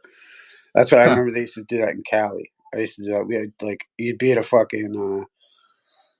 I remember I lost my med card one time I was in Cali, and I got a new medical card at the fucking expo that I was at, and I was good to go. You know what I mean? Because it was like cops everywhere. There at the time, they were looking to shut everything down. I mean, shit, I was in Colorado at the Cops? first. Well, yeah, because Or this federal, was like DEA. This was years ago, bro. This is so many years ago. And it was still The cops here. Go ahead. I mean, I just at expos like shit like Marley Fest. I've smoked weed in front of cops and passed out in front of cops. What I But mean is that's like that like a that's the business, expo. but a business at an event like that is not just going to sell you pot. Like you've got to have a fucking med card because the cops are so all over that shit. So you can smoke weed all you want, but if you don't have a fucking med card and you like they sell you something, you Dude, know what I mean? So like my point being is there's that dudes that walk around with backpacks. This backpack says need. It said need train wreck or have train wreck or something like that. Like need train wreck question mark. Like basically like selling it. Like everybody who that's saw that fucking guy knew he's that's a good selling shit. strain. That's a good strain. I tell you, man, I was in Cali when fucking like Golden Gate Park was still fucking fire. Man, it was still fire. And What is it? Is that a festival or just a park? Golden Gate Park, it's just a park in San Francisco. Okay. Yeah. But you know, like you'd walk in and like, you know, there's somebody like some shiny fucking dreadlocked little fucking traveler kid selling you the best weed at the cheapest prices you could fucking ever want. And it's just like, Oh shit. oh, you know, it was so fucking dope. Like I got, you know, you like free L if you were around when it came through. You know what I mean? Just fucking everything, man. Like I just such a beautiful energy over there. And You see, then I went on back. a normal day. Well, I went back real quick. I went back in 2015, and it was dead. It was so ugly. It was such a sad sight to see. Well, when was it? When was it? The like, how long are you talking about that? I mean, I was out there in like 2007 or something, man. Okay. I mean, but you're talking about on a normal day, right? Like you're not talking about like any kind of Yeah, I'm event or talking anything. Just man, on a just a normal day, you go fucking out there. Damn, normal, beautiful day, bro. Just all day, every day. that's shit. It was so cool. Like you know, and I'm sure that that vibe is actually. Oh, maybe I've never been to Austin, but I hear good Well, things. no. I mean, on a normal day, that wouldn't be happening. But also, you guys did have a different thing with marijuana. Like, it's never been legal here in that way. Yeah, dude, Like even in Texas. 2007, it was still I could never legal. even. I don't even know if I could visit like a place that I can't smoke fucking weed. You can smoke. Like I said, dude, that's the thing that you can smoke weed, dude. Like when I used to go to school in San Marcos, I would ride the bus. I'd literally roll the blunt on the bus. As soon as I got off the bus, I would smoke all the way until I walked to my house. Right? It's because I like over there. I felt like there's places where it's not you're not gonna get busted. But I think it's different. It's different. People use drugs as a way to uh, let's say that they want to take somebody down or something like that. Drugs is an easy way to do that. So if a cop thinks you're guilty of something, he'll use that to charge you with it. But most of the time, they'll let you just walk away and just like they'll keep it or whatever. A lot of times they'll let you keep it. Yeah, it's funny. I've always heard like people tell stories about like, yeah, the cop let me keep my pipe and my weed and just told me, or he just stomped it on the ground. I've never had that happen, dude. I've always got fucking hemmed up with that shit. They always In New fucking. Jersey, Oh, in New Jersey, you better fucking believe it, dude. You motherfuckers are so soft everywhere else. Jersey's fucking rock and roll, dude. It's like, you know, it used to be anyway. It still is though. It's still fucking fire. Like, you know what I mean? You come down there, retarded. You know, like those old signs. I never went in there, but I know at Point Pleasant or whatever, it was like, come down on vacation, go home on probation was their fucking thing. huh. And they were not playing around, man. You know what I mean? Like if you got like a drink, like motherfuckers just come down all the time. You just see them get arrested. Just act. I used to see it in the city. You know, you get some country boy bringing their bar out or bringing their beer out on the street, like it doesn't matter. You know, I and forget if like Camden. and like you know Hey, and go like, ahead. hey man, it shouldn't matter, right? It shouldn't matter. And some cops like be like, hey, pour it out, hey, get rid of it. Like that does happen. You know, I mean, I felt some days of the week it ain't like that. You know what I mean? But especially, I mean, I don't know nowadays. It's fucking who knows. is Camden a county in New Jersey or is It it just is. city? It's It is Camden. county. Wait, regardless. Yeah, because I heard that. And I can't. So you have to correct me, but I heard that Camden County, I think, has like it's either the ratio between the cops and the citizens is either the greatest in the country or like the the least in the country. I can't remember which one it is. Like there's more. I'm trying to There's remember which. most cops per capita. I'm trying to remember what town it was. It was like Jersey. It was like one of the poorest, most fucking like fucked up towns in the country. And I have a You think it's feeling. least cops per capita? I think possibly. I don't know. It could have even been the most, but I forget what fucking town. What Snacks is here. Snacks is here. Like I don't know. Snacks from New Jersey too. You guys got a lot of Jersey fools in here. Yeah, I'll tell you what. It's like I used to be convinced. Like if you go anywhere cool in the world, like a cool bar or whatever, like ask the dude who owns it. He's probably from Jersey. Yeah, you told me that before, man. You know, I can Oh think of a yeah, few. that's I can right. think of. Because you didn't do your experiments, bro. I told you, go around Texas, find the coolest restaurant. I guarantee you, motherfucking dude from Oh yeah, Jersey that's opens. right. I'm telling you, dude. Maybe. I mean, Yeah, because you don't know what it is that people don't know how to fucking treat one another. They don't have any general decorum, class, or fucking pizzazz. And then a motherfucker comes up in there with a little bit of game and fucking shows everybody how to do it. you know what's up? You know what it is? I think that nobody wants to live in Jersey, so all these guys move to other states. Is probably what it is. Well, yeah, Jersey's fucking crowded, man. Now there's okay. Listen, what's his name? Bourdain, Anthony Bourdain. He's from Jersey, isn't he? He's cool. I don't know. I think so. I think he's from up North Jersey or something, man. I can think of so many people from Jersey who are not cool. So that's the problem. Who are not cool? That's right. Yeah. I love the South Park episode. It's just so real. Oh yeah. Oh my god. You know what's funny, dude? Most people from Jersey Shore. Most people from Jersey Shore aren't from Jersey. Well, yeah, there's that, but like, yeah, I just thought that was fucking hilarious. It's fucking funny. They didn't kill the terrorist. He's They like, used the what? terrorist I'm to kill from New Jersey. Jersey. What? I'm from Jersey. It's just so fucking funny. Yeah, they joined Al Qaeda to kill off all the people from Jersey. God, so funny. He's like, what? So funny, Sharon. I used to love fucking me and a buddy of mine. Used to just crack the fuck up. Like, what's cool when you live in the city or somewhere like that is you can go people watching.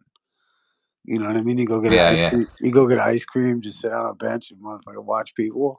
Just crack jokes. Same thing in New York. In New York I too. used to Yeah. love doing that, man. Fuck. Shit's so fucking funny. You know what I mean? That's why, like, I don't even know. Like, that's what, like, I remember, like, the whole your mama shit, like, back in the day, even. And I was like, I did it one time so bad. This kid wanted to fight me. There was this party. I was killing him. What are you saying? You're saying that came from New Jersey, your mom? No, I don't know. I think I forget. I always got it from fucking Far Side.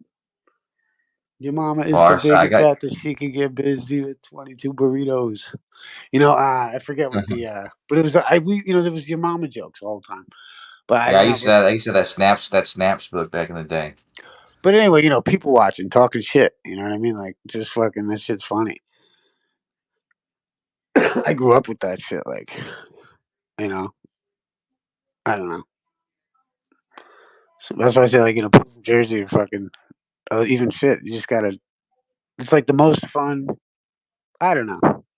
There's all kinds of people I think everywhere. people from Jersey. I don't think of them as that different from people from New York. There's It's a big not fucking similarities difference. people from No, Jersey. no, big fucking difference. Like, we used to call them Bennies. Called Bennies, and they come down the shore, and fucking that's like where all where the people from Jersey are at is at the shore all year round. And then here come a bunch of fucking people with moose in their hair and fucking Yeah, dude, you're talking about Long Island all now. the time, bro. The Bennies in the dude, fucking, and they call That's them what I'm saying. Bennies because they used to go. They used to get told from the doctor that they need to go get the fresh ocean air for their beneficial treatment, and that's where they got the name Bennies coming down the shore. So there's a big difference. There's like everywhere's got tribalism. Yeah, I know. I honestly, I think like all the bureaus in New York, they all have a different accent. I could tell what borough somebody's from by their accent, and I almost consider New Jersey to be like another borough, basically, another accent and another type of people. But it's almost like I consider them like this is to me in my head. It's like they're not different than they're not that different from New Yorkers, but just a different accent and slightly they smell worse. Well, I think they the smell thing is, worse. wow, I see. Now you're talking about North Jersey. Like, there's South Jersey. You know what I mean? There's South Jersey and Central Jersey and fucking, like, there's fucking farmland and a bunch of country boys out there too, And, but then, that's why Jersey's pretty cool. I mean, Jersey's called the Garden State. It's because it's got so much farmland, so much shit going on. So So, much. I don't a even lot say of you people guys got a lot of. Let me ask you a question. A girl from the city, New York City, and a girl from Jersey, and a girl from Philadelphia. Let's say the girl in New Jersey, she's from Tom's River, somewhere on the coast or something like that, in the middle or something. Okay, you think that you like you could tell the difference between their accents, right? Philly, New Jersey, and New I York could City, probably tell. right? I could probably tell by how they're dressed. Yeah, You know what I mean? that Like I too. wouldn't have to fucking but yeah, it's like, and then you could tell. You can tell a lot about a person about how they dress usually, especially chicks, because they're all about it. But yeah, Yeah, okay. Well, the reason I asked is because, like I said, I could tell different New Jersey accents.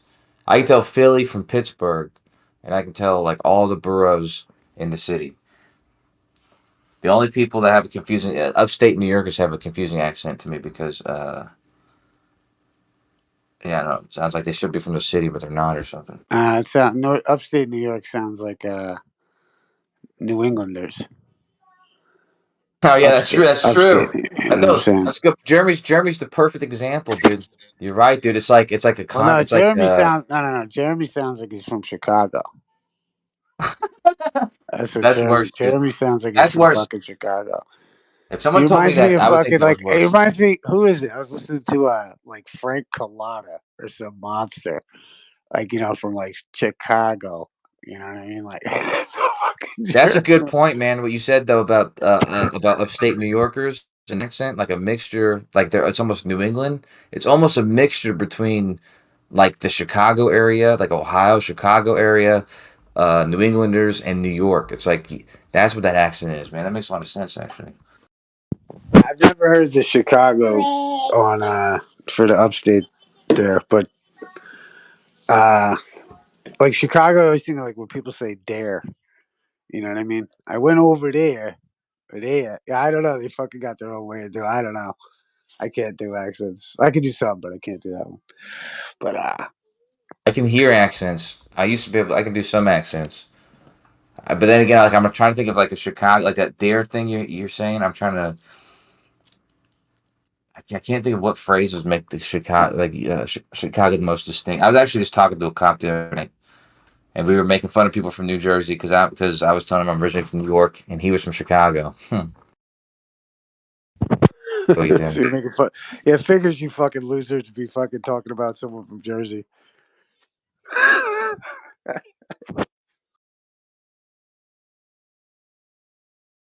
Hold on, give me a second.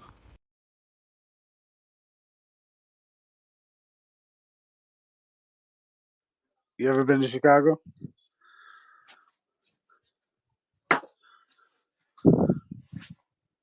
Hello.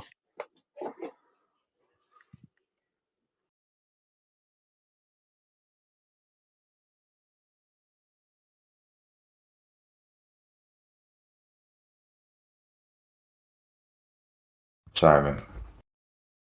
I feel like I'm in trouble for being on here or something. Okay. Yeah, I was gonna say, you ever been to Chicago? Yeah, I've been to Chicago. So I was in the Navy, dude. The Navy. Oh Yeah, we have boot yeah. That's camp in awesome, Chicago. man. Dude, you traveled all over the world, no? Not all over the world, but Well, I mean, a few places, I guess. that's fucking cool, bro. I took a flight all the way around the Earth one time, but I'm not gonna get into that. But What'd you do? well, yeah, because I was on a Mac flight. Mac flights are like these like flights that they like. It's when I originally went to Bahrain, like I flew there on a Mac flight, and it's basically like a really cheap military flight that like civilian people who are civilian / military or whatever, they can use it. They can pay $25 and basically travel, to wherever the mech fight's going. And they generally go from Virginia, and they just go. They stop at like 25. Well, no, let me think. They stop at like 10 to 12 places, going around back to. Sometimes you end up in Japan. Sometimes it goes all the way to San Diego or whatever. So it'll go all the way around the world, stopping at like 10, 11 different places, and then ending up in San Diego like 28 hours later. It just sucks because it's like you fly for an hour or 2 hours sometimes, and then you have basically you get out of the plane for 2 hours and walking around and shit. Like you thought you can sleep enough.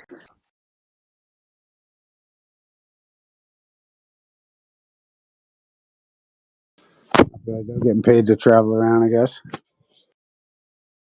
Yeah. Well, that's the one thing about the Navy that makes it. With all the branches, we all talk shit to each other. Like me and my girl, she was in the Army. But the Navy is the number one choice, dude. First of all Navy bases, every single last one of them are on the beach. Uh, there's other bases, I guess, but they're generally Air Force bases, and they're like joint. We're there temporarily or something. But all Navy bases are on the beach. So anywhere you're gonna get stationed is gonna be beachfront. So yeah, you get to travel to like just cool places. That's pretty cool.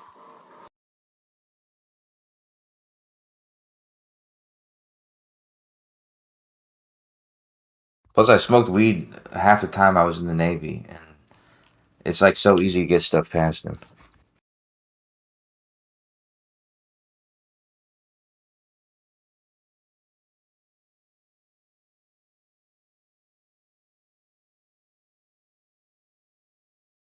Listen, I was hoping we were talking shit about Jeremy. I thought he was going to come in and say something. I kind of feel bad. Regardless, though, I was supposed to be showered and I got to eat in the next 5 minutes. So I'll see you guys later. Yeah, later, brother.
Oh shit!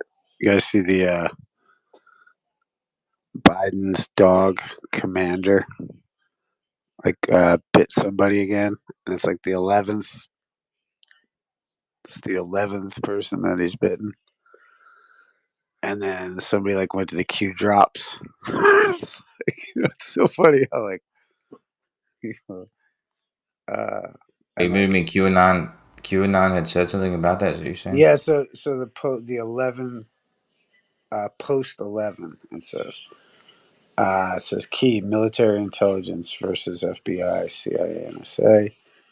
No approval or congressional oversight. State secrets upheld under SC. Who is the commander in chief of the military? I don't know. So they're making the reference of the commander being in this post, and his dog named Commander. It's just wild that people put so much into it. Try to connect all the dots. What do you think, man? Are you a QAnonist, Kosho?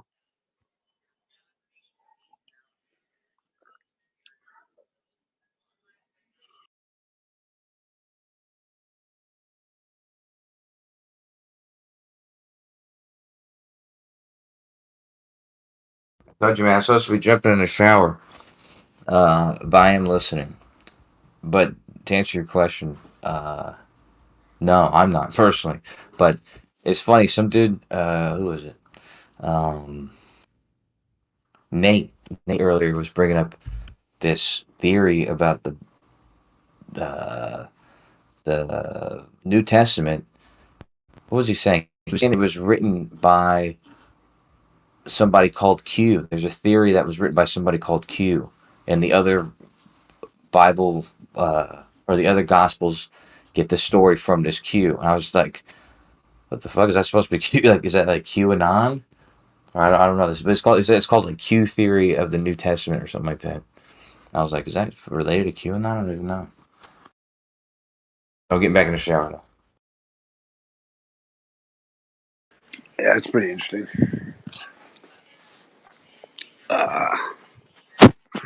Love the hopium of the story. I hope it happens. It'd be dope.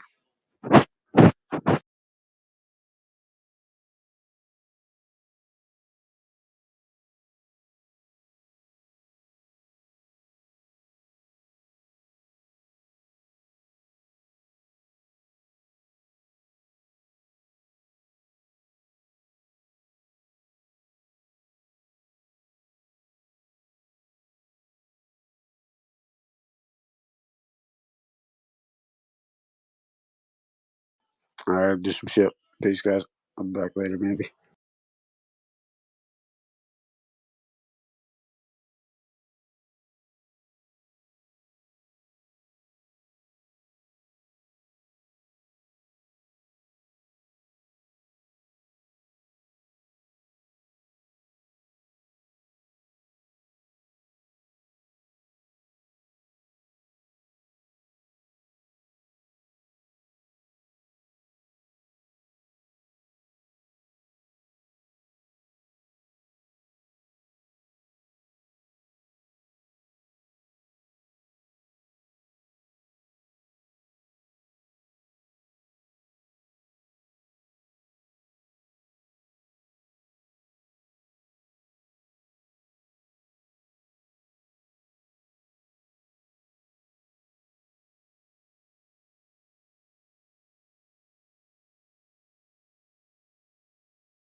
Where'd everybody go?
Guys, anyone around?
Mic check 1 2. I have a couple questions for people.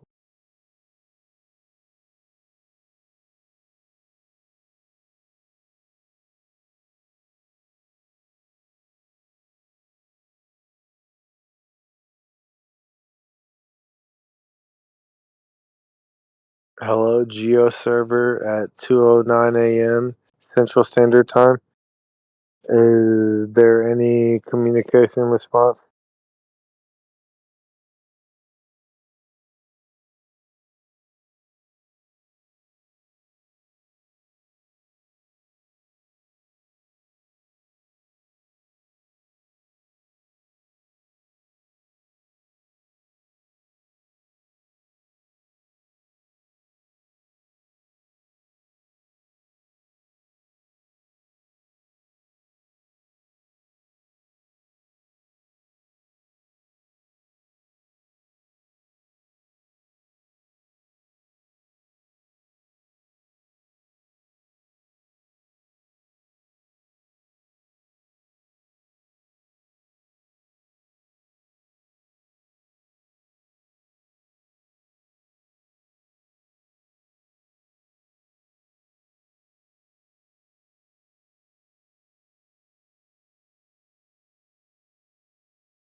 Hello, microphone check.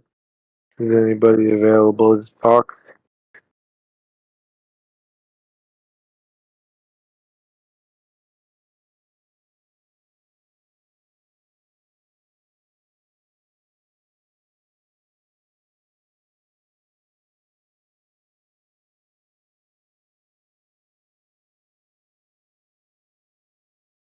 Hello, is anybody available to talk about anything on here? There's like turtle in here. Turtle fish stick is the Bookafin. Snacks to the future. Pesca. There's Gia. Hey, Gia. And there's Era. And then there's Livestream. Is there anybody that can talk to me?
Is anybody there? Hello?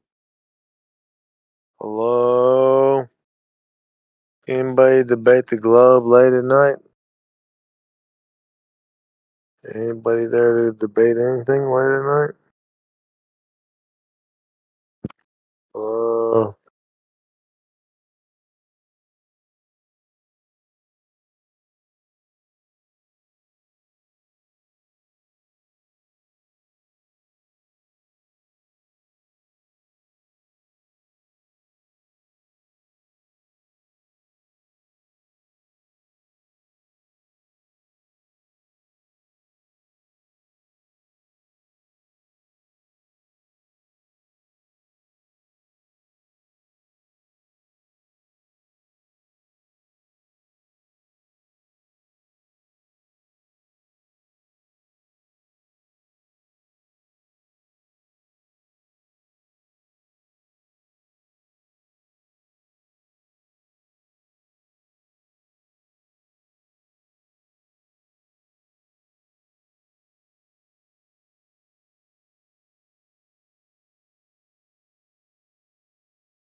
Kosho, you there?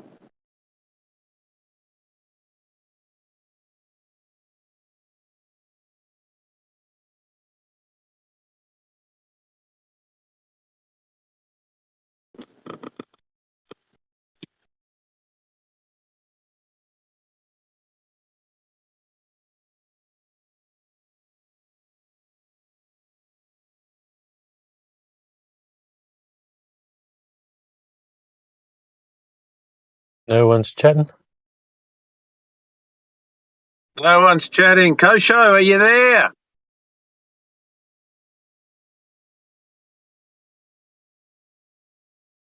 How you going? Yeah, good buddy, good buddy. Yeah, what's been happening?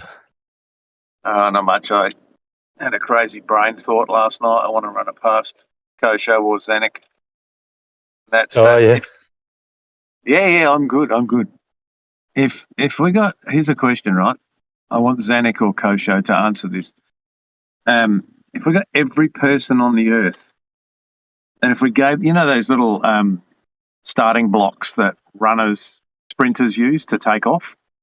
Yeah. Right, so every person on the earth, we gave them a little set of those, and everybody faced east, and you got every vehicle with a reasonable amount of horsepower facing east, and all at the same time, all the runners took off, and all the vehicles did a burnout as best they could to accelerate easterly at once.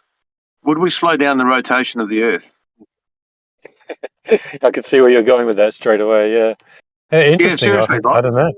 Yeah. because this thing is allegedly, rotating in a frictionless environment with no energy being put in or taken out of it. So if everybody kicked it backwards in one direction all at once, surely it would have to slow down the rotation. It would have to, because there's being a force, a united force exerted on it in the opposite direction of rotation. Yeah, I get what you're saying, but then think about the fact that they would just go, well, look at the oceans. The oceans are just swaying around like crazy, and they don't do anything. You know Which what I mean? kind of Like, adds to the yeah, which is lunacy of their positions. But you actually just kind of made me think about then, like, think of, like when you see a truck or any kind of like trailer or whatever, and they've got like a big tub of water in the back, and it's just sloshing from side to side. And they've got to be really careful to not take corners too hard and that sort of thing, depending on how full the tank tank is. Like, I don't know, have you ever driven with a decent sized water tank in the back of your car, and you can like feel it moving the car, Yeah. So how is it that the Yeah, like oceans don't have that kind of effect on the Earth? on the Earth, particularly in violent storms or whatever. But like, how is it this thing just rotates in spite of all the forces acting in every direction? It just maintains the perfect rotation day in, day out, year in, year out, millennia in, millennia out. Nothing ever changes. It's magic, bro. It's supernatural. Who's I apologize for jumping in the middle. I'm just trying to figure out what the conversation is. That's right. You explain what you were talking about.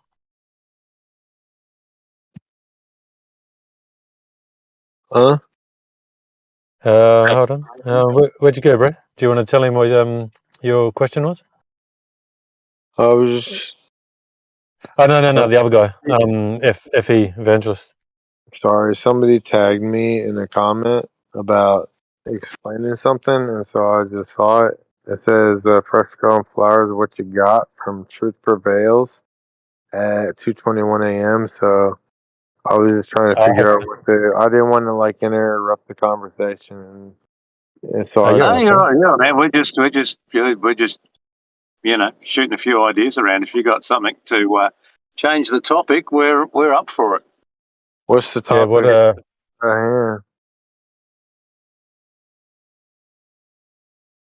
That's right. Throw your question at him, bro. The one that you mentioned about the everyone taking off at the same direction. Would it slow down the Earth? Huh? Oh, I guess it.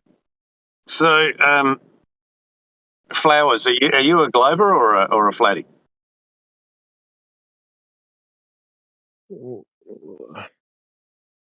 I'm a biblical literalist.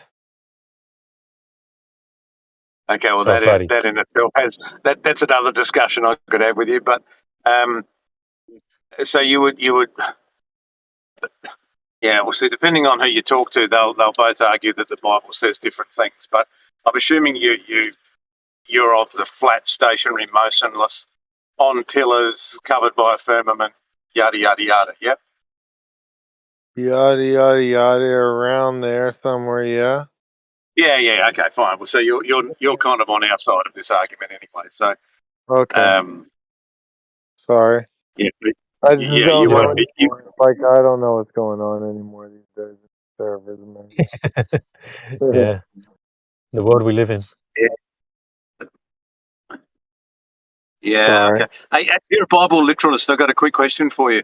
In the New Testament in Corinthians, the Apostle Paul says, that I wish you could all stay single like me, but if you can't control your desires, it's better to be married than to burn. Yep. You remember that verse? You know that verse?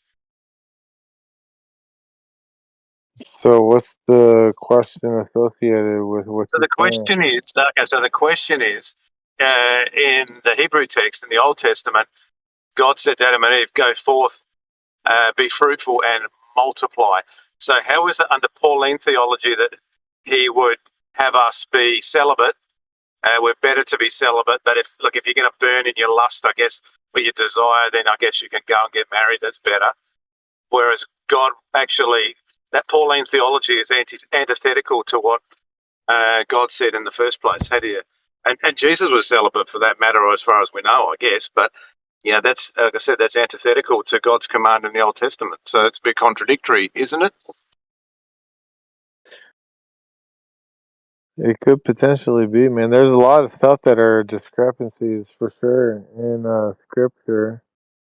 You know. So it's hard to be a literalist, and I'm not having a go at you because, bro, I used to be like that. It's once I started to actually look into it and not just take somebody's Yeah. word for it. No, I understand. It's hard to be a literalist, man. I'll tell you. Trust me, I understand. I've done the research, and I understand that like the original Inquisition came from the serpent, right? So like I understand all of it completely. You know. All the contradictions. Is that what you're saying? No. Like the Inquisition of the contrary of creation and everything else, right? Like our role placement, like it originally came from the serpent. What is the serpent? Well, what do you think the serpent is? Oh, man, I'm asking you because you brought it up. So my query is, what is the serpent? I mean, Right. that the church So, would tell like, you that if we're it's talking about Satan. scripture, if we're talking about scripture, Yeah. yeah. So then we're talking about the serpent in scripture. Yeah, so what is the serpent? That's the thing. See, the church will tell you, oh, that's the devil, that's Satan. But is it? Is it actually, or is does that just fit their narrative? Again, I'm not the church. The Bible says, actually, Scripture says to not be like the church because the church actually, goes and cuts trees down in the forest and decorates them with silver and gold, and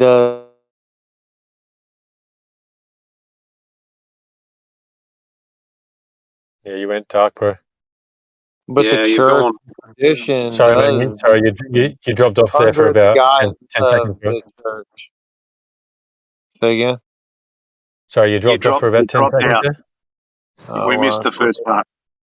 It's weird. Yeah. So it's like, yeah, it's like the church tells you to do these things under the guise of the church, even though they Yeah. claim that Yeah. these things are anti-biblical, right? And so it's like it's a big conundrum if you try to go into the church for reality.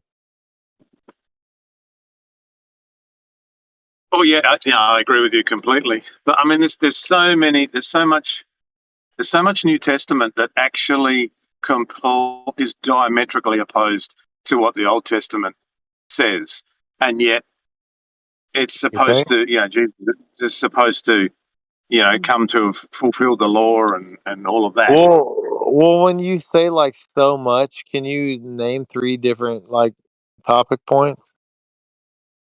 Just at least The 3. virgin birth for one, right, where it's Okay. referred back to Isaiah, right? But yeah, Is this and virgin the birth? virgin. Okay, so like miraculous events. So basically like Big Bang, right? So like we can agree that like each side is given one miracle, right? Like virgin birth, and then the other side is given Big Bang. So it's like an equal wash. What else? No, That's not what I'm referring to. Like That's kind of what I'm saying. New Though. It's like you know, miraculous events, things that you think happened that couldn't be explained. Okay, I so think that's kind of like Jesus is alleged to be the Messiah. Okay, the okay. Messiah, the Mashiach. Right? Mashiach just means the anointed one. He's alleged to be the Messiah. Now, everything that Jesus did Here come the is deer. nothing. It's nothing to what the Old Testament says the Mashiach will do. Like the last Right. time, the last days Mashiach doesn't mention anything about him doing miracles.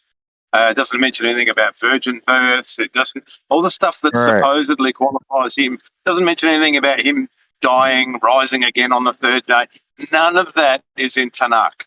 So where Christianity will tell you, oh, Jesus came to do this and do that and fulfill the law and the prophets, and if if you look at the Old Testament, everything that Jesus allegedly did is not what he's meant to. It's not what Mashiach's meant to even do.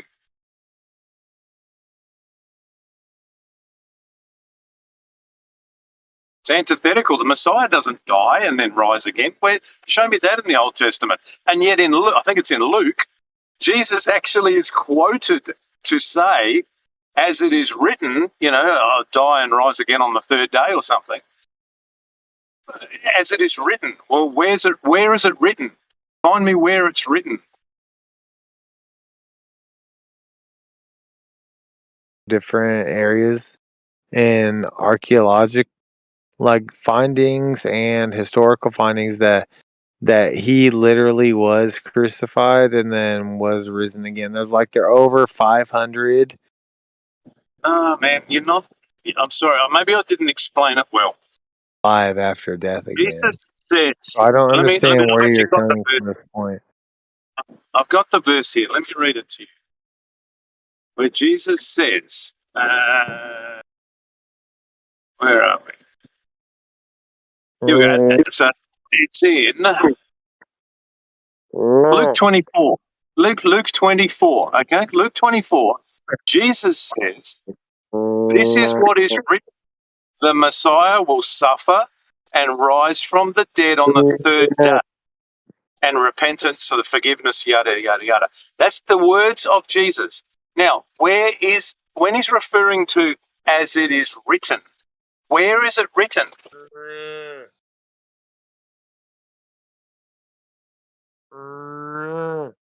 Is Jesus referring to some text that we have no reference to today? What would be the point of putting that into the canonized text if it's meaningless to us today? What was that text again? What was the reference? Okay, Luke 24, verse 45, 46, around there. Somewhere around there. What is it specifically? Oh man, it's 40. Grab a Bible. 46. Luke 40. Hold on, Luke 24. I'm driving my car at the moment. Luke 24, verse 45. I think. Luke 24. And then verse what? I think it's 45 or 46. Might be 46. Okay, so now you read it out to us. 45 is, "Then opened he their understanding that they might understand the scriptures." Yep, then what?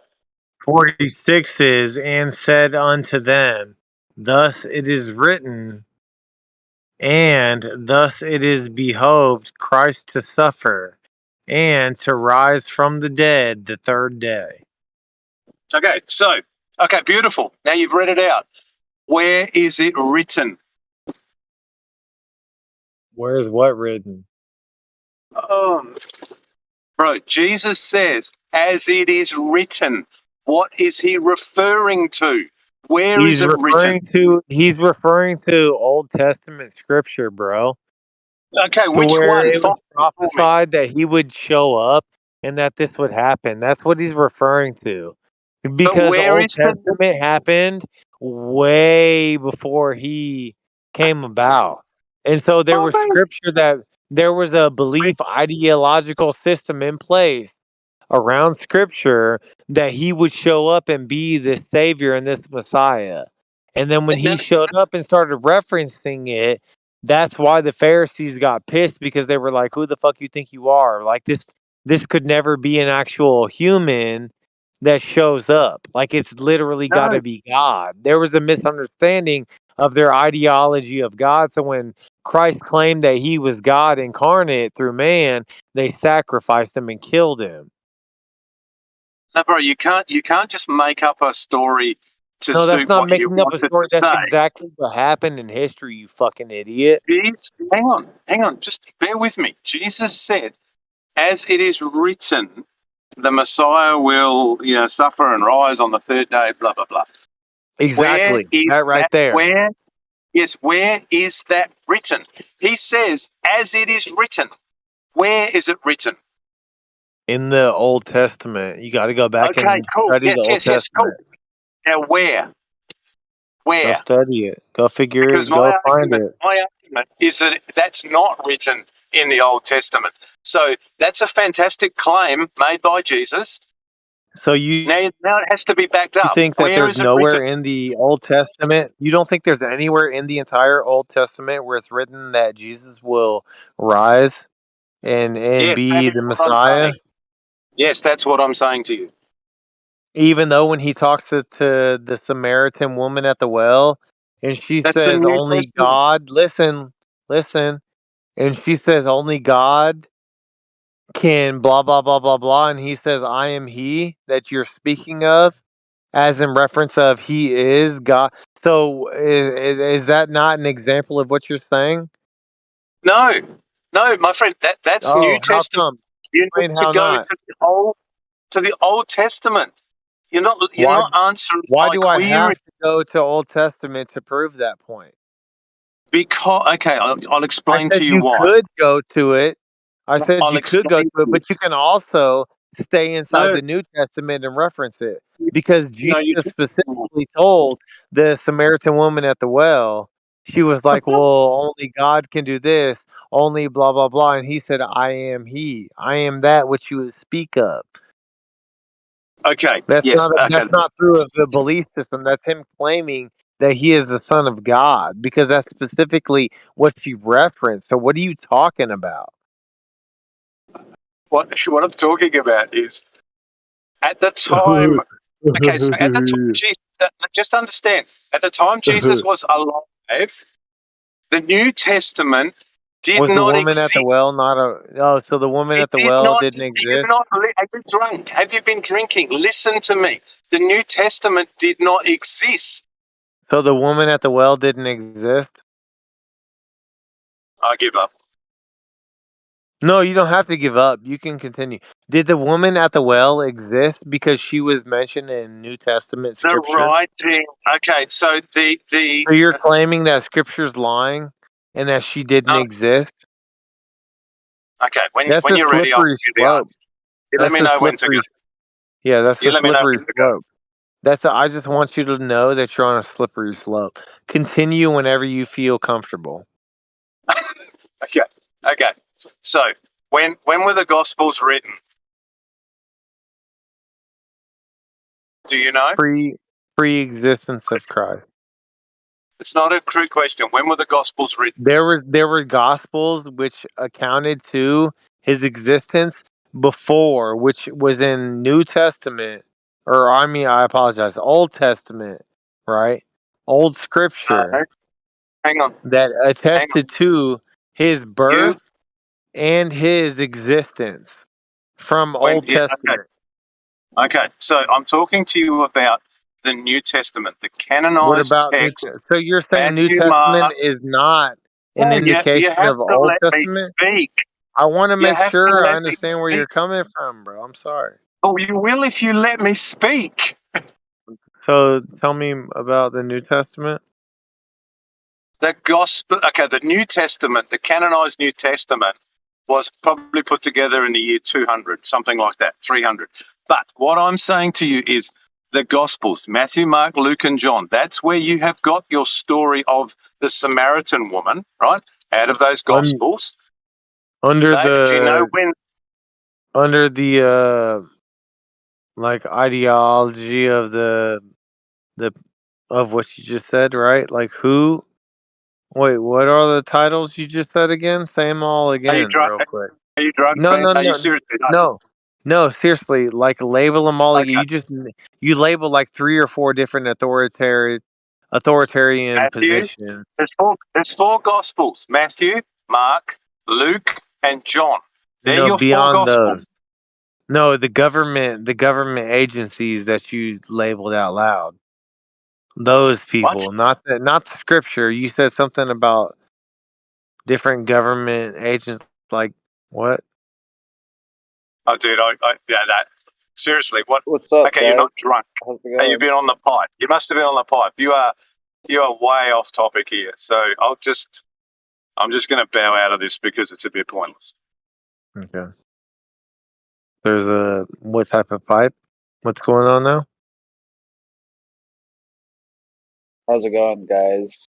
Hello. That's the problem, bro. I don't think you know what's going on now. That is the problem here. Well, here's the thing: is that we're trying to pinpoint what the conversation topic is of his argumentative point, and every single time I try to dial in on what it is and play facetious for him to actually say what he's claiming, he can never actually dial in on what he's claiming. He's just making all these random accusations about character. So it's really funny to hear an intellectual standpoint from somebody that has no standpoint. But please continue and tell me more. Oh boy, man. Yeah. Happy Evangelist, how's your day going? pretty amusing, to be honest. I have a really coherent thread of argument to make here, and you are just derailing it and segueing into some unrelated topic every time I try to nail your feet to the floor. This is the person you're talking to, or are you talking to me? I can't tell because you guys sound like you guys are just interacting with each other. I don't even know who I'm driving my car, man. I don't even know who it is that's arguing. You're definitely exhibiting unsafe practices for driving. You shouldn't be texting and driving. You shouldn't be talking and driving. You should be focusing on the road. So if someone was sitting next to me in the car, if someone was sitting next to me, I shouldn't be talking to them. Is that what if you were inside some accident and your insurance agency was able to obtain these recordings of you claiming that you're seriously, on Discord and you're not recording. Yeah, they would probably. Yo, Fresh, you want to just hold on? I mean, I just came in here, and I'll be honest, Fresh. It sounds like you're being kind of weird. You're being weird. Flat. Sorry, I didn't recognize your voice. This guy's he's off his tree, bro. He's absolutely off his tree.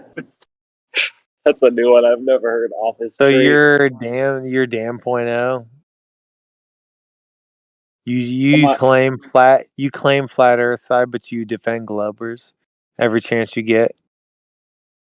What? Me? Yeah, you're Dan the Waterman. You're the fake white jacket, fake Glober, fake authoritative position, and you just like condescend to people, right? That's your little gimmick that you do because you know how you have no like information to debate or rebuttal or anything with. Like there's no discussion with you other than you're a public opinion that you put on people, right? It's like Oprah Winfrey. Like either you get a car or you're I don't even know what's going on right now. All right, sorry. I'm sorry, bud. I had to mute you. Just not because of what you're saying about Dan, who I don't know very well. Excuse me, but I'm not Dan, and I don't think the other guy's Dan either. So definitely not Dan. Yeah, I don't know. I'll go ahead and unmute you. Just maybe try to have a better conversation with people instead of just going off. I don't know. I'm not really trying. I'm not in the mood. I don't think anybody else is either. Yeah, let's just drop the religion. It's probably a good It's idea. not that religion, my bad. I thought I was in a different server. I didn't realize I was in this server. EA. I thought I was in a different server where I was engaging with Dan earlier. Yeah, bet you did. Hey, listen here. I was apologizing, trying to conduct myself civilly, and then you want to be condescending and disrespectful and interject with your little bullshit so you can suck a fucking dick, you faggot. How about well, now you can go then. Well, that was okay. That was quick. Come on, man, take it easy. That made it Take pretty it easy. easy. Yeah, but maybe go like eat a salad or something, or go for a That walk. escalated quickly. Yeah. Yeah, I don't know. It happens. Hey, all you Australians, I got a cool little thing. Hey, what are you talking about? Hey, no, wait a minute. Let me just interject. Whoa, Australia doesn't What are exist, you? all right? Yeah, Australia we're doesn't not, exist. Hold there's on no a second. Haven't you heard that? Australia doesn't exist. I haven't heard that. Clearly, But I there's did. no Australians. Anyway, sorry, man. Go. No, you're good. You're good. I just I got a new mechanic, and I'm taking my car out to him on Tuesday. Pretty far away, but he's like specializes in Crown Victorias, and he's Australian. He sounds like I had a nice conversation with him on the phone today. That's all. Well, if he's Australian, that really doesn't mean anything. I know, Yeah, except I'm gonna have awesome conversations. I don't know, dude. I love the way you guys talk. Oh, you know, when you greet him next time, say, "Hey, how you fucking going, mate?" Nah, his Walk name up to is him and do that. his name is Seaton, and Seaton. yeah, Seaton. I've never heard of an Australian named Seaton. Flat, I mean, look, just to get back on a bit of the topic, I don't know if you heard us talking earlier, but I made this point that if you got everyone on the Earth and you got them a set of, how sprinters have those little starting block things that they run out of on a race, and everybody faced due east, and we all took off at the same time, and everyone with a powerful car faced due east and just did a big burnout all at the same time, would we slow down the rotation of the Earth or stop it potentially? If everyone and everything could be coordinated to exert a force in the opposite direction of rotation, it literally would have to slow down the rotation of the Earth. Because the Earth is in a frictionless environment and it's rotating with no energy being put into it or taken out of it. So if we exert a force in the opposite direction, it would have to slow down, surely.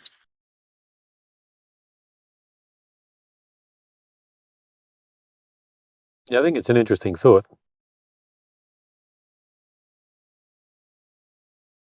Yeah, definitely. What do you think?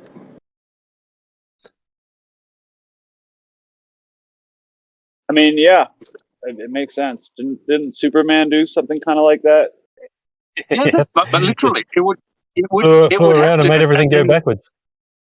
Yeah, but then Plain pointed out, well, what about the ocean sloshing around in different directions all day, every day? How is it that none of this has any? Yet the Earth just still always rotates, allegedly, perfectly in sync with all the sky, all the stars, all the universe, the sun, the moon, everything else.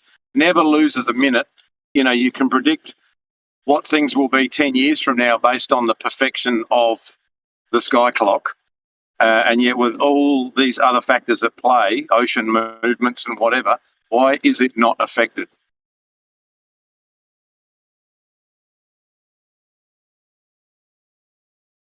Gravity. Gravity. Gravity. It's good old gravity. Do I sound see, like the thing is Jay and that the Waterman? Sorry. No, you're right, man. I was just going to say, look, the thing is that the entire Earth itself, a massive needle came down and gave it a jab, and everything's cool now. Everything's just going to work in sync. Everything's going to work in sync now, man. It's all good. The hand of God came down and jibbity jabbed the entire Earth. God was sick and tired of the satanic crap going on down here, and he jabbed everyone.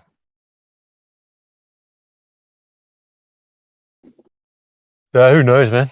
I mean, the whole what gets me is when you think that they've known of the constellations, and the word says it all, doesn't it? Constant constellations. They're constant and they're always the same. But so you have some that we look at, and let's just say, and I'm not getting exact numbers here, but let's just say in the constellation of Virgo or whatever, you've got one star that's only 100 light years away. You've got another one that's 10,000 light years away, and another one that's 70,000 light years away, and one that's 1,000,000 light years away, and one that's only 40 light years away. But they've never changed. You can't tell me that they're all moving in perfect sync with each other when one is like 1,000,000 light years away compared to one that's only 50 light years away. There's no way they're all moving in the exact same way for thousands of years. Yeah. That's ridiculous. lockstep movements. Yeah, Gravity. and we Yeah, know it's they have been because if you look at the gravity. ancient megaliths or whatever, that are all lined up perfectly with constellations and equinoxes and all the rest of it. Structures that were built, who knows, 5, 10, 20,000 years ago, and those things are still lined up with the same constellations today as when they were built. So things obviously haven't moved in thousands of years. Yeah, well, I also think if back in the day, even the ancients knew about the precession of the equinox, well then, how do you know that something's a 26,000 year precession? You've got to be looking at the stars for a fucking long time. Hell of a Like, you long would have had time. to have been looking at them for thousands of years to even come up with shit like that.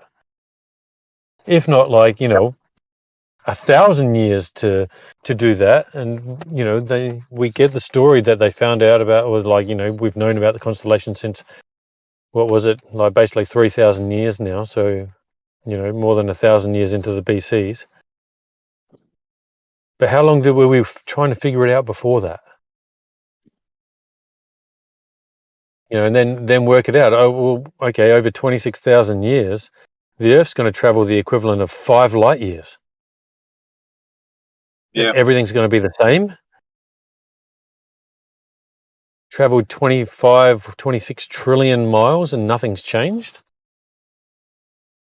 And everything else is travelling in whatever direction at whatever speed it's travelling as well. It's not only us that's moving. I mean, clearly, if you just take a circle and you put us on one part of that circle, and then you move some of the stars over to another part of the arc, as you move, I mean, if something's like a million light years away, it's not going to move perfectly in that same arc. There's going to be adjustments. And if we've now moved the equivalent of 25 trillion miles over all that time, it's physically impossible for them to still be in the same thing, even though they are a million light years away, according to the model. None of that makes sense to anyone who actually thinks about it.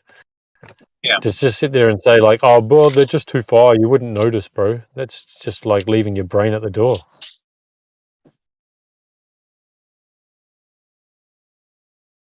That one kind of gets me. How anyone can still keep on that line of thinking without even at least questioning, going, yeah, it is a bit weird. For me, it was, oh yeah, they've been lying to us about aliens for years, but they're telling us the truth about where we are. Yeah. That one really kind of shook me to my core. I was like, the whole, that saying like, oh, we know more about the moon than we do the depths of the oceans. They've been telling you that your whole life, and then you're like, wait a minute. Is it like the opposite, actually? You know more about the oceans than you do the moon? Well, I think they say they've only discovered, the claim is they think they've only discovered about 10% of the creatures in the ocean, but I mean, how that would even be possible that you've only found 10%, to me sounds a little crazy, but that's the story. And how do you find 10% of a number that you don't know what the number is? Exactly. That's a perfect point. Yep. Well, I guess they're saying that they're going to find that extra, they think that there's so much more out there. But how would you even know that many extra creatures would live in the areas that you don't know? Or are they just talking tiny, minute, like almost bacteria-sized stuff?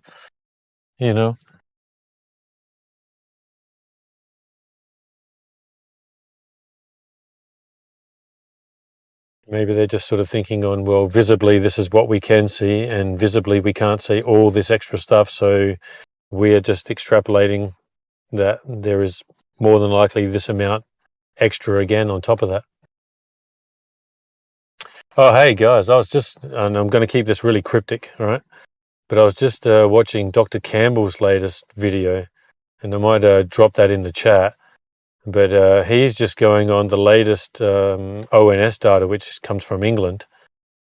And some other guy and him have been chatting for quite some time, and this other guy literally went through all the data, just like everything that they released, and he's saying that if everyone just in the period of 22 to 23, from I'm not too sure which month to which month, but a 1 year period, he was saying that if comparing the gibbied to the ungibbied, there were 150,000 extra deaths. So if no one had have got it, he, going by the numbers, is saying there would have been 150,000 less deaths in that 1 year period, because there's that many people less who haven't taken it that are dying.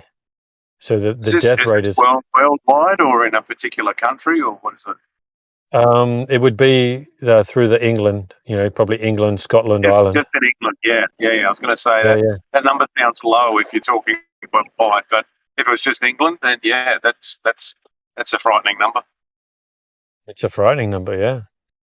And Dr. Campbell reckon he just like this. Him and that guy have been chatting about this for quite some time now, and this guy came up with all the data. No, he didn't come up with the data, but like he's evaluated the data, and it's pretty interesting. I'll drop the video into the chat. It's a good one to share with anyone who tells you that this latest intervention saved millions of lives. You know what? Plain reality. Don't put it in the chat. But maybe on the Telegram page, the Earth Awakens Telegram page for that kind of stuff. Just because if they actually monitor the chat more than they do. Even the chat. Okay, I'll drop that in Telegram. Is the only thing that they actually look at really closely if they see something posted that's like that. Yeah. So just in general, anything that has to do with the V or the C or whatever. We don't put that in the actual chat. Just to let you know. I didn't realize they monitored the chat. I thought maybe they just had an algorithm monitoring words. Yeah, we sometimes do it and take it away, but Geo just prefers don't even put it in there because then it's you never know, like this weird policy shit. But he's on YouTube, like we were talking about last time.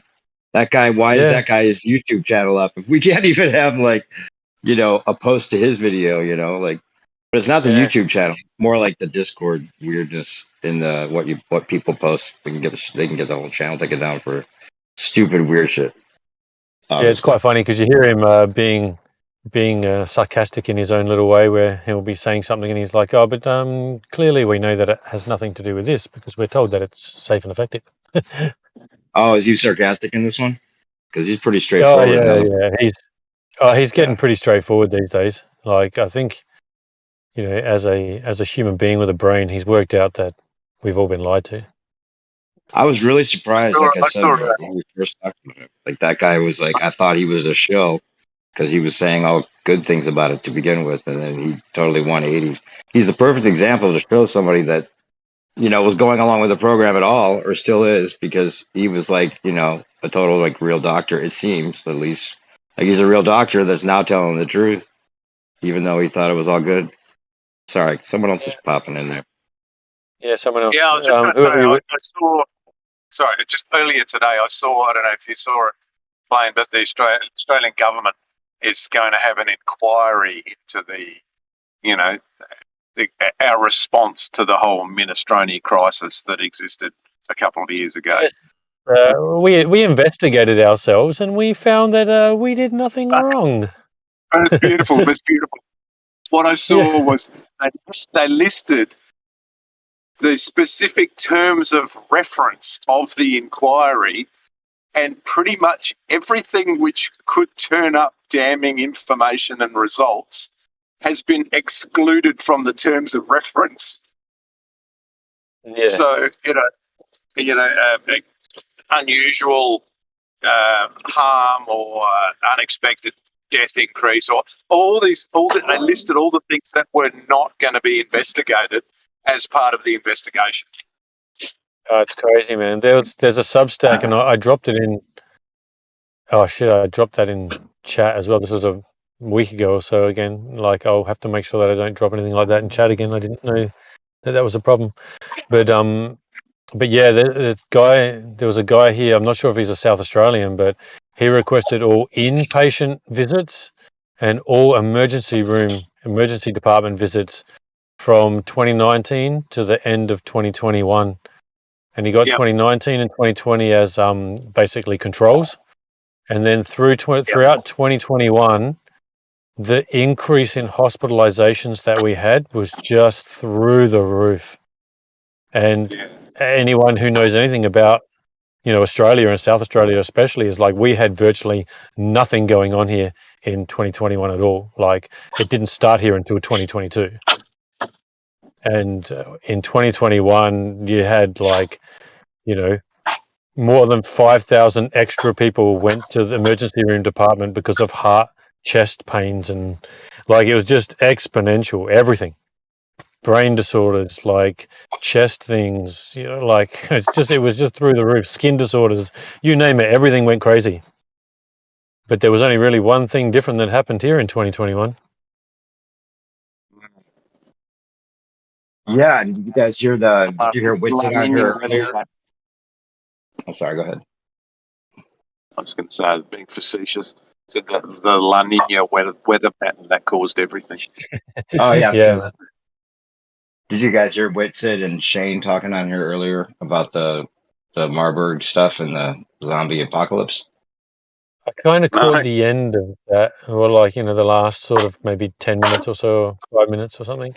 Yeah, listen to the first part maybe of what I just posted. I recorded a bit of it, and Whitson's rap is like, "Oh, give me 30 seconds," and then he runs down the whole gambit of things that seem to be indicating there could be something weird going on. Yeah, I'm spewing actually because I've gone to try to download what downloading programs does anyone use? Because the one that I was using, which is normally really good, trying to download these Earth Awakenings off of YouTube, they're just too big files or something. It won't let me do it. It's like 25 gig. I just use screen recorder on my phone and just watch it and record it on screen record. So you just whatever portion to top up. Yeah, that's an option. Yeah, because I tried to download one of them and it was like 25 gig, and my program just went, nah. Download the whole video. Yeah, it's like a 10-hour video or a 12-hour video or something. You don't want to do that. Yeah, because I think it's such a shame because, there are so many good conversations that end up happening and so much good information that gets put out, but it's like it's gone, unless someone does an actual presentation. It's like it's not there anymore. It's almost impossible to get to it again. Yeah. Well, and over the years, oh my God. There's a lot what's of happened over the years. Yeah, a lot of good little bits that I've recorded and put on my. I don't list them. I don't publish them though. I just keep them unlisted and as like a library for my own reference. Maybe at some point if there's something that comes up, I could release a bunch of them though if you want to. You can check them out. If you go back and archive, sometimes I do that. I'm sure that'd be great. Yeah, there's a lot of good ones. A lot of great little things that people have said. Sometimes it'll be like a 3-minute video or a 10-minute video. Yeah, when I get the time to actually get around to doing anything with it, I started another Flat Earth channel. I just called it Flat Earth Bangers, and that's what I was going to do. Just any little small snippets, even if it's 20 minutes long or something, of maybe some rant that Witsit does or something else, or just like a good part of a video, or I was just going to post them on there, but I just don't have the time to do it. I'm just far too busy doing other shit at the moment. Right. Here, I'll publish a couple right now. You just said Witsit had a little rant. There's a bunch of little Witsit rants that I have here. As the basic. Man. Sorry, go ahead. No, you're right, man. I was just going to talk shit. Go. No. I was like, is the basic what's the whole thing with the zombie apocalypse? I'm just kind of curious. I haven't really heard too much about it other than basically what you just said. Oh, check out with a video I posted before the last one I just posted. It says Witsit and Shane talk zombie apocalypse. I would just watch the first 5 minutes of that. Yeah, probably the easiest way to do it. Yeah, it's like crazy shit. A bunch of government documents planning on this occurrence of weird people eating each other type things. What? And it's not just that. If you look in, like I sent Wits at the latest Max Egan video, and he showed like the amount of times where, like at the moment, the amount of things going on, crazy shit going on, of like literally people just running up and just biting and attacking other people and literally eating people. Like there's all these videos coming out of like showing people eating someone, or this person on the ground just like literally biting into someone and just trying to tear chunks out of them and trying to eat them like alive. Like this. Is recent, or are you talking back like Yeah, a yeah, little yeah. bit? Recent. No, recent stuff, man. Yeah, there's some That's crazy shit going on, man. I didn't know that. Yeah, yeah. If you look at, you've heard of Max Egan? Yep. Yeah, if you go to his Odysee at the Crow House in Odysee, go to his second to last video and watch his second to last video. The first, like, say 20 minutes of it are all kind of zombie apocalypse stuff. But the whole video is actually pretty good. It's a pretty good video. Where can I find this plane? Where is it? His name, or is it Max? Is it Max Egan, or is he still Crow House? Crow House, yeah, the Crow House on Odysee. So just fill me in. What's Odysee? Is that another platform? Is it?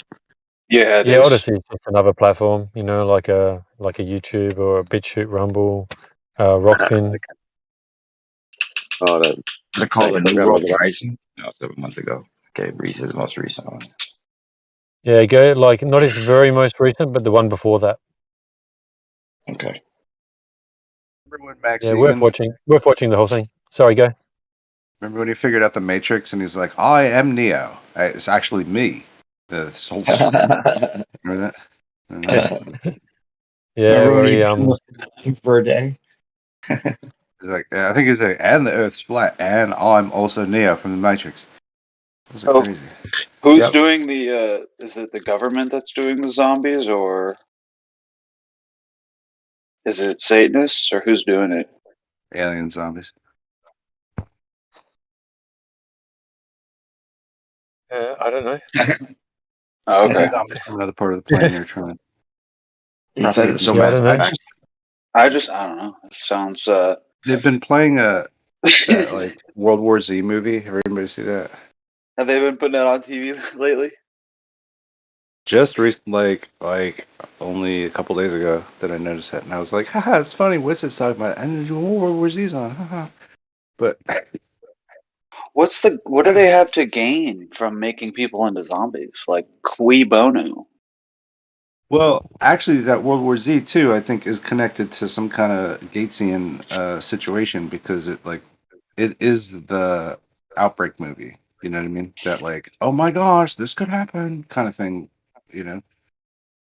Well, we have to imagine that if they do something like that, there's at least a little bit of sadistic entertainment going on for somebody. Yeah, for sure. You know. To read that book though, like World War Z. You know what I mean? Because Well, I read the book. It's way different than the movie, for sure. The book is really good, actually.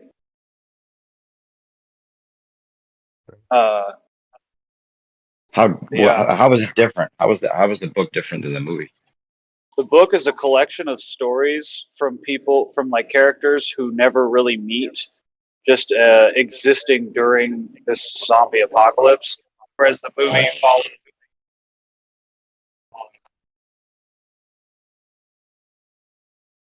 I'm not sure if you're still talking there, man, but you've dropped off. Oh, shoot. Can you guys hear me? Now, yeah. Sorry, you dropped off for about 10 seconds. Oh, yeah. I was saying the book follows many different characters during the World War Z apocalypse, and none of these characters necessarily interact, whereas the movie just follows the Brad Pitt character. Gotcha.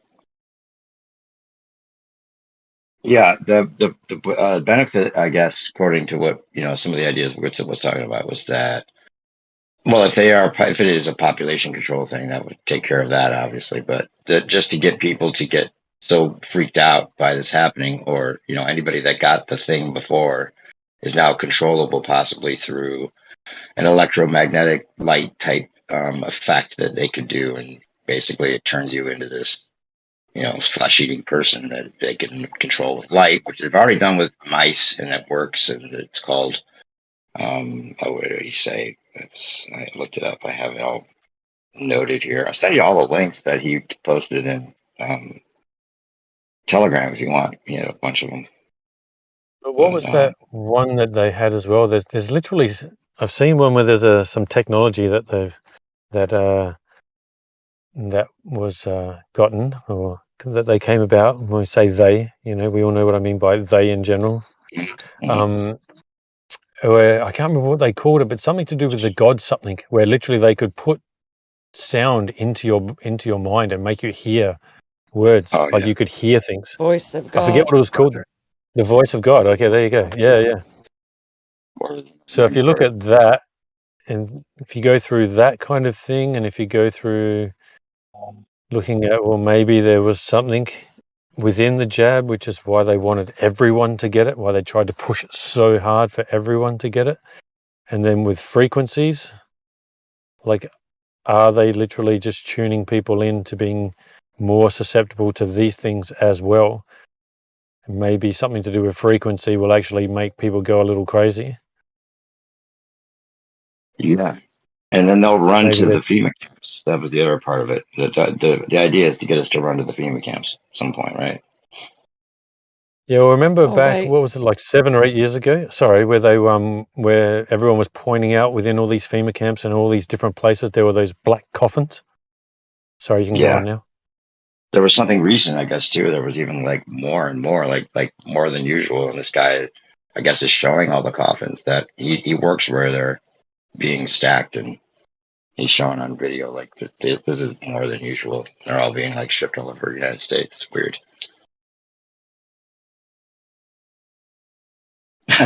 Just too many signs of the apocalypse to think it's just fear porn. I don't know. I hope so. I really hope this is just fear porn. Yeah, I'm gonna put my money on it's fear porn. Yeah, I think I decided that the first time I a heard bunch it. of coffins somewhere It's not- is the most. I'm sorry. No, go ahead. Yeah, stacking a bunch of coffins somewhere is such an aggressive or passive aggressive way to just be like, Yeah. people gonna die. I don't know. Dude. You don't know. Wait. Oh, we that's just, funny. We're just gonna have put extra. these right here, just in case, people. Nothing to see here. Don't look at these coffins. We just made extra. We just In put late them here. 2023, FEMA became very passive aggressive. You have the guy Yeah, come up with the truck of coffins, and it's all like can see right through the truck and see all the coffins, and he starts counting the crowd, like he's like pointing to people, trying to get a number of how many there are right there. You watch people just start running away. I'd have them parked outside of all the elementary schools, so when the kids get dropped off, they just see like loads of coffins. Too far. Sorry, my bad. Yeah, I don't know. I mean, I think there's many ways that the government can just wreck our shit really well and efficiently, and that is definitely one of the most terrifying ways that they could do it. But then they wouldn't have any humans to like torture anymore. I don't know. Maybe they would. I would just like to think that they kind of need us to be evil. You know what I mean? Yeah, exactly. It's kind of a throw the game pieces off the board type move. Like maybe things are financially at that point where they need to do that, or there's some kind of weird esoteric reason that they need to do that, or there's something coming that they can't stop, that they figure it would be easier for everyone to eat each other first. I don't know. Well, okay, I'll tell you right now, of all those things that you said, I'll say it's probably not economic or financial, because they probably got those infinite energy machines. Like, it has nothing to do with that. Why would they give up the game that they're benefiting from, right? Yeah. Yeah, it might have some weird esoteric, cyclical Holocaust type thing. I don't know. That's true. But the last thing that you said, it's just, I mean, from my Christian perspective, that something bigger is coming, and they're just trying to cause as much chaos as possible before that. That makes sense. If these people are really like Satan worshippers, I mean, they're going to try to make humans do as much bad stuff as they can. You know, make the conditions so horrible so we have all the excuses. You know, who isn't going to commit horrible atrocities during an apocalyptic time, right? I mean, that's probably what they're Well, thinking.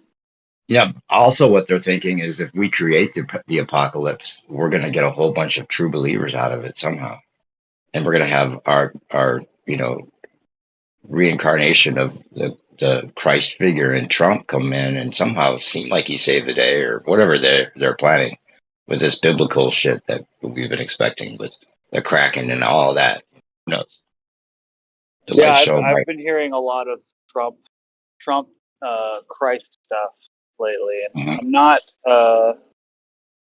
really with it. So No. just for you know, from my standpoint, I don't think that makes any sense. But yeah, Antichrist makes a lot of sense though. yeah, no, for sure. Yeah, well, there's not just one Antichrist. It's like there's going to I be know. like many, but Well, I don't. if anyone fit the I bill, anyone fit the bill. If he fits the bill as far as the characteristics go, like most of them. his presidency got me the most riled up, just to like use very vague terms. I was pretty riled up while he was our president. I got really rowdy, and I look back on that now, and I'm like, damn, they got me.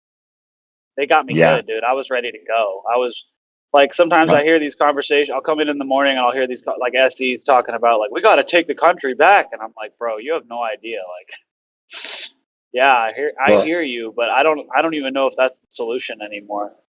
is that one of the things that do you have the list of things that they say the Antichrist is supposed to be, or do you have No, it in your I head? don't. No. Okay. I think one of them is that they'll say things that everyone wants to believe and all that, of course. Something about being shot in a seemingly fatal head wound is one of those things, right? So people have been talking about him having like this, assassination attempt or fake assassination attempt, whatever it is they give us, can even do Why is that. it like every picture's got like Jackie and the other guy like looking at each other like, yeah, we got this lie together, right? Uh-huh. It's like every picture that's there is like they're suspiciously like looking at each other. Jackie and who? I guess the guy that took over for the Oh, vice president. OBJ. Okay, yeah, I thought Is it? that's what Yeah. he was talking about. Yeah. Yeah, it's just interesting. Kind of like they're like, okay, I guess this is what I guess are they buying it? That kind of look. Like, do you think they bought it? I still don't understand why they call him Ladybird. Lady Bird was something I know this because my dad told me at the point. I'll remember something about the dog. That's Hank Hill's dog. Okay. There's a mystery here now. Okay. Also, you can say Antichrist or Antique Christ, and it's like kind of like yeah, it's kind of a similar thing in a way, right? There's the antique Christ, which is probably the Exactly. original one. Yeah, That would wanted be to the let you original know that. Christ. That'd be the antique Christ. Just differentiate because somebody might be talking about the Antique oldest Christ. Christ of all. It's a good one.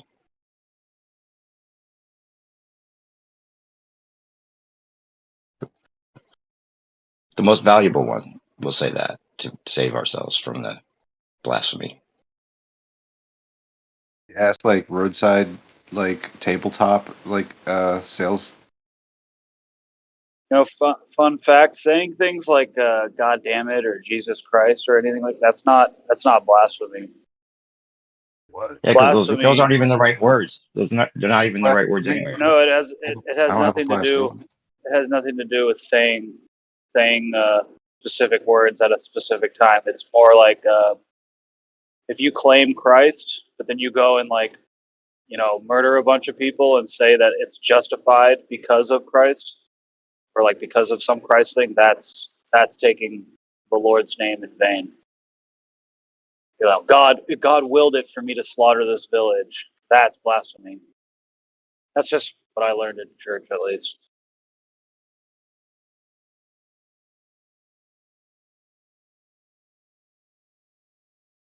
So yeah, Lyndon Johnson's wife was the one they called Ladybird. Do you think they were calling him Ladybird? Ladybird.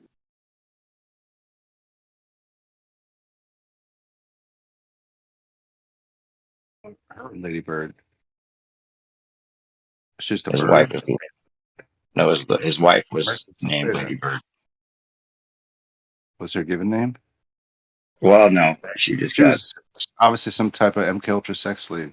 Go by She the was name of Lady named. Bird. Must be. I guess she was named for her mother's brother Claude. During her infancy, her nursemaid Alice Tittle said that she was as pretty as a ladybird. Opinions differ about whether the name refers to a bird or a ladybird beetle, the latter of which is commonly referred to as a ladybug in North America. That's all it is. Anyway, but the zombie apocalypse is like actually covered by this like fund. Why would they need to do that? It's weird that they would be taking serious measures and then not broadcasting. It's something you have to dig for. It's not like they're putting it out there to scare people. Blatantly, at least. What if it's just a distraction? Like controlled opposition put out, get people to latch onto as a distraction? Because I don't know. Are people talking about it a lot besides with it? well, I think weren't there some, isn't it like a common thing that most of these social media sites are starting to talk about right now? Well, See just the that they have the actual emergency funds set aside for this occurrence, like the actual documents for it. That's only weird. I mean, I don't know if that's commonly referred to, but I guess it would help the fear porn a lot if that were found out or pushed. I feel like all government documents are just like some form of fair porn because it's like we know they're lying, but then like we'll be like, yeah, they're lying, but then they have these documents. Like, how do we know that? How do we know it's not all just bullshit? I don't know. Well, they did, I guess, do the there is a real thing, a real technique that they tested on mice that would get them to like do what they, suspect might happen with people because they can use like light to control people's brains, and it actually needs like the lipid covered injection thing that people took to actually be able to use like that. They had to have a DNA alteration for it to work right. And that just happens to be what people subjected themselves to. It's a weird thing.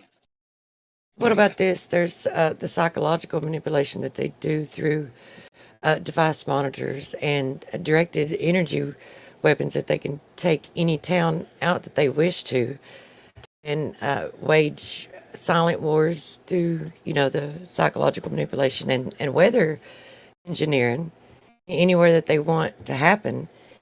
And while people are trying to warn about, the jibby jabs and stuff like that, if you get a group of truthers where they start, I mean, maybe it's to get people to say something about jibby jabs and try to link that and the psychological manipulation of device monitors to, some zombie apocalypse that they may or may not use. It could be so far down the road, but what they're currently doing right now, psychologically manipulating people through device monitors and doing the weather manipulation and directed energy weapons. So if you're, I don't know, maybe it's just all one big puzzle and hard to, so it's like the focus changes so quick and they can do an attack on people and then next day it's like people forget about it. And then the next attack, it's what? Like the meat shall inherit the earth, not the zombies, but the zombies would. Be the meek. Yeah, I mean, maybe a thing they had back in It's a little worse. 2000. Do the zombies eat the meek? That's the question. No, back in 2002, Bill Gates was talking to the military about all this- zombie narratives are about about this being God, meek. about this God gene, right, where they can cut off the spirituality and a portion of someone's brain. Not saying that they can do it, but that was one of the things that was back in 2002. Yeah, zombies don't eat meat. Don't eat meat. They're humanitarians. What's that, man? That means they only eat humans, right? I know that's my joke.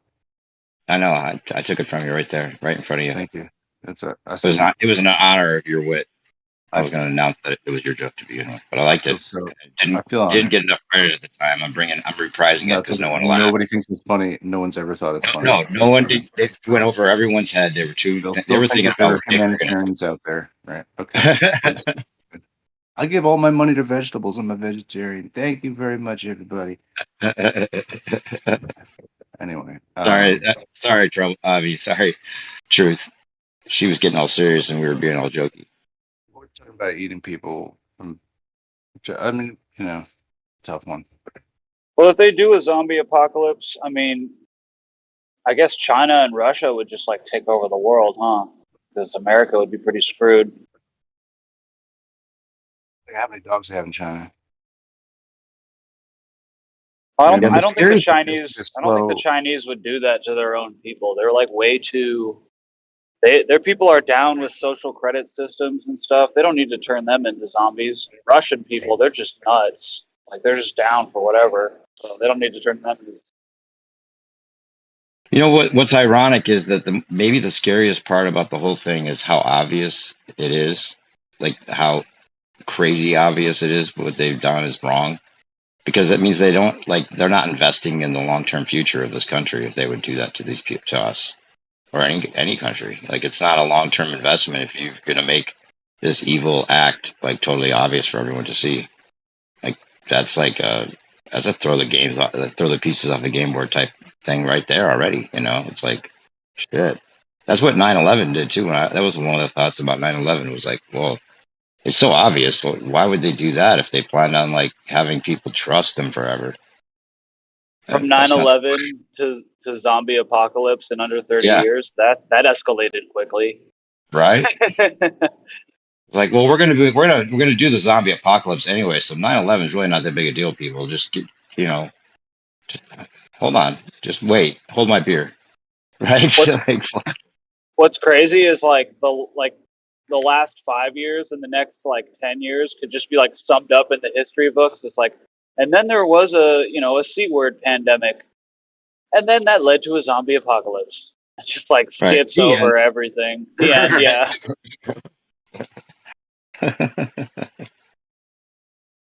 Yeah, the only thing that that's the other ironic thing is like the only thing we really maybe hope for is that they want to keep the illusion going. Because if they don't want to keep the illusion going, then they might as well just do a zombie apocalypse, right? Well, like we have to hope that they still want to play around and fuck with us. Otherwise, they're just gonna like fucking zombie apocalypse us in a weird way. Yeah, no, I mean, from my Meta. perspective, they have no choice but to continue doing what they're doing because they're stuck here. Like the real evil that's the human beings are like ingratiating with to inflict this upon us. They don't have any real power. They don't. It's like they can do fucked up shit, but like there's a reason that they punch down these spiritual entities. They punch down at us for a very, very good reason. And yeah, they're stuck here, dude. They're gonna just try to keep this shit going and as ugly as possible for as long as possible because that's the only move that they have. Plus, they're outer ponders and they're not stuck here at all. They're just fucking with us like lab rats. Even if they are out of Earth ponders, it's still the case.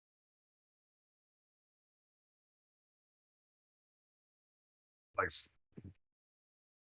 lame. But Sorry, I just haven't said outer ponders since I got here, so I figured I should. Okay. No, I love that term. Very versatile. There's a ring to it. Do you think that the outer ponds receive light from the sun and the moon that we see, or do you think there's like other suns and moons? Or I don't know. I don't even know if there are outer ponders. It's just an idea, but I think they're gonna probably their best move is to convince us there's outer ponders, even if there's not. Just yeah, I think the outer ponds are in complete darkness. I think it's just like pitch black out there. But like there's like you could turn a flashlight on. It would probably just be like cold, wet. Well, the sun and the moon are the only things we know of that there's only one of, right? I would say that we Yeah. know of. I Or at least think our sun. I think Dave Weiss mentioned that once. He said it's. I think he was alluding to if there was outer ponders with other Earths, and there was one like next to us, and they Yeah. had like a sun and a moon. Yeah. That what we saw as Jupiter could very well be their moon. That too, yeah. Like that whole idea that the planet, that Jupiter might have been their moon, or that Saturn was our sun, and all those kind of things. Or they have their own system completely. Is Or, it it's an possible? artificial system that's like, multiplied many times over. Even showed a Is it possible? demonstration. Yeah. What are you going to say, Snick? Is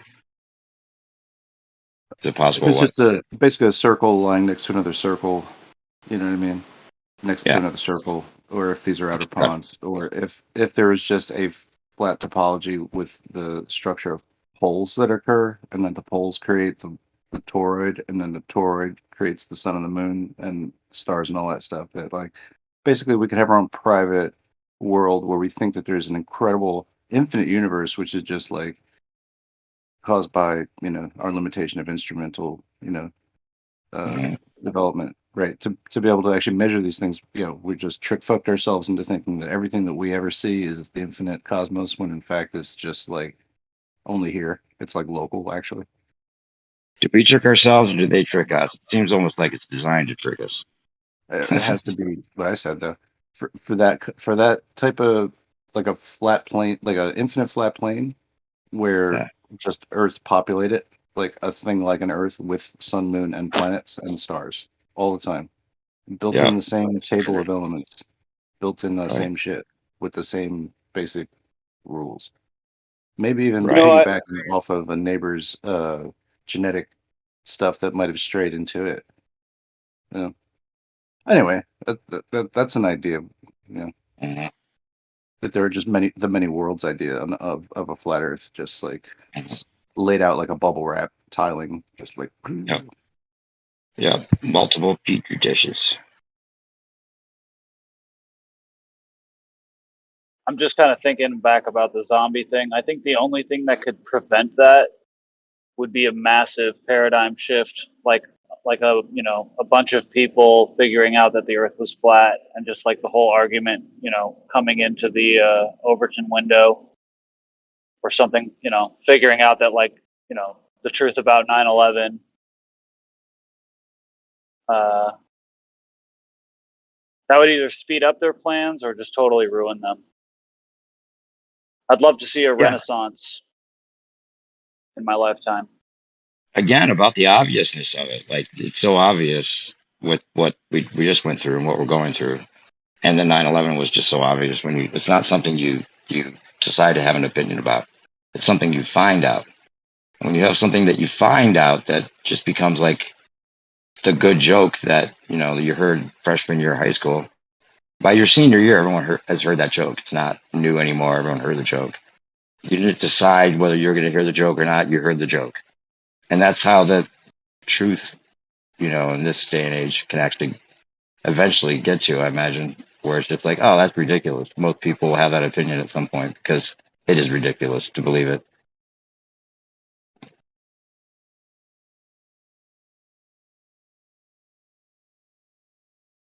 What I will say is that we are seriously overdue for some kind of bullshit in the news where everybody's all riled up and arguing, and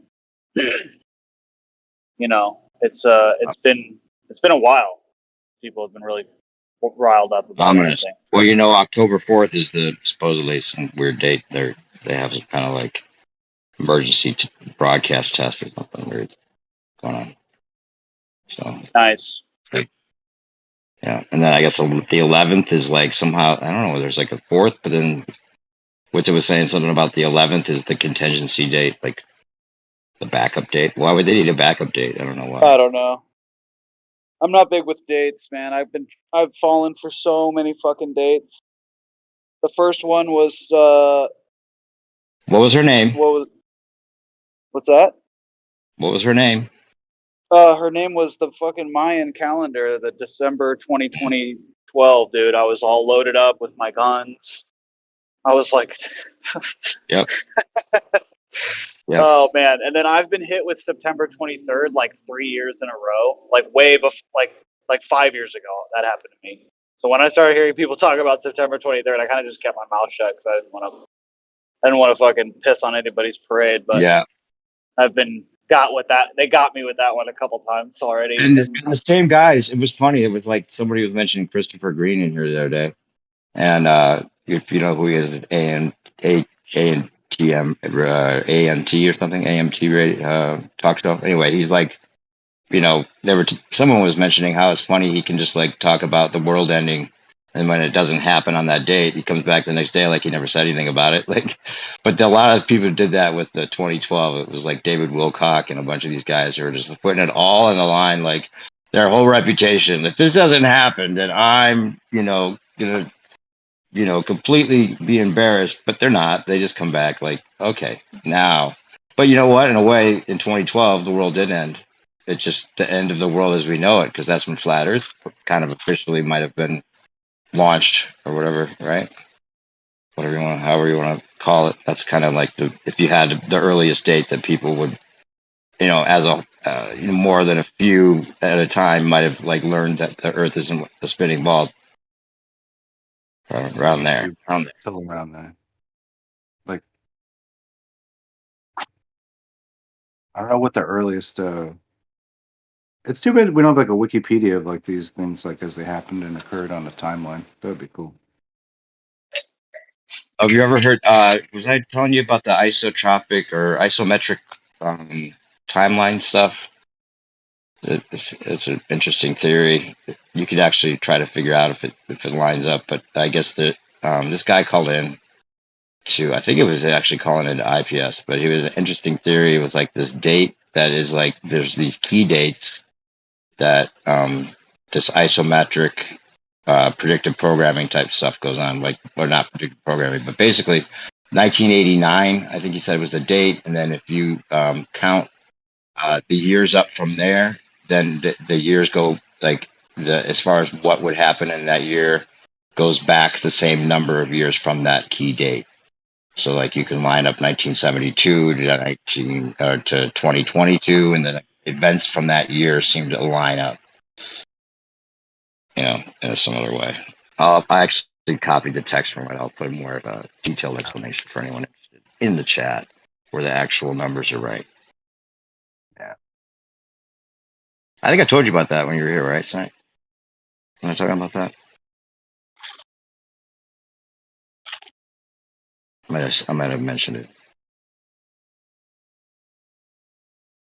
But that if there is that kind of planning where they like those kind of things are planned because they're going by some kind of isometric, okay, well now this year it's going to be very similar events to, the years this many before this certain date, because that's how, our Fibonacci sequence of planning everything works. It's hard to say they don't have much power if that really is the case, but you don't want to be like learned helplessness, because if you realize that is the case, or if some of this, pandemic stuff or the zombie possibilities or zombie apocalypse possibilities, I mean, that's like learned helplessness too. Because if that's the case, I don't know, do you want to live through a zombie apocalypse? A lot of people just be like, okay, I'm not going to try to fight that. If that happens, hopefully I get eaten first. Have you watched anything cool recently? Have I watched anything cool? Yeah, series. On TV? Yeah. Yeah, The Foundation. Have you checked that out? I heard Andy talking about it. He likes it. I probably won't. It's entertaining. It's just storyline. It's Asimov. It's okay. Yeah. This is like boilerplate baseline sci-fi. So why it's a good story. I mean, definitely a good storyline, and they do a good job. What do you think about the early sci-fi writers? Do you think that they were just like famous for no reason, or do you think they're Heinlein and David and Asimov? Heinlein first, and then Asimov. But yeah. Does it start to like? There's some type of craft that goes on here with being able to craft what people want to be the future. Well, yeah, and then there's the whole idea: is that are they actually writing that? Are they scripting the future based on some of these books, some of these ideas, like 1984, of course, and stuff? Or Jules Verne's like From the Earth to the Moon that happens 100 years before we land on the moon. Right? Yeah. Totally ripped off a lot of these ideas. Who you know who was the best? The guy that was like a sci-fi nut, a sci-fi reader, as well as a very convincing nut story. That was Al Bielek. Remember him? He was the guy that won like the Tell a Good Fish story for the straight face that year, and he was talking about the jump rooms and Duncan Finnegan, and he was on the boat that then went into the future. Whether or not jump rooms exist or not, I like the concept. I like And the it's the concept. right way to say it. Yeah, the cool way to say it. Sometimes sci-fi is just like it's just the right jargoning, and you're like, oh yeah, those two were sent together in the right Jump way. room, That's perfect. right? Jump room. Yes, that makes total sense to me. But then Yeah. it leads me to like sort of deconstruct what sci-fi-isms that there are sort of already ensconced within the scientific paradigm, such as like Event Horizon, right? Like Event Horizon is a great one. I like that a lot. It's the black hole, right? But it's also like it's an event when you go down to watch the sunrise at the beach or some shit. You know what I mean? Right. With frames and stuff. It's always an event. You know Sure, what I mean? It's right. an event that happens That's a because it's Horizon only event. happening right then, right? So isn't that weird? But Horizon event sounds way less cooler than Event Horizon for some reason.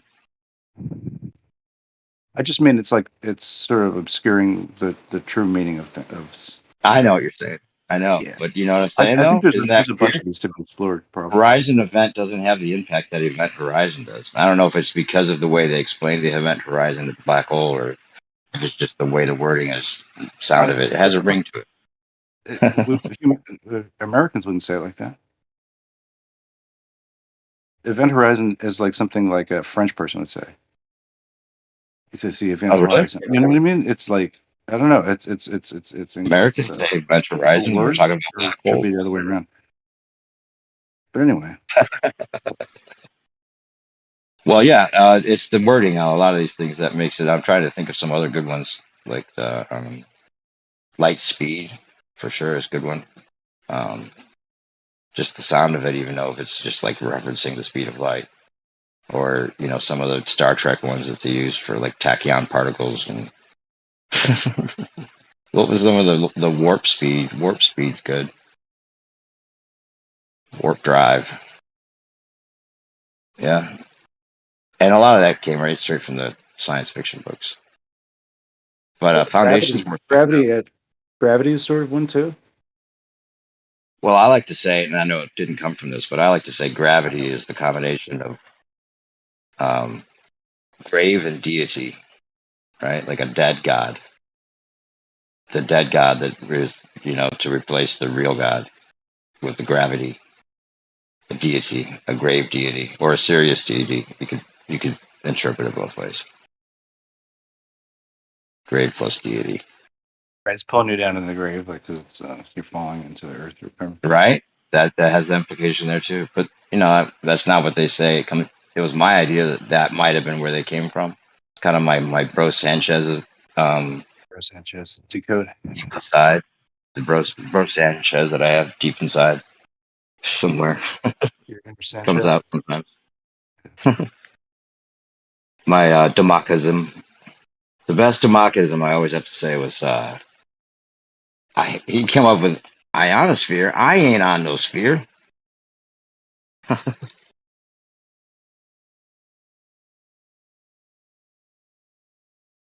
Ionosphere. Seems like that might have been on purpose, even if they're not going to tell us. There's another one too, like that. It's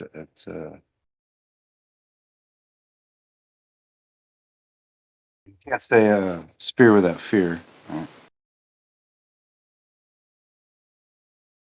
Can't be on the fear without the spear.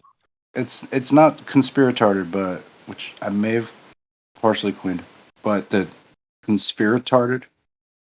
Yeah. Because you think you're on a sphere. It's like there's Conspiratard. Okay. Yes. Conspiratard. That's a good one. That's a good one. Yeah, we should call these guys conspiratards.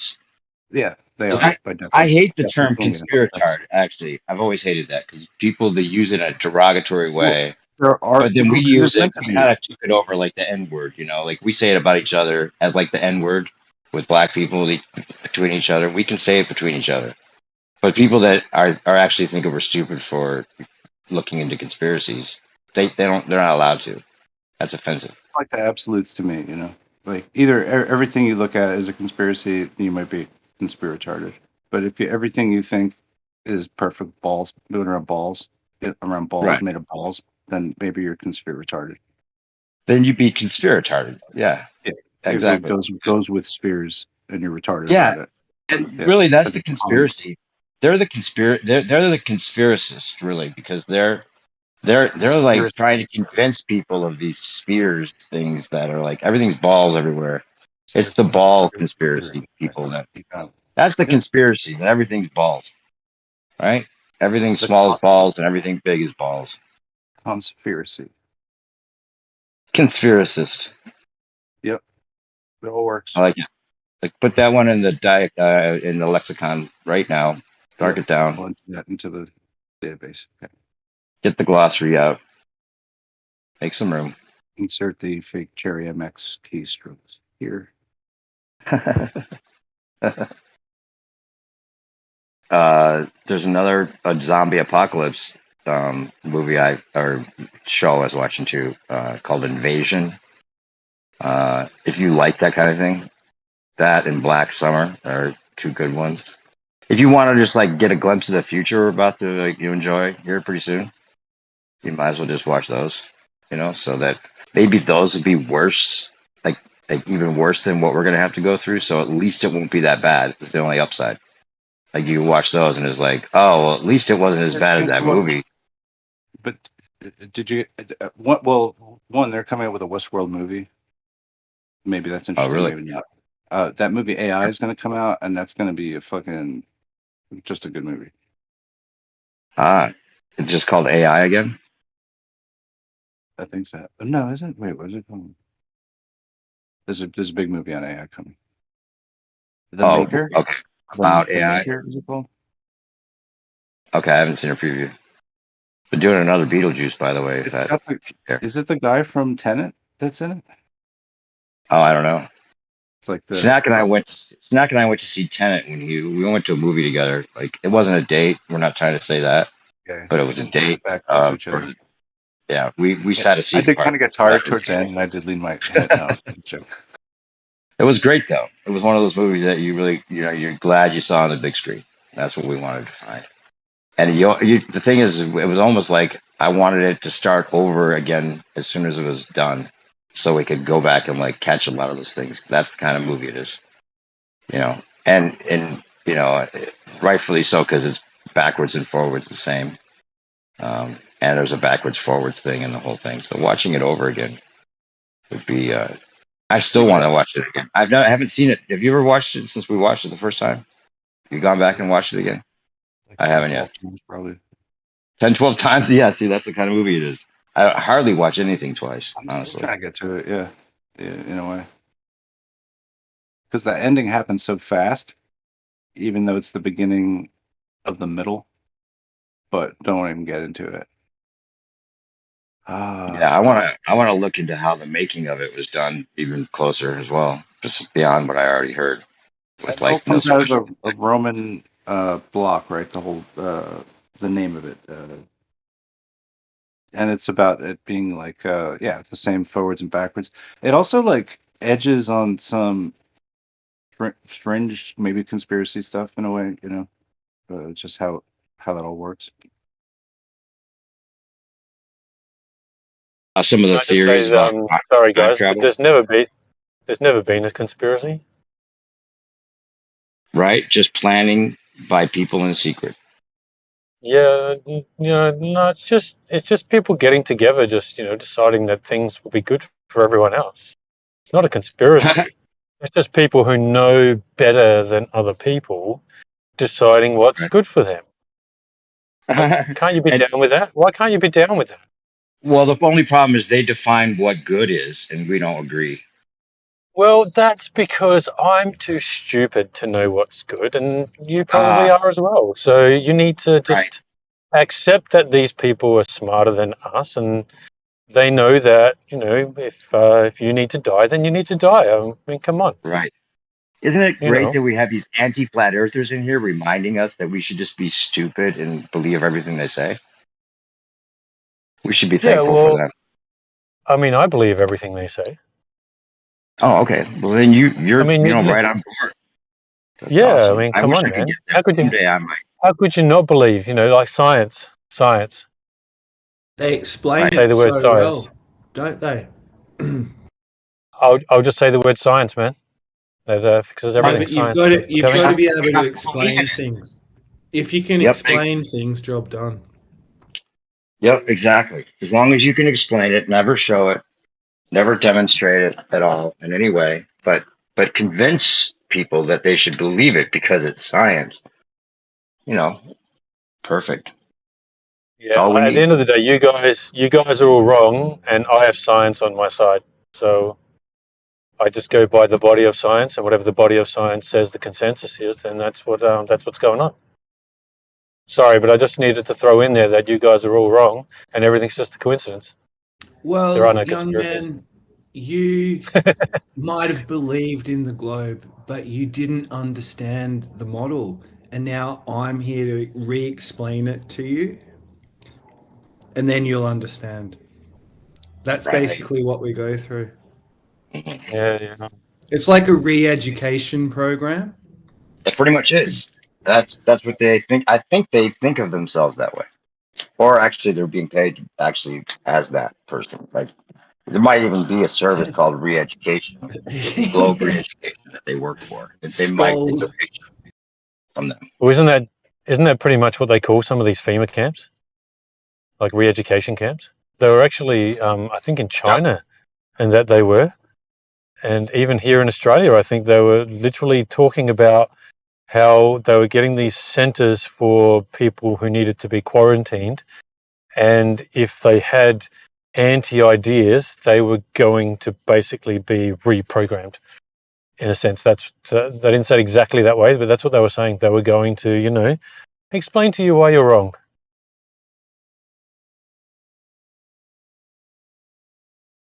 See, that was a part of our quarantine camps. Oof. Oh, Yeah, they're great over here in Australia, man. What do you fear more, the zombie apocalypse or re-education camps? Which would you? We had to choose between the two.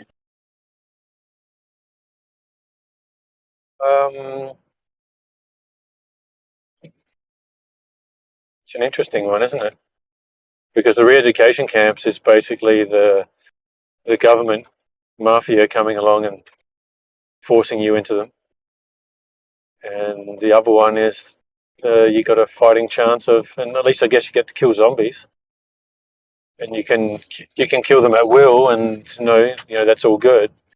Can't exactly kill the the government's enforcers and get away with that. But zombies you the could get only away with. exactly.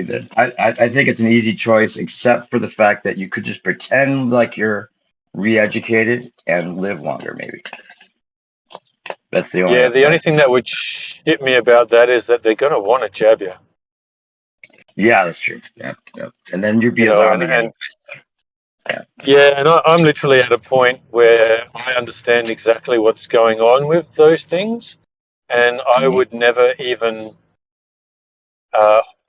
dream of being with a female who has had that, because they know that it gets into the blood, they know it's in your saliva, they know it's in all your bodily fluids, right? That's true. And not one part of that is conspiracy. That is 100% peer-reviewed science. So, they know that it does these things. They know that it's inside people, and they know that it sheds. So I personally am not ever even going to be with a female. Like that's if I was going to be with someone, that's one of my questions. Have you been jabbed? And if they say yes, thanks for coming. See you later.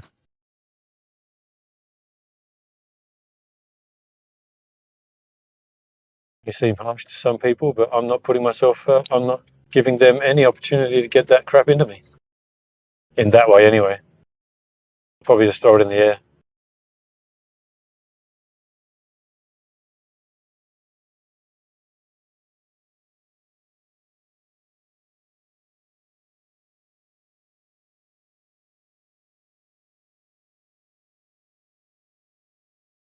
Did everyone drop off? Did I just like kill the vibe or something? No, no, no. I was just trying to think of the funniest thing to say next. Okay, well, that was good, man. I'm glad you threw that one in. That's something to do with like shedding and like sex, you know. I don't know. Snack, help me out. What happened? Some kind of weird, like, shedding the bed or something like that. I don't know.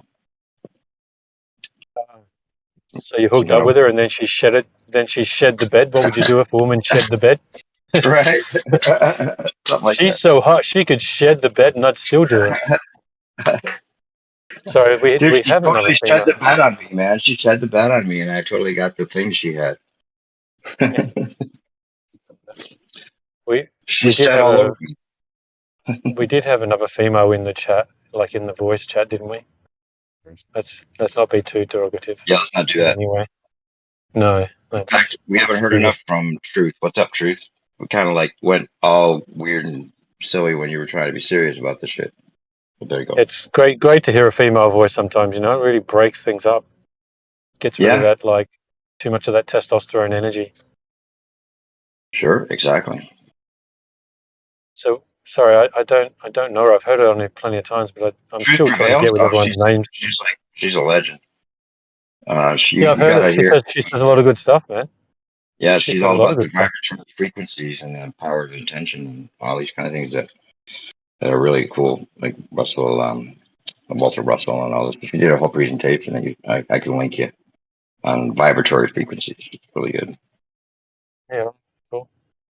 Very cool.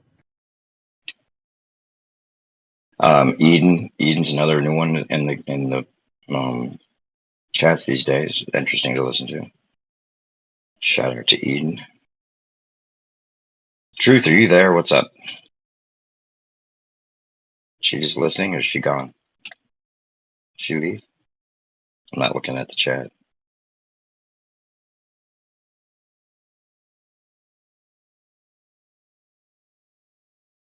Guess she did. Maybe she's just away from AFK. No, she took off. You might be busy. You know, it's like I was just sort of listening in because I was just doing some filming, but it was windy and stuff. So I thought, no, I'm not going to keep the mic on. I'll start hot micing and get in trouble again because I'm always hot micing. You know Merle, who's also in Australia? Met No. Merle yet? Merle's in here with us with Marine. Yeah, Flat Earth F Do you guys Evangelist. know each other? I don't know if you know each other. Chad. Yeah, F Evangelist just lives here in Adelaide. That we got 3 of you in here, or did he leave too? Yeah, F Evangelist is like literally not that far from me. He drive whenever one time when I was down filming, he's like, "Yeah, man, I'm just driving past." Right? You guys should hang out. I think Merle, aren't you in Brisbane? Or you were, or you're down in a different area, aren't you? You're in the cool area. Oh yeah, you were talking about that the other night. It's supposed to be where all the cool people are. Sorry, what you're actually referring to is Brisbane, not Brisbane. Oh yeah. Sorry.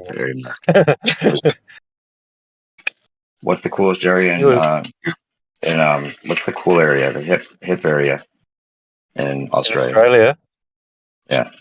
Well, I guess it all depends on who you talk to. If you're in Melbourne, you'd say that areas in Melbourne are the coolest. If you're in Sydney, you'd say that Sydney's obviously the coolest. If you're in the Gold Coast, you're clearly going to go Gold Coast. Sorry? I think he's in Melbourne. Isn't that right? Merle, what's up? Melbourne now? Anyway, maybe he'll up too. Yeah. Yeah, Melbourne and Sydney are very cliquey. You out doing your filming? I was. I'm heading off to go see someone quickly now. Oh, okay. So it was a bit windy and cold, so and plus I had to be somewhere by 6:30, so I'm late. Because it's Man, did 6:34. Zanuck just chicken out last night or what? Zanuck was just like, he didn't say word after we were baiting I don't him. know, man. Like, I don't know if he had to go, but he literally just came on, and then I'm like, "Hey, Zanuck, let's chat about if you want to go over some stuff," and then he took off. I'm not saying that he Yeah. took off for that reason. No. Has he been on since? Sure looked like he chickened out to me. I don't know, because I legitimately want to set something up between myself and Zanuck, and he can bring all of his, boats under the horizon footage and videos and everything. He can bring it all. I want him to bring it all and show me exactly where it is and how much it's done out of sight by. I'm happy. I'm slowly getting more and more and more screenshots and more things done.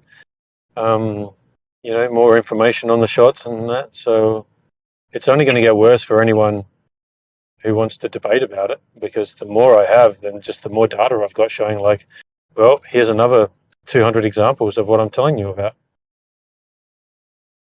So it's only going to get worse for them. Anyone who wants to do it should do it now when I have the least amount of information, which is still 400 shots. Yeah. So something was said earlier when somebody was trying to talk about like getting them to admit to something. We know that they're not, right? Like for us to hope that there's going to be some kind of intellectual integrity in a lot of these guys' part is ridiculous, because that's not their job, But that would be interesting. I agree, but the beauty about it is actually having it on video and watching them dance around something that everyone else will look at and go, well, it's obvious. Right. Exactly. Watching them, just circle jerk themselves away from it. That's what we want. It's like the David Weiss thing, and even Whitsitt, like their debates. It's like people see their debates and then go to them after and go, why were these people being such assholes to you? What the hell was going on there? Right. Yep. The more they have to squirm and the more they have to deny, the more people will see it. It's true. Yeah. Yeah. Yeah, I think the true debate's over. It's just, until we get more people who kind of have their brains thinking in certain ways, actually switching their brain to go, okay, now I have to look at it this way, and then figuring out those things, they'll all be figured out. Like the little things of the sun angles and stuff like that people whinge about, all these little bits and pieces. We just need enough of the right people concentrating their energy on that, and all that will get figured out. Well, yeah, we're not going to try to figure it out as a group with them. Obviously, not really. That's it, right? Yeah, for sure. Move on and figure it out. That's the I weird just thing. think of where we would be. Yeah, sorry. There's still people in there begging them to somehow approve or give in. Like, that's not the goal. Obviously, we know that's not going to happen. No, Like they don't necessarily have to give in. Yeah. But if at the most, if what I can get from some of them is just a concession that it would also work on a flat Earth, that's all we need. Yeah. Whatever. Right. Like that's all we need. Like, for me, the concession, and for me as well, I just think that at the end of the day, the moment they say the word "the horizon is optical," thanks for coming. Stop claiming it's exclusive to the globe. The moment you say it's optical, you've already said that it would work on a flat Earth and a globe. And I actually don't think that it would work on a globe the way it does. No, it wouldn't. I don't think it would. I don't think you can have something like a horizon that at one moment is only 4 miles away from you when it should be like 7 or 8, then to another moment where it's like possibly 20 miles away from you when it should only be 7. Like, how can you have a swing from 4 miles to 20 miles, and actually probably further than 20 miles, but that's just all we can really gather from the information that you can get. But it's really further than that. How does that happen on a globe? their idea of a refraction, I think it's completely wrong. Refraction works in our favor. Right. Exactly. Yep. It seems like a lot of them might have given up. I don't hear them in here often anymore. Seems like a lot of them, instead of admitting they're right, at least they're just like going away. You know? Well, if it comes down to it, and none of them are going to come on here and challenge me about it, I'll go to Gem Pandas. We'll get a couple of us and we'll go to Gem Pandas. There you go. Yeah. You know, 'cause I'm not I guess. stressed about it. Like, and then what are they going to do? They're not going to run there. The only thing they're going to do there is totally mute me and not let me present anything. That's what will happen. No, And they'll if we're just like to present it and then find a reason that you're wrong. And it doesn't matter how wrong they are, they'll just say you're wrong. That's what's annoying. There's no That's all reason right. at all. That's why it's a waste of time, in my opinion. Merle spends a lot of time Yeah. over it. I wouldn't go there in general. I'll go there specifically for that reason. Yeah. Actually, Jim Panda is one of the few that might actually understand what you're saying and have to acknowledge what you're saying. Whereas others, curved water or whatever, they'll just like find a way to attack you personally. Yeah, of course. Jim Panda doesn't do that, at least. And I've heard Jim Panda said, "Oh, it might be flat at some point." And once a baller says it might be flat, you almost have to think, well, they must know it's flat then. In a way. That's my suspicion. Because you're either you get the people a total true believer and you just have to believe it. You can't even allow yourself to think it might be flat. Otherwise, then you've realized it already if you think it might be flat because you understand that it could be. And then it'd be hard to like still believe that it's not once you realize it. So I don't know. I'm suspicious. The only way that it could possibly be a ball is that if we are in a simulation, and that simulation is like many games where when you're actually at the level of the game, it's flat. And when you get up to a certain point, it can become a ball. Because that's how the simulation will work. It doesn't work that way. But that's to me, that's the only way it could work in each person's favor, is that if we are legitimately in a simulation, and then it could be Oh, yeah. Yeah. I'm not saying that we are. I'm just saying that would. Even if we're in a simulation, this simulation is stationary. Yeah, exactly.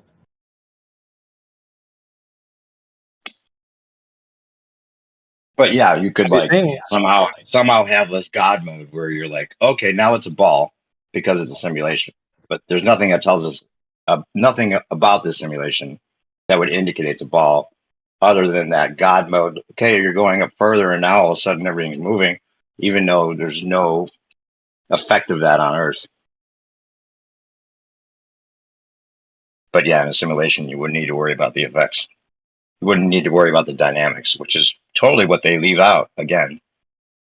Their computer Here's model. another one that here's one that I haven't seen people point out about Coriolis and so forth. Go back to old World War II footage and watch them drop bombs. Mm-hmm. And there is footage where you can watch the bomb fall for long enough and it falls behind the plane. Right. And the plane starts to overtake it, which destroys conservation of momentum. Right. Yeah. Well, you mean the bomb should just continue on with the plane? That's the whole timing of it would be different for sure. Like it would be, they would have to work out a whole coordinate system of where they're actually trying to drop the bomb, regardless if it goes behind the plane. They would have to figure in the spin of the Earth because they can't have the plane be in perfect sync with the Earth as well as the bomb itself. That's your point, exactly. Right? That's my point. Like if the plane is going with the Earth, why is the bomb falling behind? The only answer would be drag. And then why doesn't drag affect the plane? Drag has to affect the plane. That's what I don't get. Like where they go, oh, well, the atmosphere goes with the Earth. Okay, fair enough. Let's just say it does. Well, the plane is going through that, which causes drag. Like the plane would have to slow down. Well, the atmosphere, even if the atmosphere were in lockstep with the Earth, it still wouldn't. And even if it moved the plane to stay in lockstep with the Earth, it still wouldn't work because the plane wouldn't be able to fly anywhere. Couldn't fly against it. It still has to cause drag. I mean, if you're moving through the air, you have to cause drag. It has to slow the plane down. Mm-hmm. Anyway, I got to go on mute for a bit. So someone Yeah, I'm else eating. jump in. Someone else Yeah. talk. I've been talking a Yeah. lot, but I'm eating right now. Yep. Catch us in a bit.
Did everyone drop off?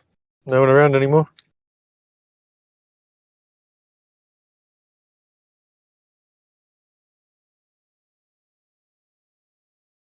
Oh God. Go on, sorry, who was that? I'm snacks. Done.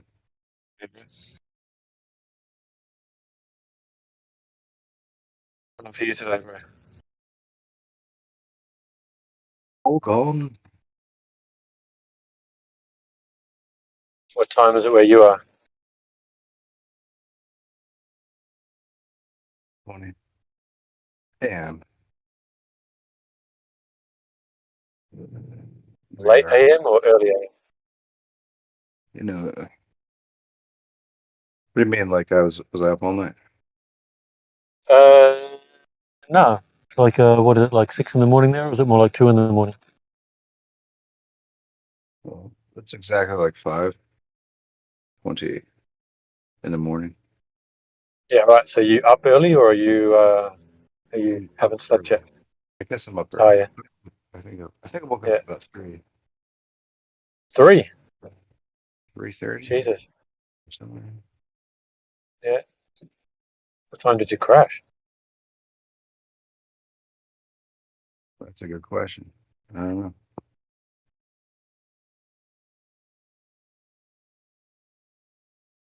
Right. So you got some gardening to do or something? You got some animals to go look after or something like that, or you just get up early sometimes?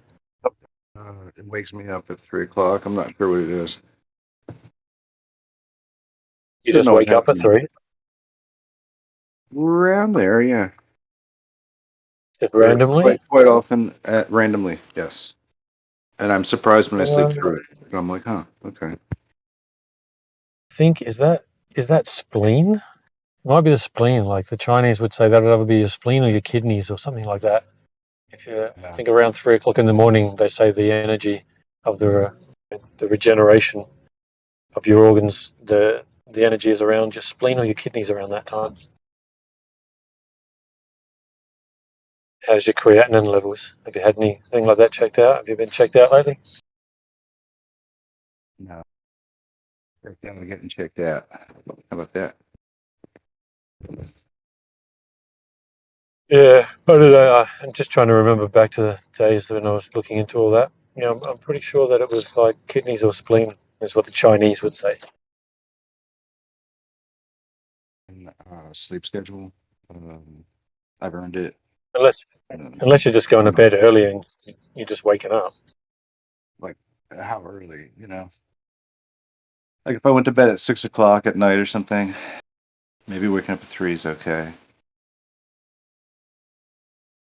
I don't know if Yeah, I did some that. I people are don't just think it different. is. Yeah, some people just But run on you their get sleep. into this like yeah, rhythm of it. Yeah. You're like, I'm up, it's 3 a.m. Fucking awesome. Gonna get another day in this bitch. I don't mind that per se, I don't necessarily think there's a medical problem. Yeah, well, I mean, if you're happy to be up and awake and get out there and do whatever needs to be done, then being up early is a good thing, isn't it? You always seem to get so much more done when you're up early. You're like a go-getter.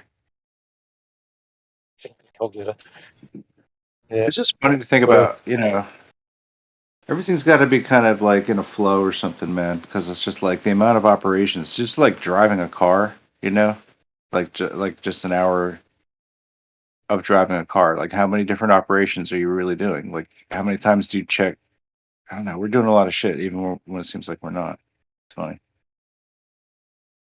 yeah, it's all automatic as well. Especially when you get to things like driving a car and all those general things that you're doing, things that you do every day, you do them without even thinking.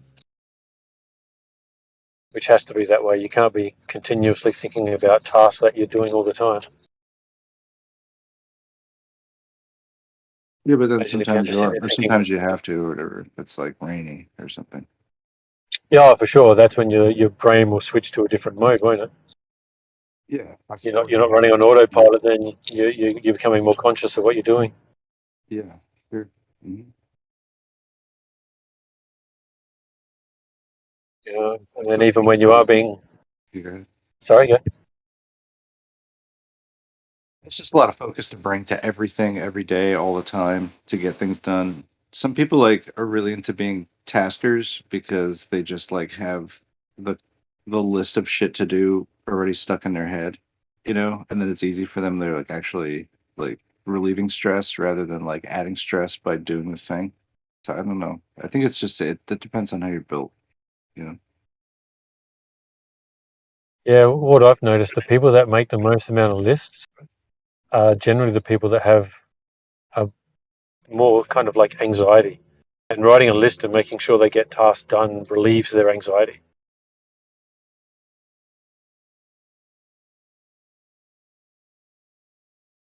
You know, because you generally find that a lot of people, those kind of people, they're not procrastinators. They're generally the people that want to just get it done so they don't have to think about it anymore. Whereas someone who's procrastinating, you know, waits to the last minute and then goes, oh shit. So it's kind of better being the other way, really, when you think about it.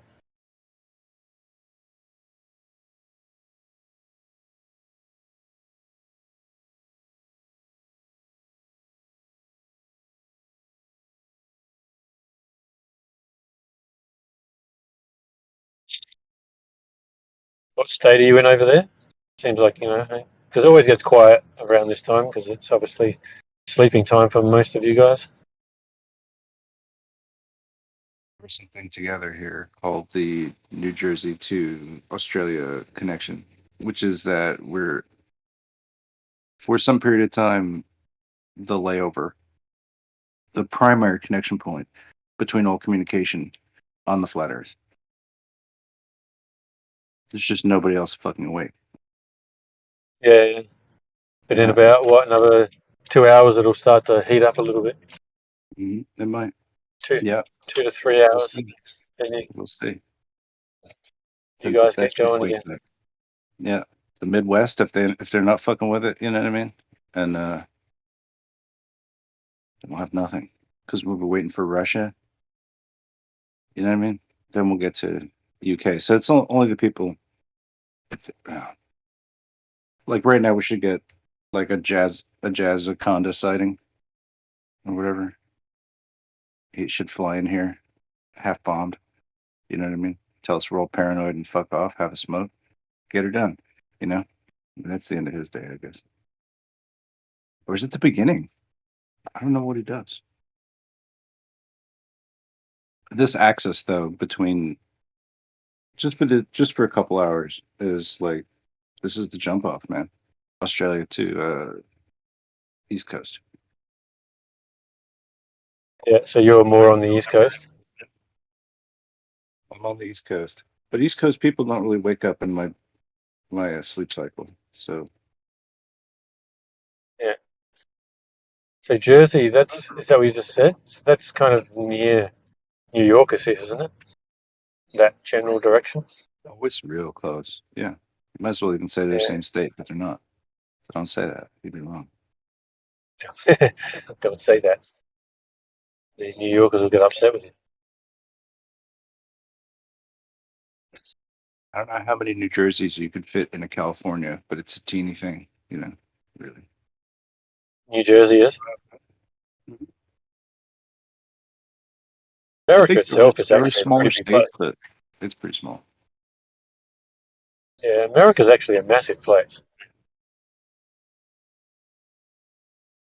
Oh yeah. Yeah, it is.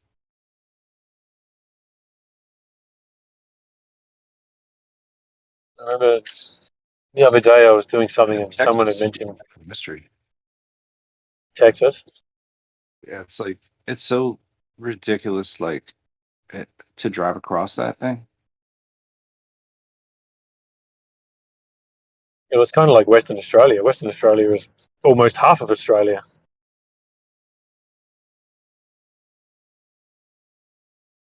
Kind of weird how they laid claim to that. Yeah.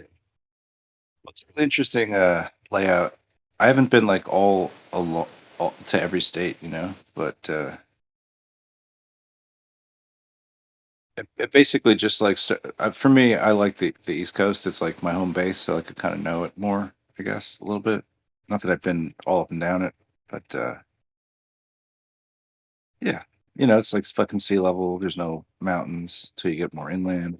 If you're going inland from here, you hit like Pennsylvania, which is really a wide, wide state. Pennsylvania could be Yeah, I two spent. states easily, or a few. Yeah, I came to New York in, I think it was around 2008, maybe 2009, something like that. Spent 10 days there. It's an interesting place. Yeah, it's so big. Like, you don't realize how big it is until you actually go there. We only ever see it on TV. And you go there and you're like, holy shit. You're like, just one city block is just massive.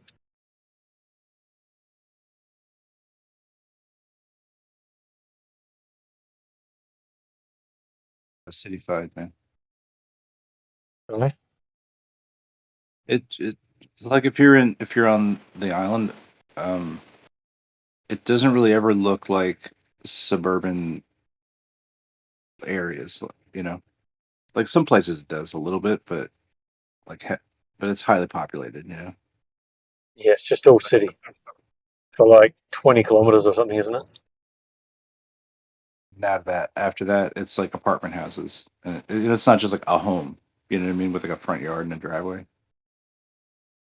I mean, maybe you will eventually find that, but I've never like driven out there that long to actually find something like that.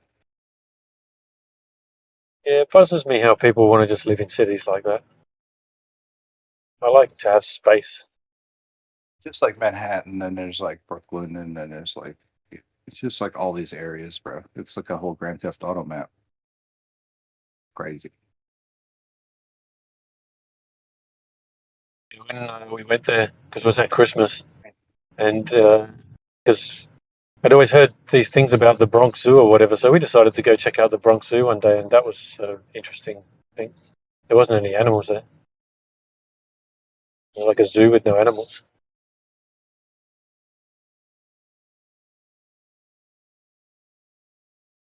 Reasons to go then, I guess, huh? Yeah, It's like you're the exhibit. yeah. Have you ever heard of the you ever heard the joke? What's a Shih Tzu?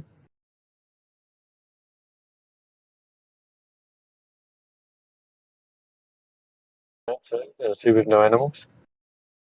You know the dog, a Shih Tzu? No. Very terrible dad joke.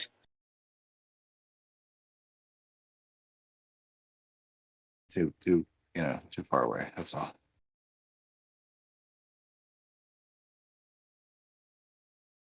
I never laugh at jokes. Someone's like, "Hey, I'm gonna tell you a joke." Like, what am I supposed to do now? Yeah, it's rare for me to fully laugh at jokes, but then sometimes, like some comedians get me, but rarely. Most of the time, I'm just kind of like, huh, that's funny, good joke, well done. My jokes and I fucking leave. You know what I mean? Do they blow up? Do people laugh at them? I don't know. It could go either way. It could go totally unnoticed, or it'll hit. So I don't really know. Not, but it never works to say Yeah, like, "Hey, let me tell you a joke." I could never do that. That's like comedian land. I can't even fucking fuck with that. one that I thought was, I don't know why, but for some reason it was just absolutely hilarious to me. And it's like, oh, there was a duck and a chicken walking along, and the duck goes to cross the road, and the chicken stops him and goes, "Don't fucking do it, man. You'll never hear the end of it." For some reason, I thought that was hilarious. No one else ever seems to laugh at it.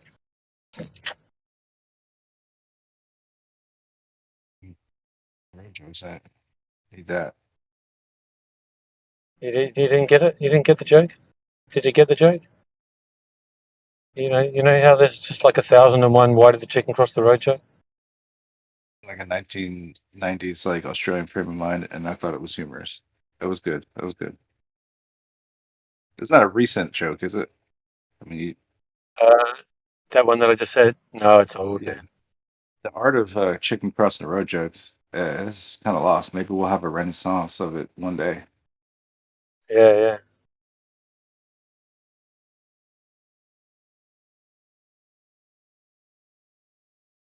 Can't even do jokes anymore. They need pictures, or just whole video, or Yeah. just literal, or then not literal. I'm somewhat upset about the transitioning of literal to not literal. I mean, you literally have to say that something is categorically happening or not happening. We don't have that. We lost that. We need a monument, like a literal monument to literality and the death of literality. We need a literal monument of it that we'll never make. What do you think about this? I think it's a plan, man. You should Yeah. start. You should start I'm gonna start working out the. procrastinating immediately on this plan. Yeah, yeah. Work The out the faster you start specifics. procrastinating, the faster you can stop procrastinating. What you should do is just probably, go 420 and just ponder it. Ernest, we don't even need those numbers. We'll go beyond them. 420 and beyond. Yeah. I know there's plenty of people here who do 420. Yeah, I've heard of it. I've never tried it myself. Oh, you haven't? No, I'm just joking. I'm smoking right now. Oh, okay. We're also we got Fair enough. caffeine as well, which is wonderful. Yeah, yeah. That's like Mhm. So here's a joke that you might understand then. Did Passing you ever some. get high? Yeah. Did you ever get high and end a sentence with the word the? Only people who get high would understand that joke. Say that out loud. Sorry? Or did I just hear it? Did I just hear that in my head, or did you just say that out loud? So say it again. Did you ever get high and end a sentence with the word the?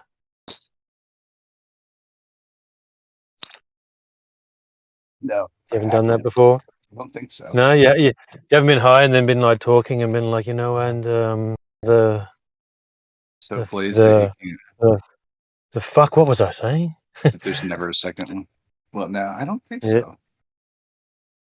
Maybe. I got some shit to do. I gotta go. Take it easy. But you gotta go write some more jokes. Okay, cool. Have a good I one. gotta go look up the some more shitty dad jokes. Cool. Hope your research goes well. Hope it goes better than before. Yeah, fuck you. All See right, mate. you. No, I love your work. I'm not just fucking with you. Have a good, buddy. Okay, have a good one. All good, man. See you.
I'm saying. So yeah, but I've been talking too long right now. What's going on, new guy? How you doing? Yeah.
I was wondering, man, like, do you have any thoughts on the Fibonacci series at all? You know, what's going on with the Fibonacci series? Like, you know, you know, what does Carlos think about that? I was wondering about this earlier today. Just about the consistency of the Fibonacci series and how great that is.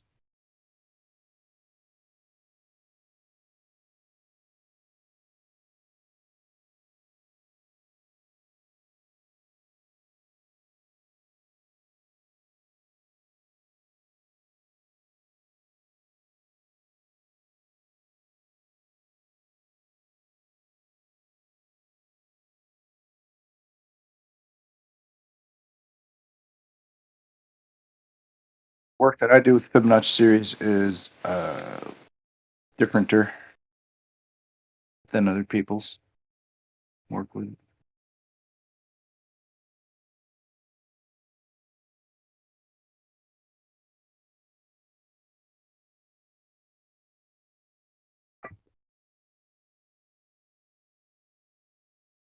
So that's why I've taken to the idea of trying to map these repeated sort of loop patterns within the Fibonacci series onto different geometric solids. I'm not really sure what the ultimate goal of this might be, though, but it is cool that it can be done.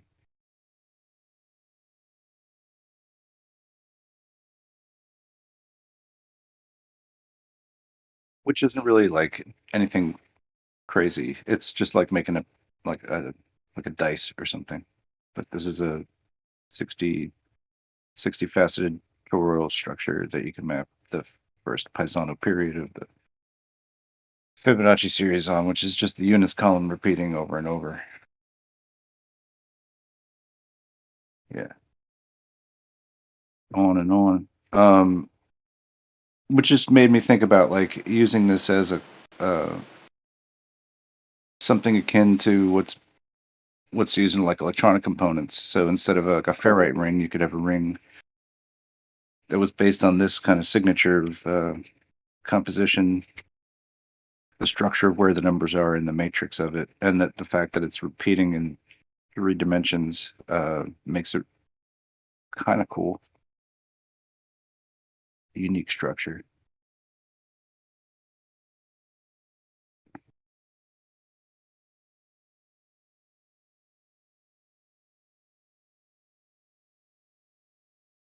So what I guess it means is that you'd need like to it's basically it could be used in a number of ways. If it was rotating, it would be something you could use to encode a bunch of numbers into another process. So this could be by like a reader of some kind, like a Hall effect sensor or something. It'd have to be moving pretty slow. Could be some other type of 12-sided wheel that's got individual like codes of those the parts of the geometry of that toroid, and then rotating around that. In which case, yeah, you'd be messing with some fluxy Fibonacci stuff. What do you get out of this?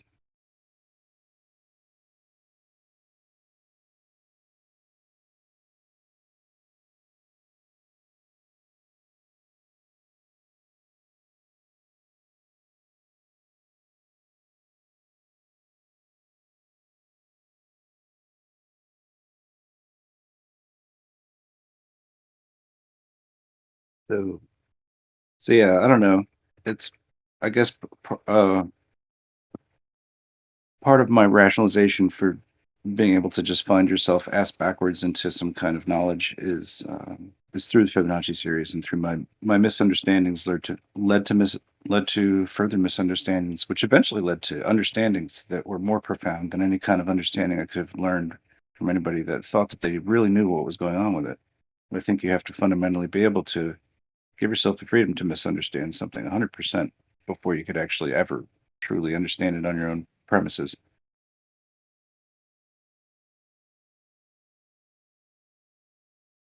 What up, Snacks? Just out here throwing bait for conversation. What's happening? Chumming the waters of the mind. Yes. It was a close one yesterday for me, apparently, because I got booted, dude, and I somehow got back. I don't know. But whatever happened, I appreciate it. Whoever brought me back. Heated on a topic. What happened? Did you get heated on a particular topic or? No, it was just random. I don't know. I might have triggered somebody, but I'm just glad to be back. I was busy yesterday anyways, but I was talking to that girl Eden, and I don't know how it happened, bro, but we were having a conversation about she was talking about goblins, dude. I didn't bring anything up, dude. She was talking about goblins and how she sees spirits sometimes, or she can feel them or whatever. So that's where it started, and then somebody was asking, well, how can you tell if it's a good spirit or a bad spirit? How can you tell?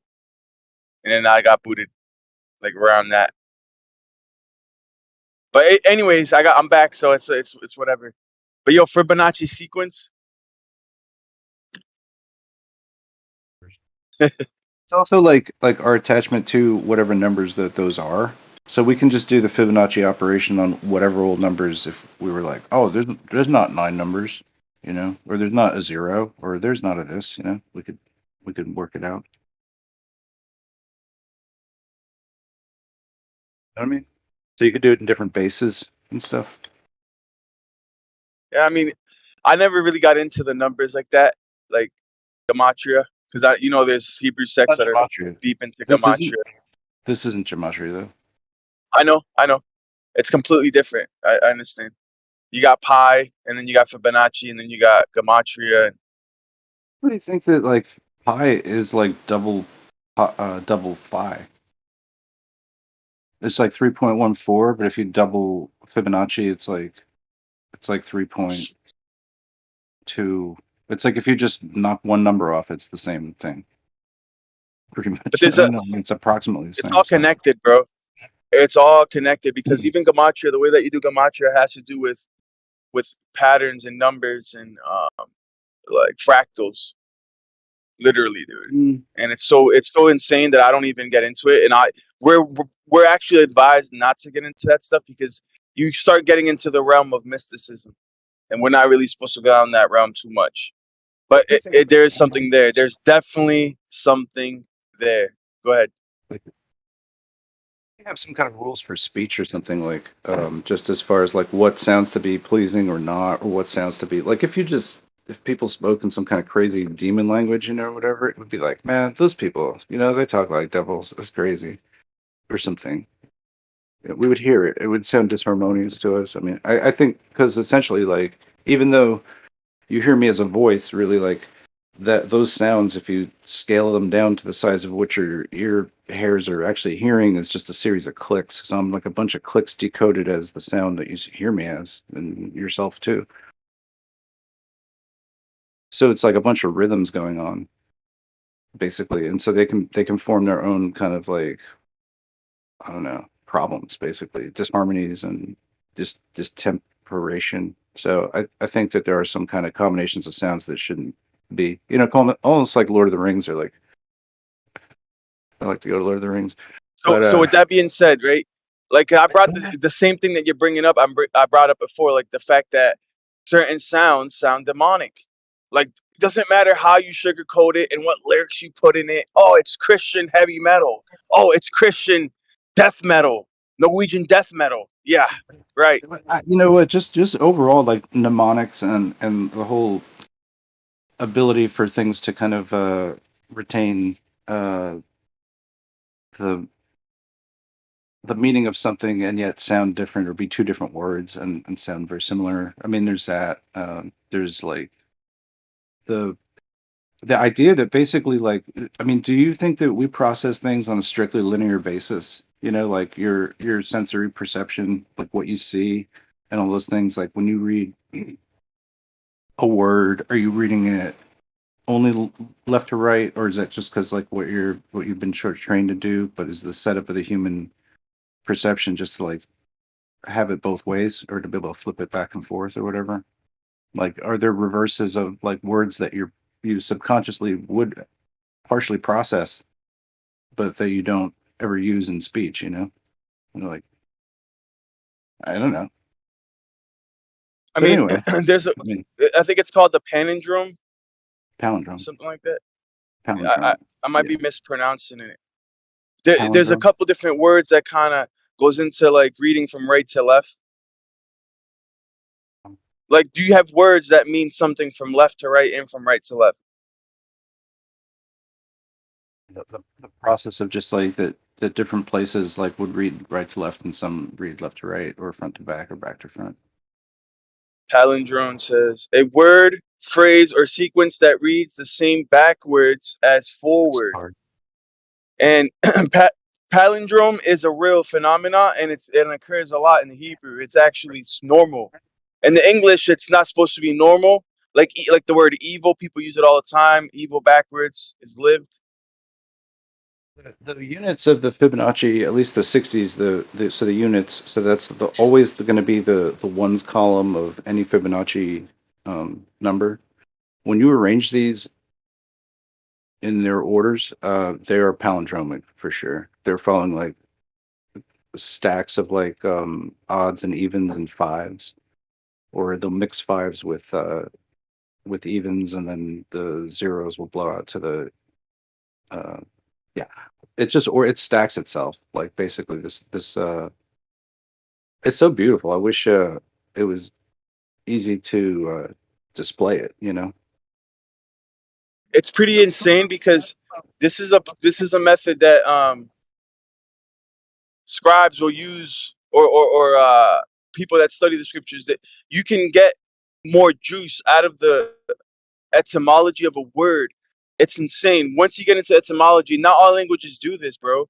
But there are certain languages like the Greek, but not even the Greek as much as the Hebrew, but they have this palindromic phenomena where you can get information from reading the same sentence from right to left, but it'll give you completely different information than if you read it from left to right. It's so insane. And you can squeeze more information out of the text that is legitimate, that is true. And not only that, each letter of each word then has its own significance and its own meaning separate from the word itself. And then you can squeeze out even more information that way.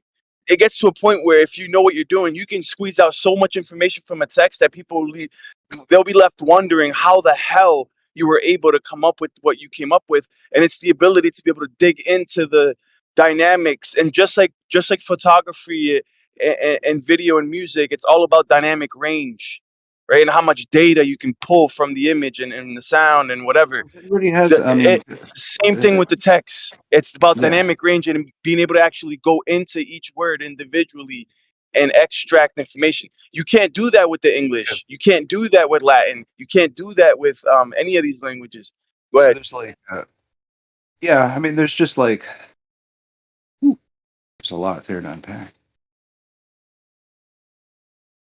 But you can do it with most root alphabets, I would say, because most root alphabets are based on 24, and 24 is like 2 12s, and 2 12s is like almost, times 5 would be 60.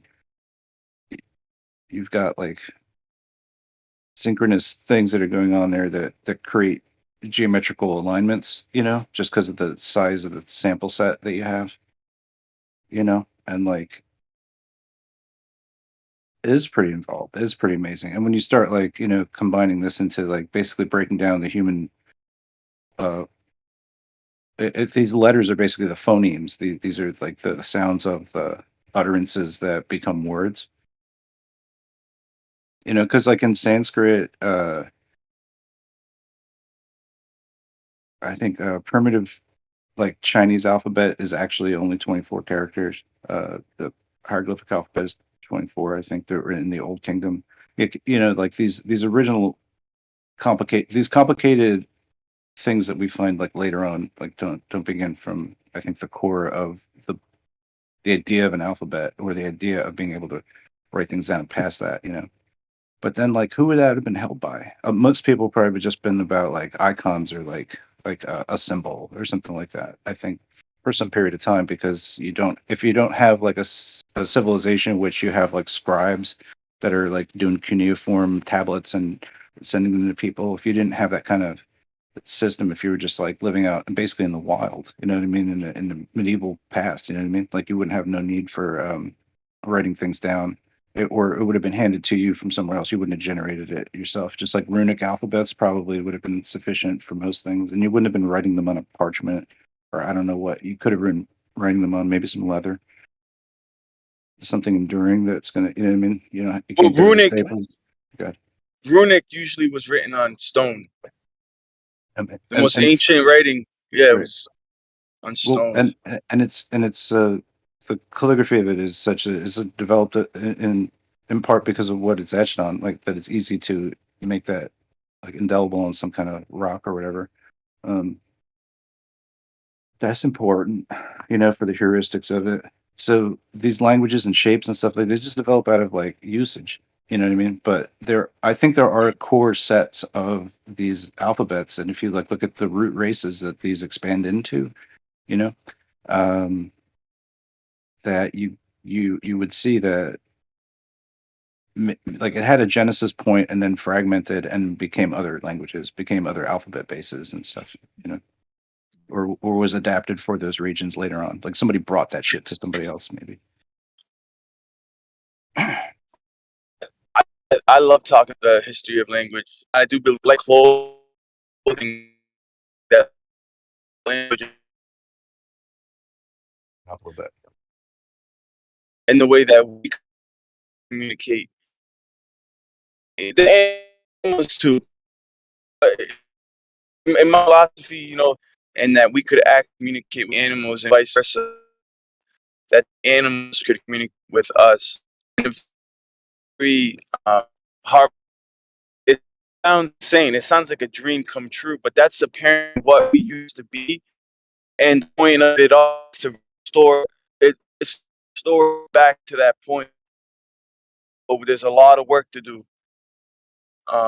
But anyways, so like there was one universal language, dude. Regardless of what language that was, there was one universal language, and then that language over time um, started to deteriorate a little bit, but it was a heavenly language. It was still a universal language even after the Great World Flood. That's what they spoke in Babylon before the fall.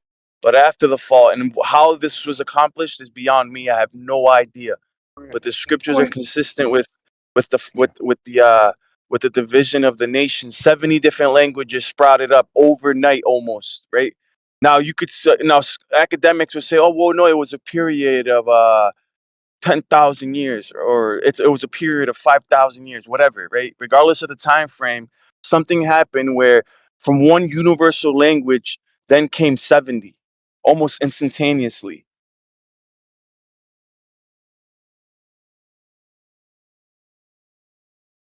But it had to do with the division of nations and land masses, Peleg, and the generations of Peleg. Like how long it really takes to adjust language. You could do it in a generation. You just like take certain words out.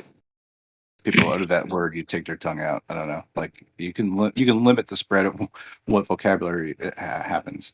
You know, but since there's no dictionaries at this time, it's weird to even consider that there would be like words that you couldn't say or could say or that you would know like specifically like based on its frequency and stuff like that. That I mean, you'd have to have a pretty high civilization to at least be able to understand sound and compute it at these levels, or you'd have to be born with some kind of extra brain part that just like lets you hear that shit. You know what I mean? Almost like how a dolphin processes echolocation or something like that.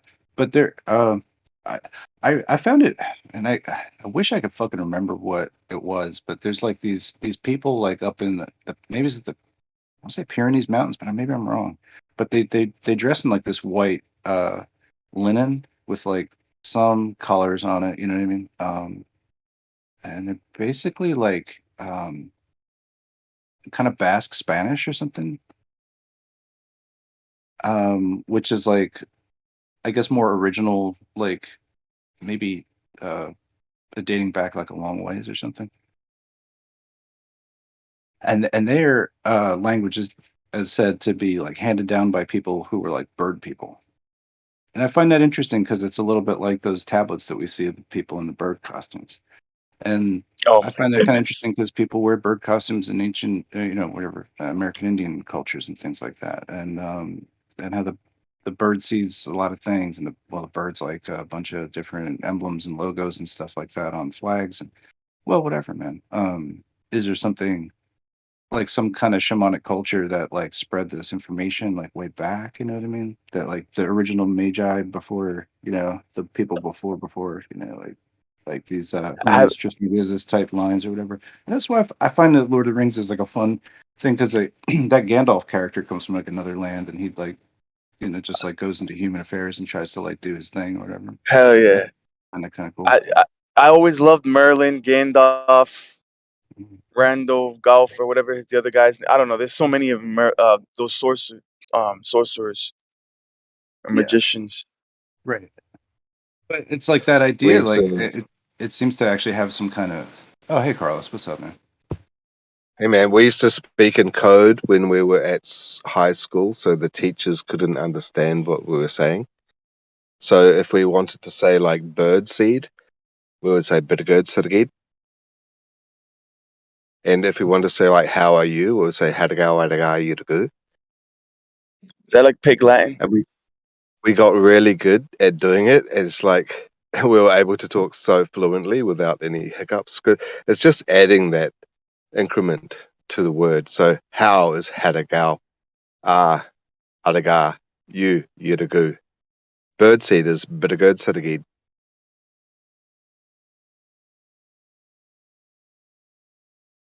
Yeah, and it was great because like That we could way. just talk shit in front of the teachers; they wouldn't understand what we're talking about. It's great, and I think that really helped with my language learning after that as well, just by getting those nuances. It's like that. I mean, that's like an invented language, which is derived from like some other structure of language, and yet it does sound to be like completely disguised. So there's a way to encode, information, using like a process like that because you're just like applying that process to all the words. So you could speak, but I don't know if that's utag or whatever. I know there's like something like you can do the same substitution with uppy. How do you do that? What does that sound like? It's like the same thing basically that you're doing, but it's with replacing it with a different um, nonsense piece in the middle. Yeah, that's right. Yeah, some people do it with the sound I. Yeah. It's kind of like could like relate to cryptography and that kind of. We could talk about cryptography if you want to. That's another thing. It's kind of fun. Oh yeah, calligraphy and cryptography and hieroglyphics and So to some degree, like the cryptography would be there, or some people would suggest that in the Bible is contained the cryptographic elements because these letters themselves relate to, um, yeah, yeah, yeah. The most ancient Hebrew is gematria. pictographic. But the gematria of the numbers that are related as like used in symbols and stuff like that in the Bible or in a biblical tale may relate to like an actual object or something like that, or somebody. I heard somebody connect like the amount of knots that were made on a net or something like that out of a biblical passage, and was able to connect that with the amount of Yeah. triangles that were on the faces of the Parisian pyramid in Versailles out of the Louvre, France. I mean, every number that shows up in scripture is significant, and people have made all Also, kinds of crazy connections with numbers. Even like pi is disguised within scripture multiple times. In Ecclesiastes, pi is there. In the Psalms, pi is there. Even in Jubilees, pi is there. In 7 days, Yah created 22 creations. So in 7 days, he created 22 different individual creations.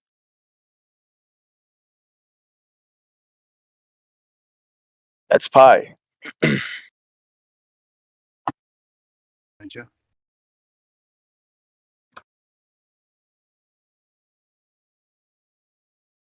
Okay, question then on this, and maybe Carlos too, because you guys are talking about like speaking in code and also like things written in code and all that.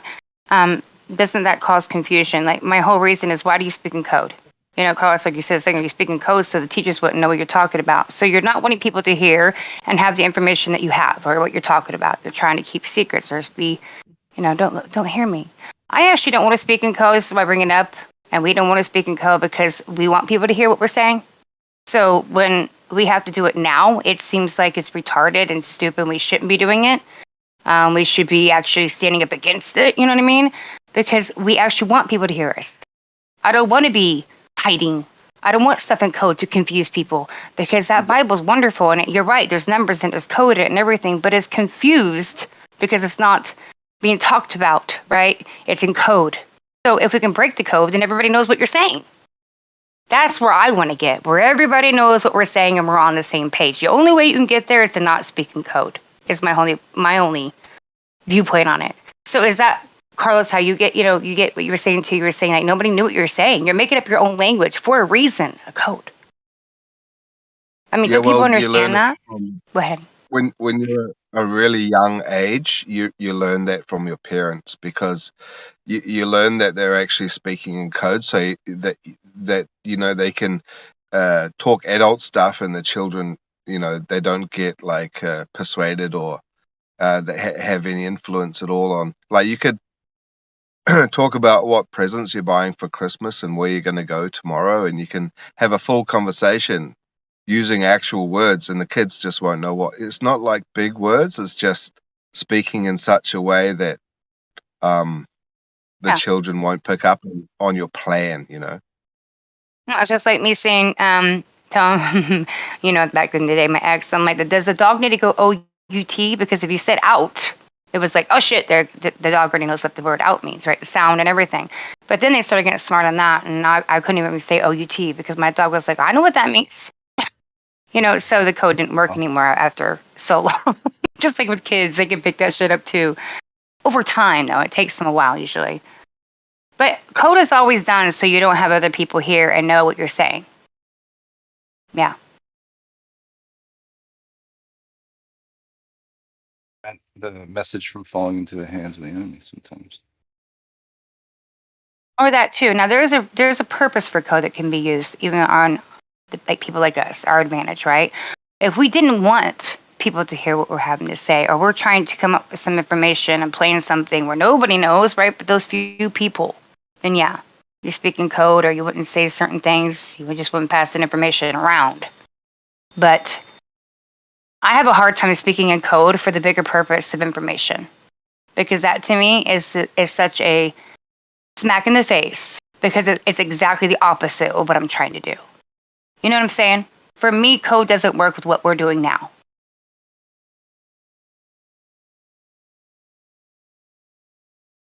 We're not speaking in code, we're just speaking about code. Oh, no, you're right, honey. Right now, what you're talking about, you guys are speaking about code. But everywhere you go, even on YouTube channels, even on here, you can't talk about the shit that we want to talk about unless you speak in code. I think I just wanted to like get into where he was talking about like these poetic devices, I guess, really that we wouldn't even like have in a textbook today. So we don't talk about like a sentence that reads one way and the other way, right? We wouldn't talk about like might use alliteration, but it might not be that the specific letter has weight and that has a separate sub meaning too. So it's just like different ways that we could utilize words. I think it's an interesting topic, and yeah. but I get what you're saying. Any tiny thing. Just a convo on that. But yeah. What's on your mind today? How you doing? Yeah, I think a lot of this stuff has been on my mind lately about because, yeah, I was just talking to somebody on the phone the other day, and people walking up to me talking about this stuff, and I don't have to speak in code. It made it feel really good. I just got really mad yesterday about this stuff in our communities, things that are happening, the movement. We're trying to do stuff in the background. I just want things to start shifting around. I know we're probably not going to make it happen. I sure know how you're going to make any server do it, but I just wish people would start getting behind the real movement of information. That's super important, and not just one thing. All information that's important because it's all a piece to the puzzle. We can't be falling into the bullshit. So I'm saying, please, guys, start thinking deeply about the stuff because we don't have much time. We already said this a long time ago when we're sitting here later on and they have taken all of our rights and they have literally silenced us to no end. We can do then. People are acting like this shit ain't deep out here. People are acting like we have time on our hands. You know what I mean? Yeah. It's game over already. I mean, and that's it. It's game over already, and they want us to believe it and think it and do it and live it and breathe like it's game over. For me, it ain't game over because when I talk to people out here, they're on the same train. They don't have the same ticket where I'm going, but they're on the same train. You know what I've seen, and I thought would be quite interesting to see is, what an hourglass is? It's that big glass, and it's a tube with a squished bit in the middle with sand in it, right? I'd like to see that thing used on the ISS. Like, how would an hourglass work in a non-gravity environment? Yeah, right though? It is funny. That'll probably never happen. Exactly, but yeah, sure.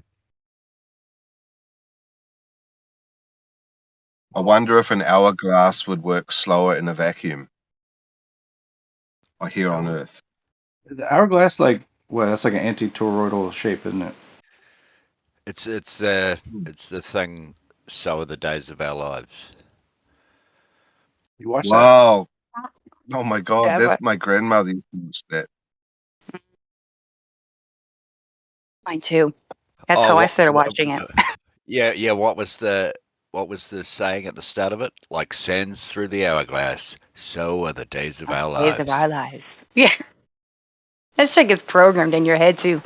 Seriously, The theme song in key.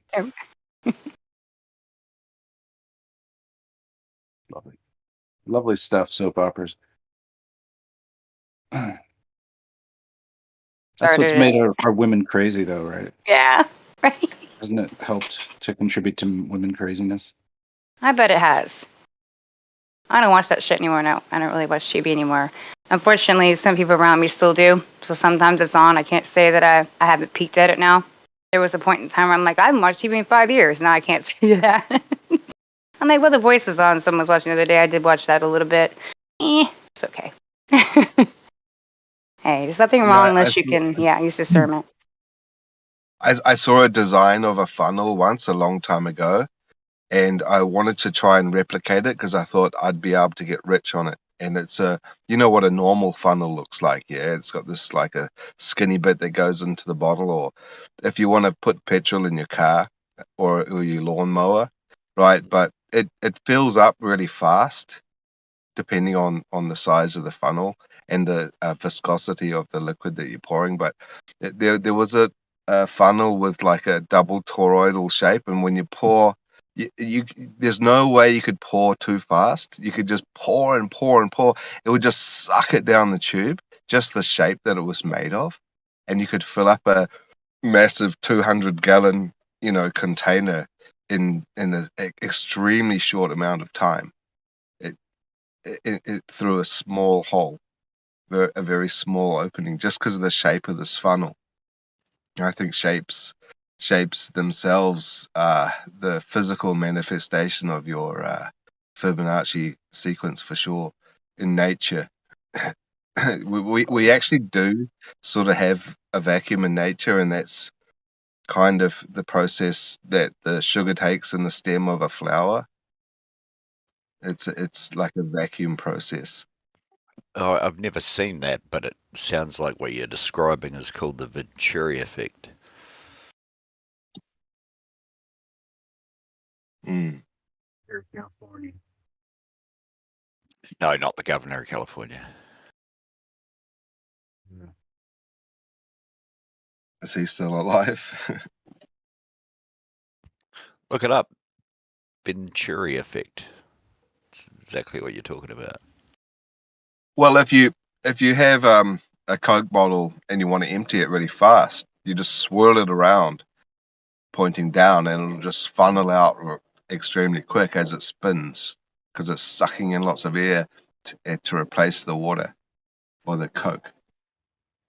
Yeah, well, it's creating a pressure gradient up through above the bottom / top of the bottle because it's upside down, helping the liquid escape.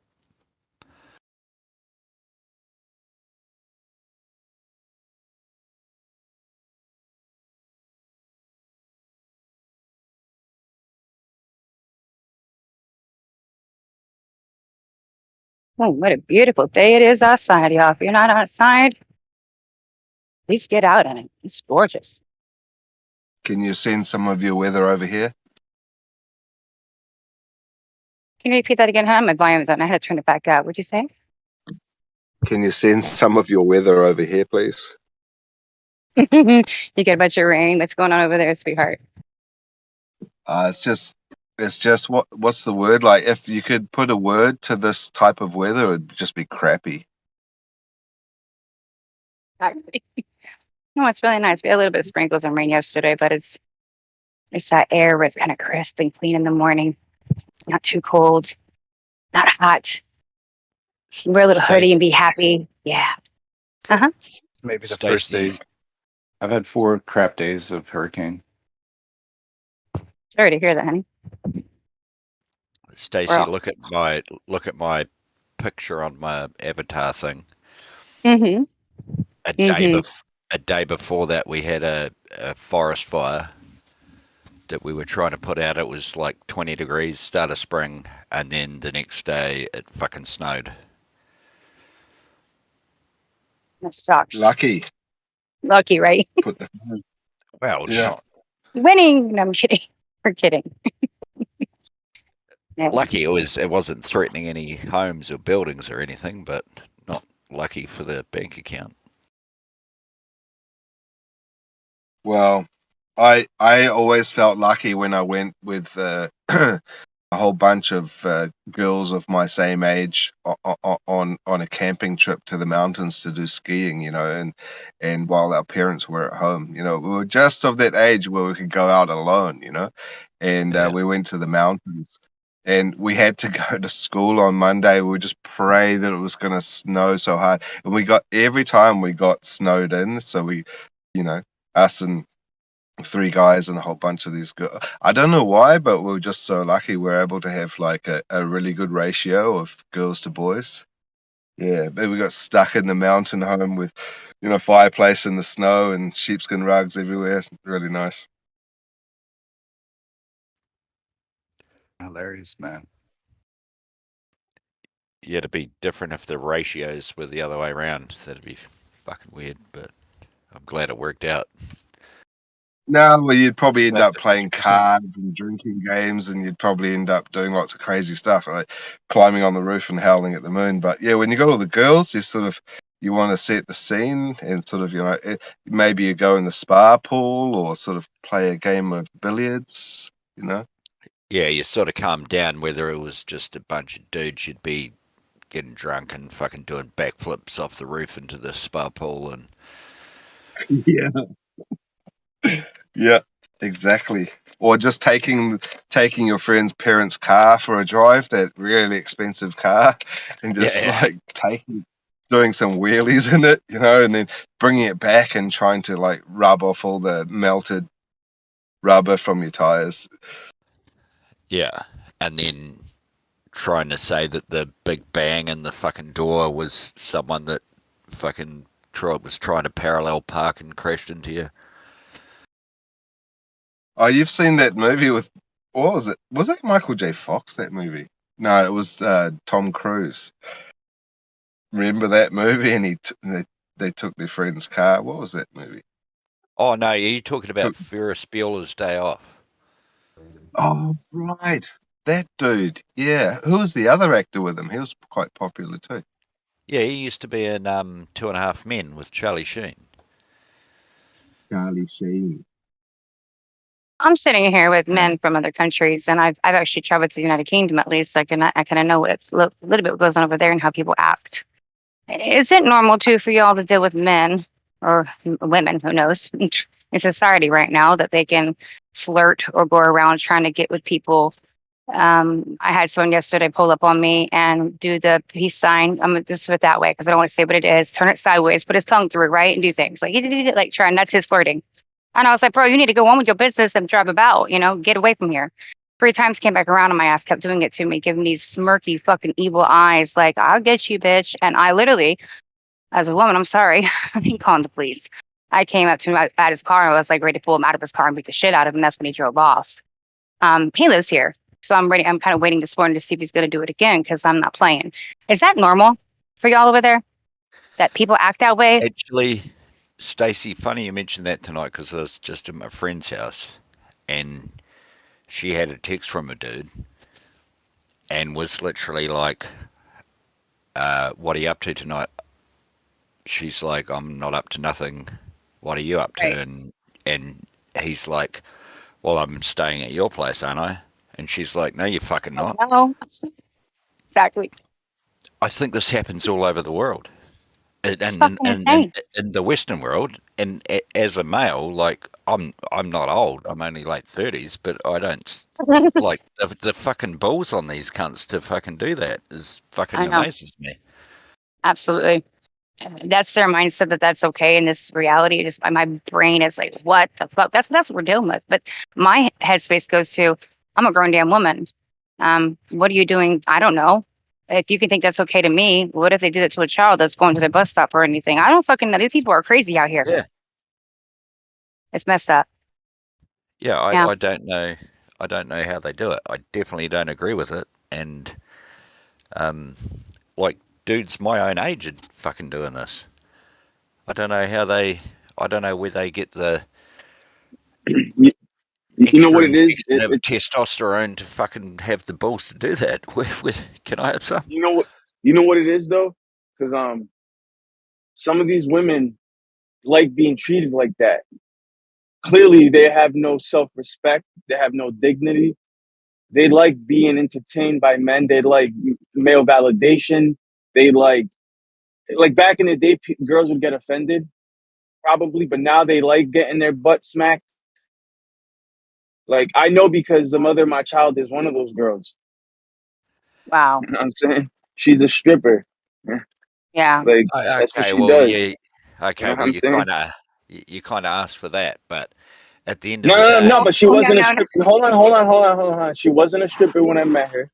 She became a stripper later on in life after we already had our firstborn son. So yeah, that's just to make that clear. well, maybe you Some of should these have made women, your they child no, stripper. hold on, bro. Wait a second.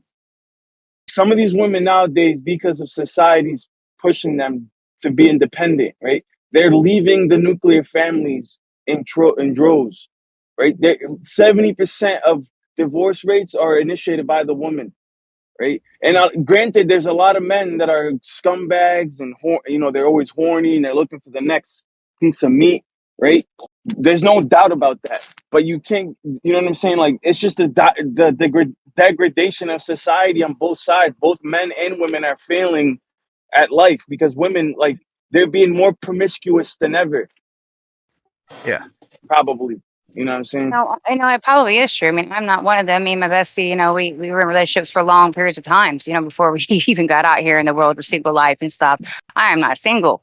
But there was 5 years in my life where I was like, I'm not playing games anymore. I'm not doing this shit. And then recently, even I was like, I'm not doing no more relationships. I'm done. Right. And every number I received, all these guys who want to come up to you and hand their number to you are ridiculous. They can see a ring on you. They don't give two shits about that. So what? Who cares? But most women probably take that on board because they want the fucking attention. I see it happen all the damn time. And they don't care how they're treated whatsoever. I'm sorry, but I don't mind my man smacking me on the ass because we're in a relationship, honey. Thank you for that. But another man walking up to me, do it, I will punch you in your face. Who the hell are you? Get your hands off me, and you better respect me as a woman. Oh, thank you. Exactly. And you make a good point there, Stacey, is because even if I don't do it, but if you can see a ring on the finger, and it's if you're not with a dude, the ring on the finger is a sign, but that's a sign that you're not with your dude.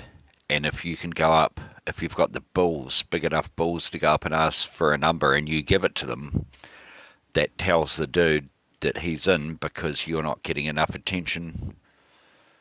If you know what I mean. Well, yeah. Or well, wait. But if you're not getting enough attention, there's no reason that you talked about that in your relationship. You tell them what you need because there's nothing wrong with saying I need something from you. I'm not getting enough. Exactly. And if you're not getting enough and that don't work, then you leave that relationship before you fucking start another one. This is disgusting. This rap music, this culture that they have created is insanity now that we're walking in. It's not just what's happened in the last few years or our government that's done this. We're talking about the culture of music has done this as well. And I love music, by the way. I adore it. Even hip hop. I love the dance. Not stripping, by the way. Never done it, never will. But women don't respect themselves anymore. We're not going out here showing what we're worth anymore. No, You know what I exactly, and you just hit the nail on the head just then. Sorry, dude, Stacey, you just hit the nail on the head just then. I think a lot of, and it's all because of the internet, you know, Dr. Phil and all that sort of shit, talking about relationships all the time, is that if you're in a relationship, you want to stick at it as long as you can, and then, and this is exactly what you just said, when someone shows you attention, that's when you leave. You don't leave because you're not getting attention. You leave because you're getting attention, and that's when you realise you haven't had it.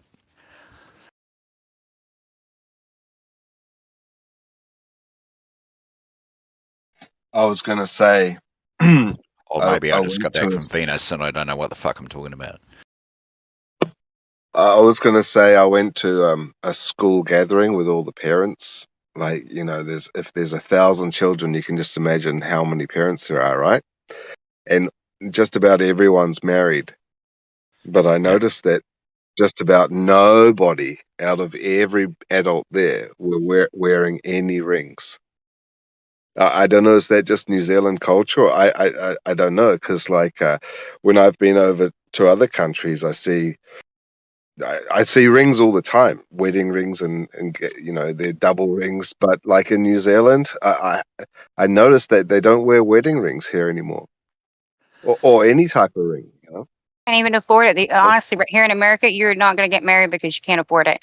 You get more money on your own, and if you start mixing it together, they take, especially a lot of people get state help, and they take that from you, right? You get less help. So a lot of people aren't doing it because they can't survive, even though they want to get married. Then there's the ones that just don't want to get married anymore because of the bullshit and the hassle, and people cheat on them, and the destroying of relationships in our households has gone down dramatically in the last few years, especially the last 3. Yeah, you had to stay home Yeah, with your well, loved ones. They didn't know who they were, and it was mayhem. Yeah. the area where the school is quite a nice area, so you'd kind of expect everyone who's, you know, pretty well to do to be sort of kosher and doing the right thing, and you'd expect all of these you know, middle-aged couples with children. You'd think that just about all of them are married, because they, you know, they drive nice cars. They probably got a nice house and a business too. So I don't think they'd just be mucking around. I'm pretty sure they're all married, pretty much all of them. But yeah, it just hit me. I was like, whoa, Yeah. no one's got any rings on, not at all. No Interesting. one wears them. Those little things, you know, you don't, and it may not mean anything right this second, but it might later on. I mean, it is a little weird, you know. Well, I don't think necessarily, because like, how do you say your name, bro? Waitulu. Way too low. You remember